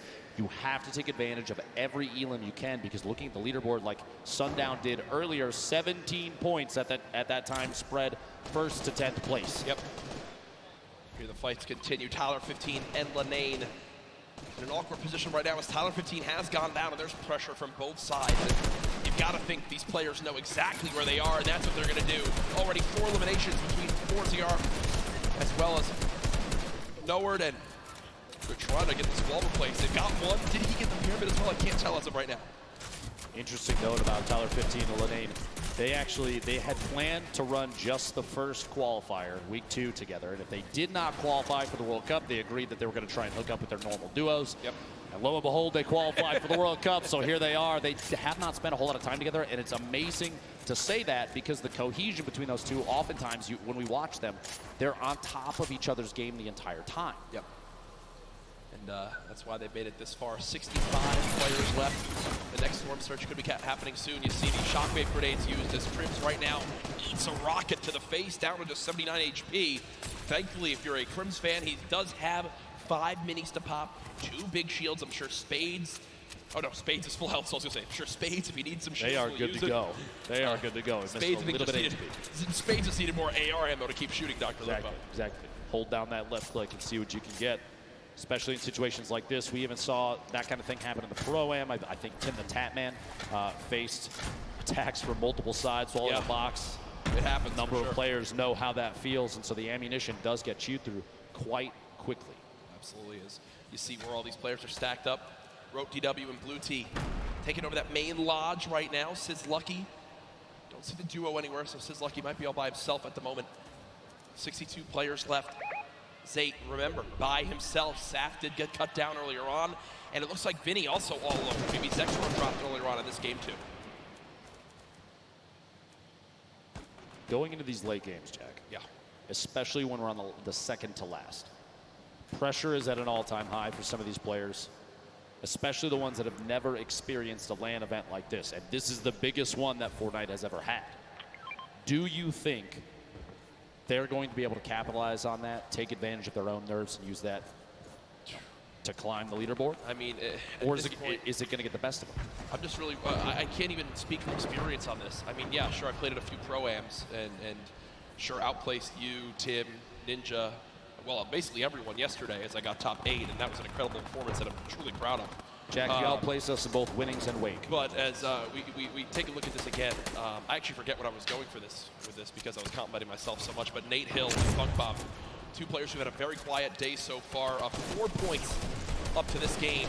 They've matched that in this one alone, so they're at 8 overall. And well, that's that moment we're talking about. With the shield broken, the entire lobby has decided you are the player we're going to shoot at. And Nate Hill is burning through material. This is looking like it's going to end right here for this FaZe Clan duo. Nate trying to make it through. Just a frantic flint knock shot. At that point, it's desperation. 6 total builds, no healing, only 34 HP. Imagine if Nate had caught Wade. Did tag him. And no. Gospel side is caught between multiple teams, players rotating into the zone, players that were originally taking shots. A tough break there in Game 5 for Nate Hill and Funk Bomb. Keenstar and Hunter do wind up finishing off that elimination with the help of Serpent and crew. 57 players left now. This zone, Ben, is in the middle of basically a forest, but most trees are now gone. I'm looking at the minimap right now. This is a pretty central zone where everything's remaining. So players on the outside will need to move in from all areas. The zone pushing forward. Here are Mitro and Mongol. A quiet game so far. 0 eliminations up to this point. The question remains, will EU climb up into the top 3? They're just on the outside right now. I know this is NA home turf, but I know the hundreds of thousands of European members of the Fortnite community are out there rooting for duos like Mongol and Mitro to pop on up. And unfortunately, when I mentioned EU duos, I just saw Benji Fishy and Mr. Savage go down to the duo of Arkram and Falconer as they continue to perform well, a team also in the top 6. Not out of this just yet. 1 game still remaining. This circle, a east-southeast push. This is the 50-50 where you're going to see a number of players sit inside the next safe zone and take advantage of that ability to watch people rotate in. That's where a lot of the eliminations mid-game happen, is people trying to get into the next position, and players like Mongrel, Mitro, they are in spots to take advantage of that. That being said, Ronaldo does take out Mitro on the feet, picks up that elimination for the duo. 28 duos remaining. We're not even close to placement points yet. That happens at 15, Jack. Yeah, and Mongrel knows this. When you look at his inventory right now, no combat shotgun, still this epic tactical shotgun, quite good. The big question for me, 2 shadow bombs, all the movement, how exactly does he play this? Mongrel looking for an elimination, shot comes on in, does get a small little shield tag, but not too much to begin to push that. Good job at least getting up this layer of height. Remember, it's so tough in elevation here when there's so many builds. Bottom right of your screen, another solo still remaining. It's Zayd, who still has, I believe, 3 shadow bombs left, Dr. Lupo, to make plays in the late game. 2 of the biggest players we've watched thus far. A lot of people just waiting to see how things are going to play out. Mongrel holding this edit. He's waiting for that opportunity to pop up with that purple tag. See if he can do enough damage to pick up an elimination or at least a knock, especially as we get into the circles where movement of the entire zone is going to happen. A knock will translate into a full elimination. The siphon will kick in for the HP or shield. Those last second elims before things start to move, those are huge. They give you that. These guys are doing quite well. There's Falcon, Falconer, Arkram sitting in a great spot right now, kind of smack dab in the middle of the current safe zone. Yeah. We have 21 seconds before this circle starts to move. I mean, I feel like this duo hasn't been spoken about a ton so far today. They're currently top 5, Dr. Lupo, in another place where incredible players. Yeah, they can absolutely make some noise right here in this one if they can finish strong. Remember, other teams in the top 5, they'll still have representation. With Zayt still in this one, Falconer and Arkram. Arkram quite weak at the moment, though, about 120 HP in total. 27 duos left. If you're keeping in mind the format of this game, it's top 15, and they're going to go ahead and shockwave across. They both use one shockwave together, and now the push begins. Falconer slowly inching towards this zone. He's being pressured by some stinks at the moment. Only 7 total builds left. He's got to follow up his teammate, and that's a great recovery by this duo. He's made it back to Arkram, but look at the high ground, folks. Fucking Aqua, man. Now. Aqua and Nyrox are winners from last game, already back on height, and high ground has been the key to victory so far today. Just underneath Airwax, the back-to-back Pro-Am winner, and his duo Nikov below. Previous game winner sitting all the way up on top. Cease and Elevate rotating across the very front of the circle. You see players flying across the current safe zone. The shockwave grenades so key in movement late game right now in the current meta. Players on bottom fighting it out. Only a few ballers left in play right now, and they're most likely, if not already, going to be eliminated very quickly. 19 duos left. Aqua on top. He'll come float back down here in just a second. Battle still going. Look, come on, girl, bro. No one challenging for it as of yet. You got Elevate and C still on the low ground. Punisher there as well. Mongrel still making plays happen without any movement items left. We are one team away from placement points being earned, and there it is. We are now in our top 15. Zay getting caught off guard from behind. Linane drops in. He wound up dropping in 16th. It's just outside of placement points. Zayt and Saf will not earn placement points this game. The lobby beginning to drop like flies, and look on the high ground still, folks. It's Nyrox and Aqua setting themselves up for a great spot at the end of this game. 2 players still left in ballers. Somehow, Mongrel is, oh no, he goes down right there. 11 players left, Dr. Lupo. Players all the way to the high ground, still Aqua and Nyrox. They have absolute ownership of everything underneath them so long as they stay on top of their material count. They don't get overzealous with those builds. You have to savor those because right now there's nothing left. Look at Aqua, from a player that gets beaming. item at the edge of the zone goes down. Spray from that minigun from Aqua. He is not letting anybody move unchallenged right now. So powerful. 2 duos left. It's Aqua and Nyrox, Cease and Elevate. The rest are all solos down low. Cluja with the elimination on the Chapix. Cease and Elevate decided to drop down low because I believe they're out of builds. They just got to go brawler mode right now. Cease getting chunked by this minigun of Aqua as he continues to rain down fire. Down goes Cease. Elevate now weak as well. The circle's moving back the other way. Wolfies is at the forefront right now in one of the best spots because of all those builds potentially already owned. He can just make his way on through without challenge. Skype trying to challenge for high ground and gets absolutely beamed. Daedra and Wolfies in this game as solos. Cluja as well. Aqua and Nyrox. Could they get another victory royale? Currently at 5 eliminations this game. Aqua, stink grenades from above, still riding the minigun, still 250 small ammunition remaining, and this thing is so punishing from above. You have that high ground advantage. You have the shot. They won it again. From above, the elimination, a 3v2 situation. Aqua, Nyrox looking to pick up the first World Cup back-to-back victory royale, Jack. Pressure coming on in. They drop down low. The tag's coming through. My gosh. There it is. A 17-point performance from Aqua and Nyrox as they win it again. That alone, those 2 games may be enough to push them all the way to the top of the leaderboard. And back-to-back wins. Game away if they can hold that from $3 million. My goodness, folks, here it is again. Aqua with that minigun up top just made it impossible for any other team to even try to contest some of that minigun done bits, mate. Down, Cluja there as well. Here, Cluja was doing everything he could, but again, when you're at a number disadvantage, Dr. Lupo, a health disadvantage, when you're on the low ground as well, I mean, I just don't see how you could even win the game. He tried to edit him down. Unfortunately, just can't hit the final shots as Aqua still drops him with 200 HP. And again, much deserved as they take the victory royale. The reactions from these players are one of my favorite parts, especially at this level, Jack. Yeah. 1 game remaining. World Cup Finals Duos competition, and I have never been to Ireland, mate. I was supposed to go in November, actually, but I'm not going now. Here, along with literally 18,000 people at Arthur Ashe Stadium. Yeah, and they are enjoying themselves here today. What a feeling it has been. We hope you've enjoyed the coverage so far of the Fortnite I think they've won back-to-back wins. If they can get to late game, like end game this game, I think they've done it. Because Zayt died quite. Zayt missed placement. Even more intense. The solos competition will be underway. Tfue will be involved as well. I'm sure a lot of people here looking forward to that as it is going to be one to remember. Solo's going to be nuts, man. I can save you. There's no reboots. It's you and you only. The nerves will be at an all-time high. Who do you have? If you look at the entire list of everybody for solos, real quick, one or two names. Who do you think's going to do well? Oh, gosh. Well, I'm looking at anyone who's double qualified.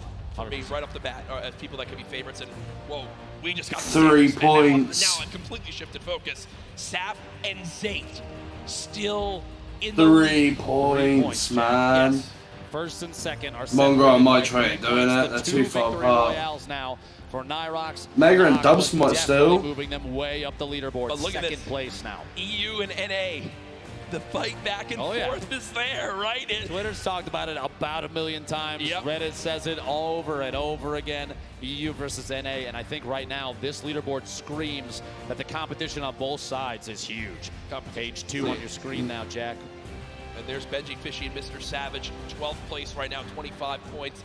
The difference between 11th and 20th, just 6 points right now. Dr. Lupo, still anybody's game as this continues on. What a day we've had so far, just one game left.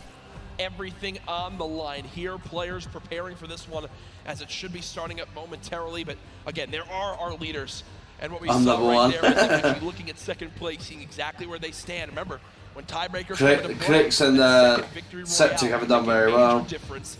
We are almost ready for this last game here, but we want to take a look back at game number 5 with Ball.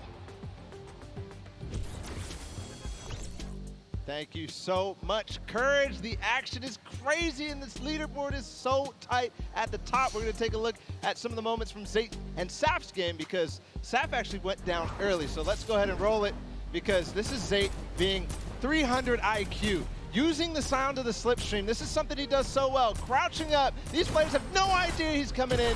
Finishes off the first one right away. That's 4 when Tux tries to make the play, but not before he finishes the elimination. And then Zayt ends up going down, tries to get the wall replaced for a bit, but continues on forward, gets back up with the slipstream, eventually comes back up to take out the last remaining player here. This was a 1v2 clutch. And if you think about the standings right now, they were at 40 points before this game began. They got 3 points in this one here by himself. That's what kept him in the lead here today, right now. Finally picking up Volks on the outside of the zone. That's perfect play from Zayt. Didn't get quite top 15, but he did get this one last elimination. And that is what is keeping them in the game right now. You have to remember, they did not play too well in the last game. They accrued a little bit of points, and they're doing it again. Have you got a clip of it, Alex? They have to Alex? have a strong game here. But when you think about the rest of them too, Mongrel and Mitro, they 3 mil for the winner. Only Mongrel for a little while. Vinny and Zexro, they only went down to Zexro as well. So clutch is all up. I mean, literally, it comes down to one player's performance. I can't wait to see this last game. Gentlemen, please, if you don't mind, close us out. Thank you, Ball. Great stuff as always. And whoa, there. Okay. Marshmallow joining us on the cast. Yeah, I think that's basically exactly how it works. Now we have a little bit of special announcement for everyone live in the venue right now. Pay attention, Fortnite World Cup attendees, to celebrate the 1 p.m. Marshmallow live performance on Sunday, tomorrow, the first 2,500 fans to enter the Arthur Ashe Stadium will receive a Marshmallow cosplay helmet to wear during the performance. The first 400 fans to enter the stadium will also receive the Marshmallow supply drop codes. These special codes contain the Marshmallow outfit, the Mellow Rider glider, the all-new Mellow Mallets pickaxe, and 1,000 V-Bucks. Also, I've seen this, I think, Alex. 10,000 fans to enter the stadium will receive Fortnite-themed Thunder Axes to make noise while cheering on their favorite players during the Fortnite World Cup Finals. Doors to the Arthur Ashe Stadium open at 11:30 a.m. tomorrow, so you want to make sure you get here early to make sure you get your seat. I'm looking forward to that. Can you show me the axes, please? I mean, look at this. You know how loud this is going to be in here tomorrow when you're banging these around, when you can annoy your siblings with these when you end up going home with them. I don't want to give everyone any more ideas, but I'm ready for that performance. It's going to be an absolute blast. I know, I'm sure everyone here. 2, 3, 1, 505 grand. So much fun. When? Watch live. What, yesterday in the pro-am? This is it. Dr. Lupo, at the end of this game, we will crown the first ever Fortnite World Champions. I cannot believe we made it here. Ladies and gentlemen, make some noise. $15 million on the line here. 3, 2, 1. That's jokes. Jack, 10 weeks of practice, the qualifiers, constant hours of scrimmaging against each other. These Yeah, it's probably know each other's yesterday. strategies. They know where they're going to drop. Well, here we They know go, where they guys. will and won't Last pressure. game of the stream. This is going to be intense. Everything comes down to this last match, and as we've seen from previous games, 20-plus points is easily attainable in a single match, which means tons of players still in contention for first place. Yeah. Anyone can still make some moves here. The back-to-back winners, Nyrox, Aqua on your screen right now. Saw him making a drop down to the southwest corner of the map. If it works, I think you stick to it. Right? I mean, it's working for these guys right now. Get good at Fortnite whenever. Yeah, I wish. Man, the only time I'll be good at Fortnite is if I get a PC. And already the And go keyboard and mouse. Even then, I still have to sweat it out. goes, that will end their duos competition just like that before Aqua and Nyrox have even landed. That's tough, Dr. Lupo. Feels bad. Feels bad, man. Tried their hardest on to the next one, you know. Aqua, quick little note there. Yeah, I did Aqua. 1,152 damage in the last match. Over 3 times higher than the match average of 335. I think that goes to show just how involved Aqua and Nyrox love to get when combat situations arise. An opportunity to third I'm getting there. take shots at players on rotation. Yep. Those damage numbers add up in a big way. Most of the time to I'm getting there, man. I just gotta start practicing edits, man. I'm really bad at editing. It's huge as well. PF Zin and Nyx. I got it. Make shots here. Who's that? Players over at Snobby do pick up that first elimination. Twiz goes down. His duo nowhere to be seen just yet, but that elim is big for them. An early point, very key. Format on the right side of your screen. If you forgot. Yo, what's up, Callum? Callum, I'm gonna play some arena in a bit. I'll invite you. Bolt action sniper rifle. Temporarily vaulted, brought back a headshot as a knockdown, 105 to the body. Big damage there. So here we go. Players now still fighting. It's Keatstar and Hunter. Shockwave grenades picked up. 20 total builds possible right now. I'm not doing anything in the Discord, They Rainy. have all the shields they could ever want. Wondering if they've done any damage yet to their opponents. Are they still going in that chat? Be happy with backing on them for now. Don't want their final game to end super, super early. We can see in the minimap down there. I'm curious if they know other players are over there at Mega Ball. Meanwhile, Aiden and Sean. Paradise bombs. Aiden goes down. It's all up to Sean to try and make the clutch save. It is Pottle. SSK, Jam side, also dropping down here every single time, but it is not enough. Jam side comes out on top. Able to temporarily save his duo. And there goes Aiden and Sean. They now exit the World Cup duos as well. More pressure though. Little Jay and Little also dropping here at Paradise. These highly contested, very important POIs are big. Oh my gosh, the aggression. Shockwaves in. What a shot. And there it goes. Oh. The elimination comes on through as they got the scent of blood and like sharks in the water chase down their opponent. You can't really blame them either in situations like this, though, especially the World Cup. If you get a knockdown, if you're in a 2v1, you're even willing to sacrifice your teammate potentially in a situation like that to try and get another. Already, people are dropping much quicker this game. Oh, 100%. Already down to 7 duos eliminated from this one. 84 players left in total. And you might think, that's not a lot in Fortnite, but no, trust me, right now in a lobby like this, they're going quick. And I will say this duo of Daedra and M11Z, if they can make it to late game with the assault rifles they have a legendary assault rifle, Dr. Lupo, and an epic infantry rifle. Both of those can shred.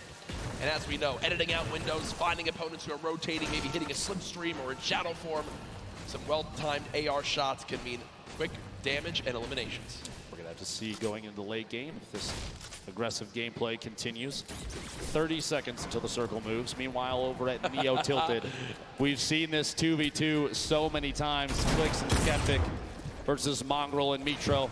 The high ground taken all the way up top. Pressure from above. Clicks looking to see if he can hit a shot through his quick edit. 103 from Mongrel from underneath. going to edit out and try and take the high ground. At this point, no shield on Clicks inside the box. Trying to get the edit, can't quite get it just yet. Here we go, opting to maybe fake a rotation away, maybe using the shadow to climb all the way up the high ground. Can't quite get it. He's going to have to jump all the way to the bottom so he can back out of the fight. Hits from underneath. He's going to box up just a little bit and rotate for a better angle at this point. Meanwhile, Mitro in the baller. Bottom of the building. They're paired up together at this point. Mongrel actually, they're shifted buildings away from each other. And Clicks and Skeptic have the ultimate high ground from above on this fight. Beaming that baller. Can't quite see if they got the break just yet.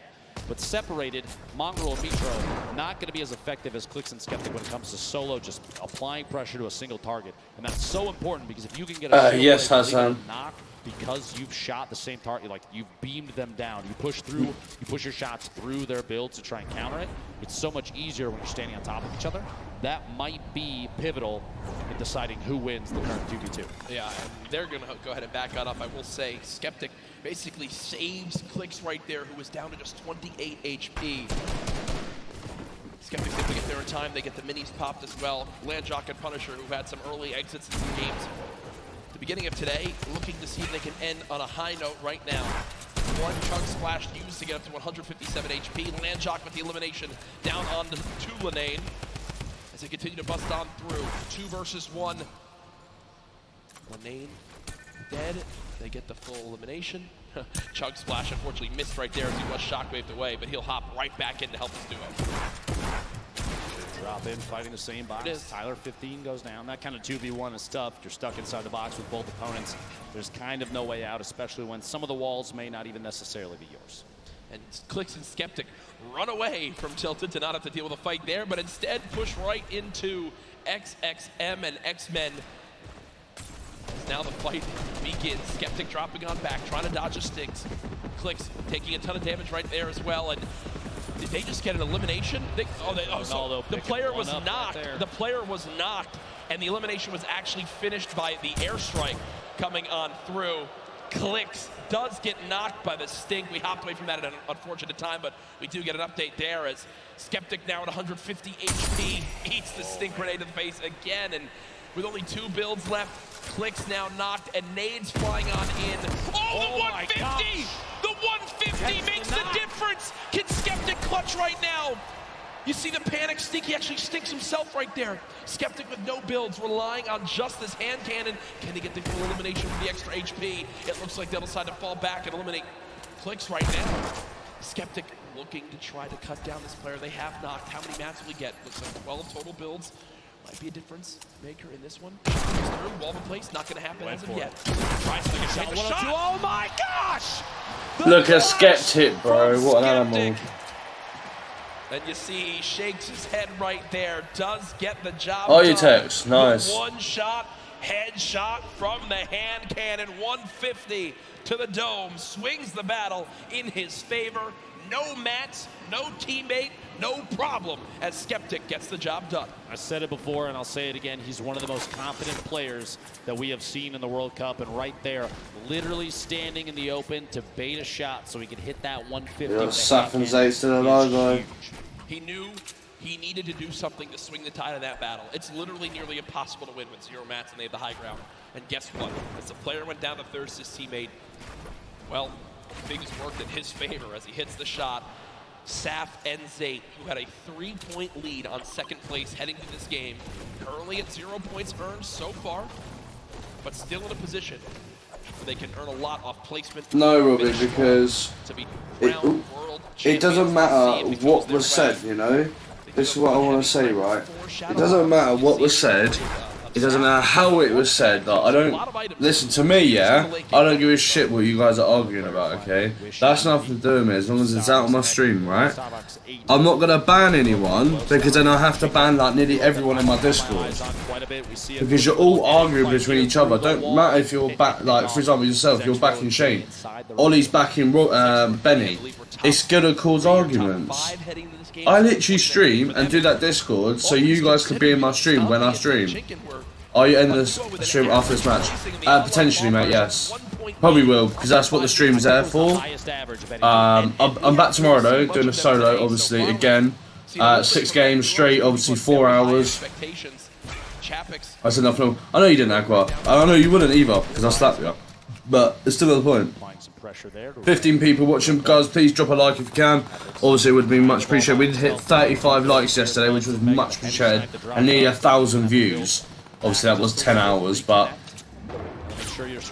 I know you are Liverpool, but that's what I'm saying. You're saying that, like, obviously, it's going to aggravate people. Obviously, I can see what I want. It's my Discord. But I'm saying I'm not going to ban no one. That's why I've left it to the Discord. I've literally checked that Discord like 3 times. Damage above the threshold. And I've put in there like, listen, I'll ring you, whatever. I'll speak to Benny off stream, and I'll say to Benny, listen, what you said wasn't right, but what Shane said wasn't right as well. That's what I'm saying. It works both ways. I don't favoritism no one. Don't matter if you're my mod or anything, unless you are wrong and completely wrong. Then I will back you. Yeah, exactly that, Shane. What he said about your kids was right. Okay, I'll speak to Benny about that. But then you call him a child probably might be offensive to him. That's what I'm saying. It works both ways, unfortunately. That's the thing. I will back anyone that is right. 100%. Like, without a doubt, right? But I'm saying I'm trying to be fair. As a streamer, I've got to be fair. So, I can't really do much. It puts me in a predicament.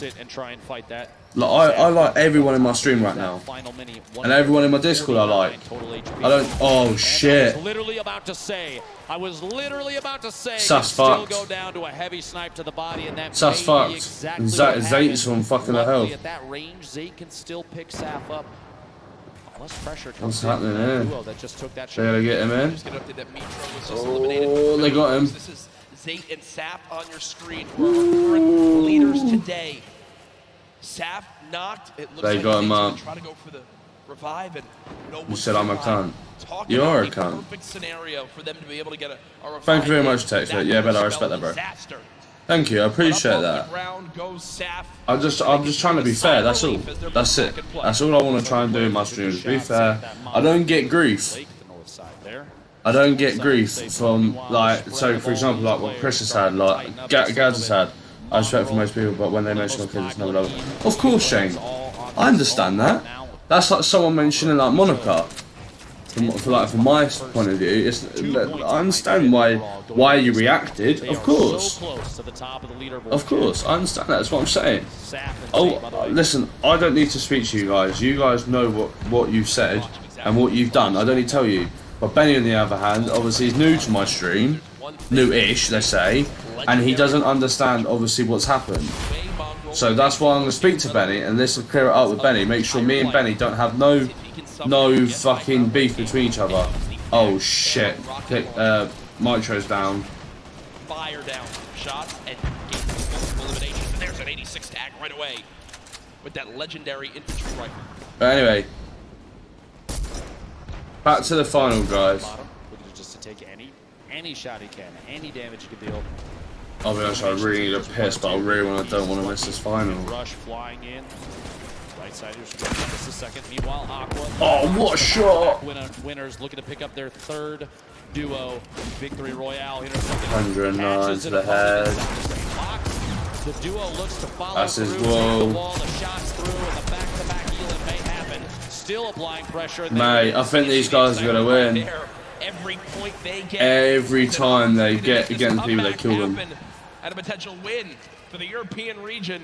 I just saw Chinken go down in the elimination feed, and they've got chug splashes galore. Still get back up to full health, and still scrappy game right now for Zate and Saf. 0 points. Yeah, Crambo, don't say anything, please. Just leave it out of the chat, please, because it's literally about an hour, about half an hour ago. It's done. Before too long, pressure is going to happen on the rotation. You're going to see players in positions to take advantage of people moving in from the outside of the storm. When we get to circle 5 to 6, when the half and half happens, that's kind of when... Guys, just leave it. End it now, please. Please end it out of the stream. That's all I ask for. Don't talk about it, don't mention about it. At that point, but right now, Saf and Zate That's it. biding their time. They don't want to burn too many materials this early. 60 possible builds in Saf's inventory, 50 in Zate's. Don't have to move just yet. Reminder for everyone watching at home, this is our final game today. At the end of this, Please. Thank you. I don't want to hear any of it now. Because this is the last game, man. I really want to watch it. I'm dying for a piss. I'm dying for a piss. How many teams are left? Still 34. Right, back a sec. Use that hashtag Fortnite World Cup before, well, everything goes insane in these next few moments. The fourth zone has popped on up. 56 players left, 34 duos. Who will take the final victory royale? Now, Rojo and Wolfies all the way up top, on top of the hill here. They do have at least one baller. They have an opportunity to move. Looks like Rojo's going to make that move. Wolfie's just kind of waiting, biding his time, maybe looking to take a shot at somebody. Baiting your teammate, not the worst idea. Rojo's going to move down this little camp underneath, this kind of shack, and farm up everything that he can. Materials, like we've said before, we'll say it again. You always see late games where it comes down to potentially who does and does not have those remaining. Getting those couple materials can be key. Wolfies, you heard the snipe shot there. Nobody got connected with it. Still waiting above 107 builds in that inventory. Mega and Dubs down underneath. Literally right next door. Bell, Mongrel, across the street, 4ZR and nowhere. Saf and Zate. So many players bunched up in the same structures right now. Might be the time for players like Mega and Dubs. That's why they're editing the windows. Another team. For players rotating, or even getting pressured from others that may be around them to shoot in on those paint surfaces. See if they can pick up those leaders. Remember, Dubs and Mega currently top 5 in this tournament. Still looking to be able to break on through, to make some noise. The battle for first continues. The top 5 duos still all in play. Storm Surge did just pop up, but it's only for the top 50 players right now. So 2 more players need to drop, and Storm Surge will be over. Just a quick note, I saw in the feed a moment ago, Nyrox, one of the back-to-back duo winners, picked up an elimination on Skeptic in the feed. Dude, this is so tough day for them, but yes, 31 duos. More than half of the lobby needs to go down before we even get there are 4 limbs. And Nyrox and Aqua are sitting on 4 total right now, which is shit. They're already in the next zone. They're on the high ground. They've got 5 shadow bombs, near max materials, 4 shockwave grenades, already 4 limbs. Ben, they could somehow do this. They actually are in an incredible position to win another game, and there they just eliminated Ronaldo. The 5th elimination for Nyrox and Aqua. They've already got another player down to just HP too. At this point, imagine 3 victory royales in a row for this duo would be absolutely definitive that this is one of the best, if not the best duo in Fortnite right now. This is insanely intense right now. So much on the line for these players. They're boxed on up. Keep in mind, the average age of the players here today, 16. And they're 1 point behind Saf and Zay. Nyrox and Aqua. Jackets 1 point, but 1 first and second. Point away from first, but Zay just got another kill. Gets it a limb. And now 2 points away again. Saf with an limb as well. It was the same player. Was the okay? There was the knocking him. Okay, but I'm going through. Well, because the amount of money. Points of first place, and on the top left, the team in second. On the bottom right, the team in first. Who will become the first ever Fortnite World Champions? Go rotation occurring. Mongrel in the feed, picking up the Dubs. He just knocked out. He just eliminated Dubs. Saf and Zay waiting on the bottom. Only 1 elim, but it doesn't really matter at this point. They just need to focus on positioning. I mean, Saf and Zay just literally need placement, and they've done it. Funk at the top. Tons of unless if they win. Up near each other. Mongrel peak shots the rocket out. See if pressure can happen there. Mongrel may be able to pick up an elim soon. An RPG late game in competitive Fortnite. Super advantageous, especially if you have players that are on move. Hit a shot just in front of him, just going for these quick edits. Mongrel's looking for any chance he can get to take shots at players that do not know that he's there. And remember, earlier in today's competition, it was Mitro who winds up living all the way to the end by himself and getting 5 extra elims, which put them into the top 3 after just game number 1. Now it's Mongrel's turn to do the same. The new pickup for FaZe Clan looking to clutch on up. Putting shots down range. I believe this is Mega, one of his teammates on FaZe, who's on the other side of that metal, and he's not relenting with this pressure. Both of these duos actually in our top 10 right now. The new zone pops on up, and this is a full moving zone. Did he get the elim? He did. Let's go, Mongrel. Just single-handedly took down Dubs and Mega. I don't know if you saw that when the Elam popped up on his screen. The eyebrows raised just a little bit. He may have even been surprised that he picked that one off. That's a huge point for that duo. They're absolutely within arm's reach of making this happen. Ladies and gentlemen, these are the final moments of the Fortnite World Cup Duos competition. Who will take home $3 million and the title of Fortnite World Champion? Mongrel trying to put his name into the hat. 3 eliminations so far. Storm Surge has begun, but they're far and away above it. He uses his last Shadow Bomb, though, Dr. Lupo. Over 1,000 damage above, but yeah, that last mobility piece, that might be a mistake. We'll have to see here in a second. The move so far, though, that maybe that was his only choice to stay in this. Look at the left side of your screen right now, folks, is insanity. So many players making their way across in even the same structures built by their opponents. 36 total players. We're at 23 duos remaining. 8 more duos need to go down before we get to the placement points. And with how close Zate's down. second, third, all those placements are to each other. Every single point is going to matter coming down to the last moments here. Sap all by himself now. You see Aqua weak, Nyrox weak. Team Aqua. Dropping another shockwave, using it all the way ahead of the zone. It could be a game-saving play on the bottom right of your screen. Aqua's all by himself. Mongrel now one shot. This could be the end. No, he gets 50 health. Mongrel gets 50 health. He'll live to see another day as the zone doesn't take him yet. Can the young go? Oh. The player turns Stompy. and rips him in two as he does drop out there. They will not finish atop our leaderboards. Immediately after Stompy picks up the Elam on Mongrel, Nate Hill takes him out, and we're down to 22 players left. We're down to the top 15. Everybody's just picked up placement points for the leaderboard standing, which is key. Everybody on the board right now still in huge contention. Landjock goes down to the top. Chapix and Epic Whale have the ultimate high ground on every player that's left in the match. Nate Hill flying just barely outside of the storm. He will contend. He does go down right there. Rojo, multiple players still in Ballers. The Rocket, an attempt to break Rojo's RPG. The Baller, the RPG, rotates away from it. Look at the top left of the screen, though, Jack. Only one duo left. Epic Whale on the high ground all by himself. Cease and Elevate, the last duo alive in this game, can still make something happen. They were in a very similar situation earlier on. Shots still coming through. Aqua, oh, they got one kill. Down. We'll have to see where they end up. Where's... Crown our champions. 8 players. Oh no, they might have won. 7 different squads. Again, how many did Thingy get? Cease and Elevate. They're currently at 4 total eliminations. Rojo on the bottom right of your screen. The left side, the full lobby left. Elevator Cease. Elevator Cease got a big chance here. If they actually... Oh, he fucked up. Oh, he got the kill. Elevate with an elim. Epic Whale raining down shots. Rojo trying to panic build in these last moments. 6 players left in this game. Still a oh no, Elevate's dead. There we go. Elevate goes down. Cease eliminated as well. It's 4 solos remaining. These are the final moments of the duos competition for the But whoever's on high ground. We have 4 players remaining with Arkrum sitting at the highest Elam count. Oh, Hosuck's got to build up. Still in the safe zone. A quick 180 and he can't quite.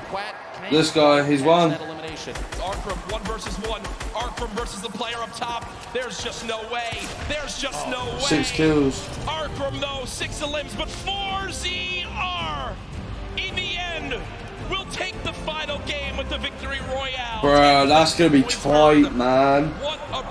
Because I'm pretty sure Aqua and Thingy got an extra limb over Zate, and they lasted longer as well. I think that's gonna be close. I think it's almost tied. I don't know.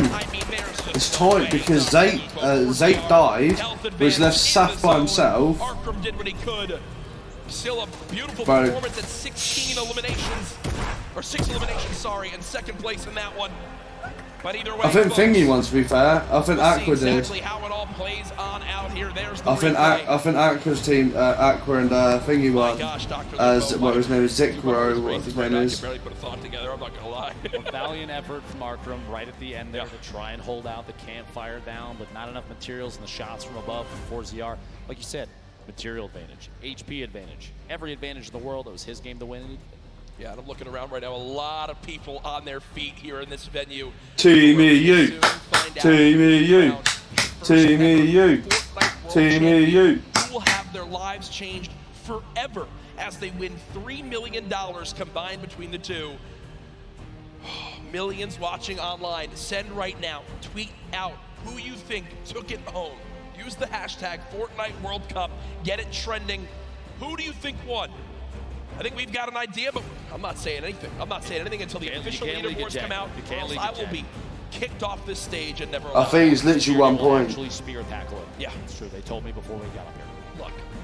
Nice tags. Immovable object. As now we still await the final scores. Dr. Lupo looking back on today with solo competition still to happen tomorrow. What are your big takeaways from the games we saw? I think we saw upsets and for some teams that a lot of people had talked about were going to go above and beyond gameplay that they had seen before. That being said, there was a lot of confidence, and you love to see that, especially from every player on the stage right now. 100 of the best players in duos that we have ever seen. They have to realize that they beat every other challenger to get here, Jack. There's an energy in this room right now. I'm just looking around. Everyone has their cameras ready for when the announcement comes. Again, we're tallying every little bit so we know exactly who won it. Ladies and gentlemen, do you guys want to hear who will be the first ever Fortnite World Champions? I think they do. The results are in. Ladies and gentlemen, congratulations to the first ever Fortnite World Champions, Aqua and Nyrox!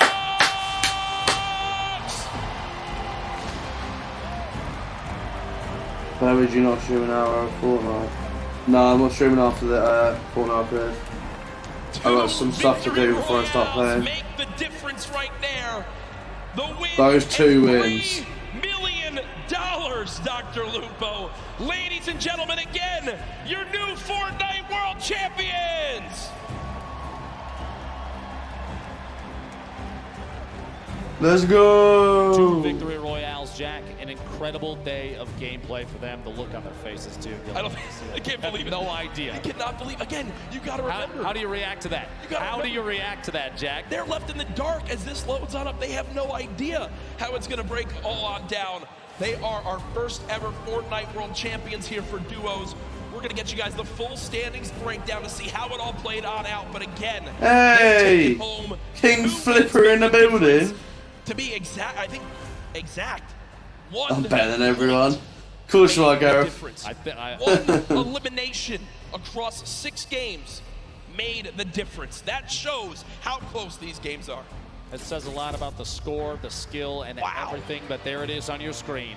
Bro, Saf and Zeke got knocked all the way down to 4th. $3 million in Roho and Wolfies, they come out fucking nowhere. An incredible display of skill. Roho and Wolfies elevate and cease. Saf and Zate, Arkram and Falconer, Mongrel and Mitro, Mega and Dubs, Dorox and Items, Zexro and Vinny, and Vato and Skype, your top 10 duos for the World Cup. And just to reiterate, $3 million Elevated Cease Aqua and Nyrox. off last 3 games. $250,000 for Roho and Wolfies. Cease and Elevate, $1.8 million. Saf and Zate, $1.5 million earned. And in 5th, Arkram and Falconer, $900,000. Congratulations to everyone that made it this far to the Fortnite World Cup Finals. Here are our top 20. Remember, folks, do not go anywhere. We still have our trophy presentation to celebrate our winners, Aqua and Nyrox, but a great performance from everyone in the top 20, from everyone who made it to here across weeks of grueling competition, months of grueling competition. It pays off in a big way. And it's funny to look at a leaderboard like that with all the prizing on the screen. Yep. Jack, it almost looks like a typo. Based on everything that we've done in the past, all the competitions for Fortnite that we've had the opportunity to commentate together, you see $3 million and you think there's a couple extra zeros, but I assure you folks, it's correct. That is correct. That is correct, and that is the end of the duos competition, but it's now time to crown our champions. Yeah, Clicks got points in that, but they just didn't do it as well. That, it's none other than Golden Boy. This was my TV's trying to turn off. The best Fortnite oh my god, I just broke my headset. you could have possibly had asked for. And in the end, one duo reigned supreme. So let's go ahead and make it official right here in the winner's circle. Welcome to the stage, Cooler, Aqua, and Nyrox. Fuck! I broke my headset, chat. I need sellotape.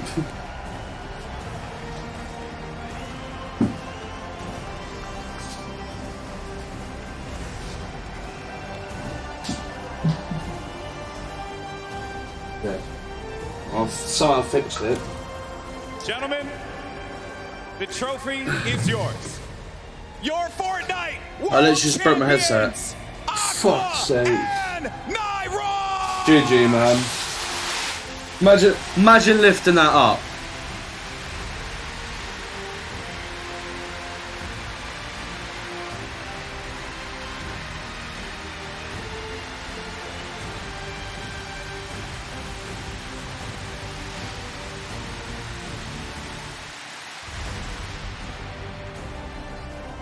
Gentlemen, I want to get your thoughts here real quick and just talk to you about this monumental moment in your lives. How does it feel? I know that's a really generic question, man, but one day, yeah. $3 million. How do you feel, buddy? Fair enough, fair enough. For you, my friend. We legit had the worst start ever. Like the first 3 games was awful, and then like, I don't know what happened. We just popped off. Why do you guys think that you're here right now? What happened? What did you end up doing differently that separated you from the rest of the pack and allowed you to get in that first place position? I think it's the amount of hours we put into this game and how serious we take it. That's right. And now, obviously, I understand you do have some family that's here as well. You've made them very proud. Who are you playing for here today? Like, for my mom, she always supports me, and it's just insane what happened. Like, I don't know what to say. It's insane. For you, my friend. All my friends, my family, my father, and Itke. All right. Well, you're definitely going to have a lot more fans now, man. Once again, your 2019 Fortnite World Champions, Woo! Aqua and Nyrox.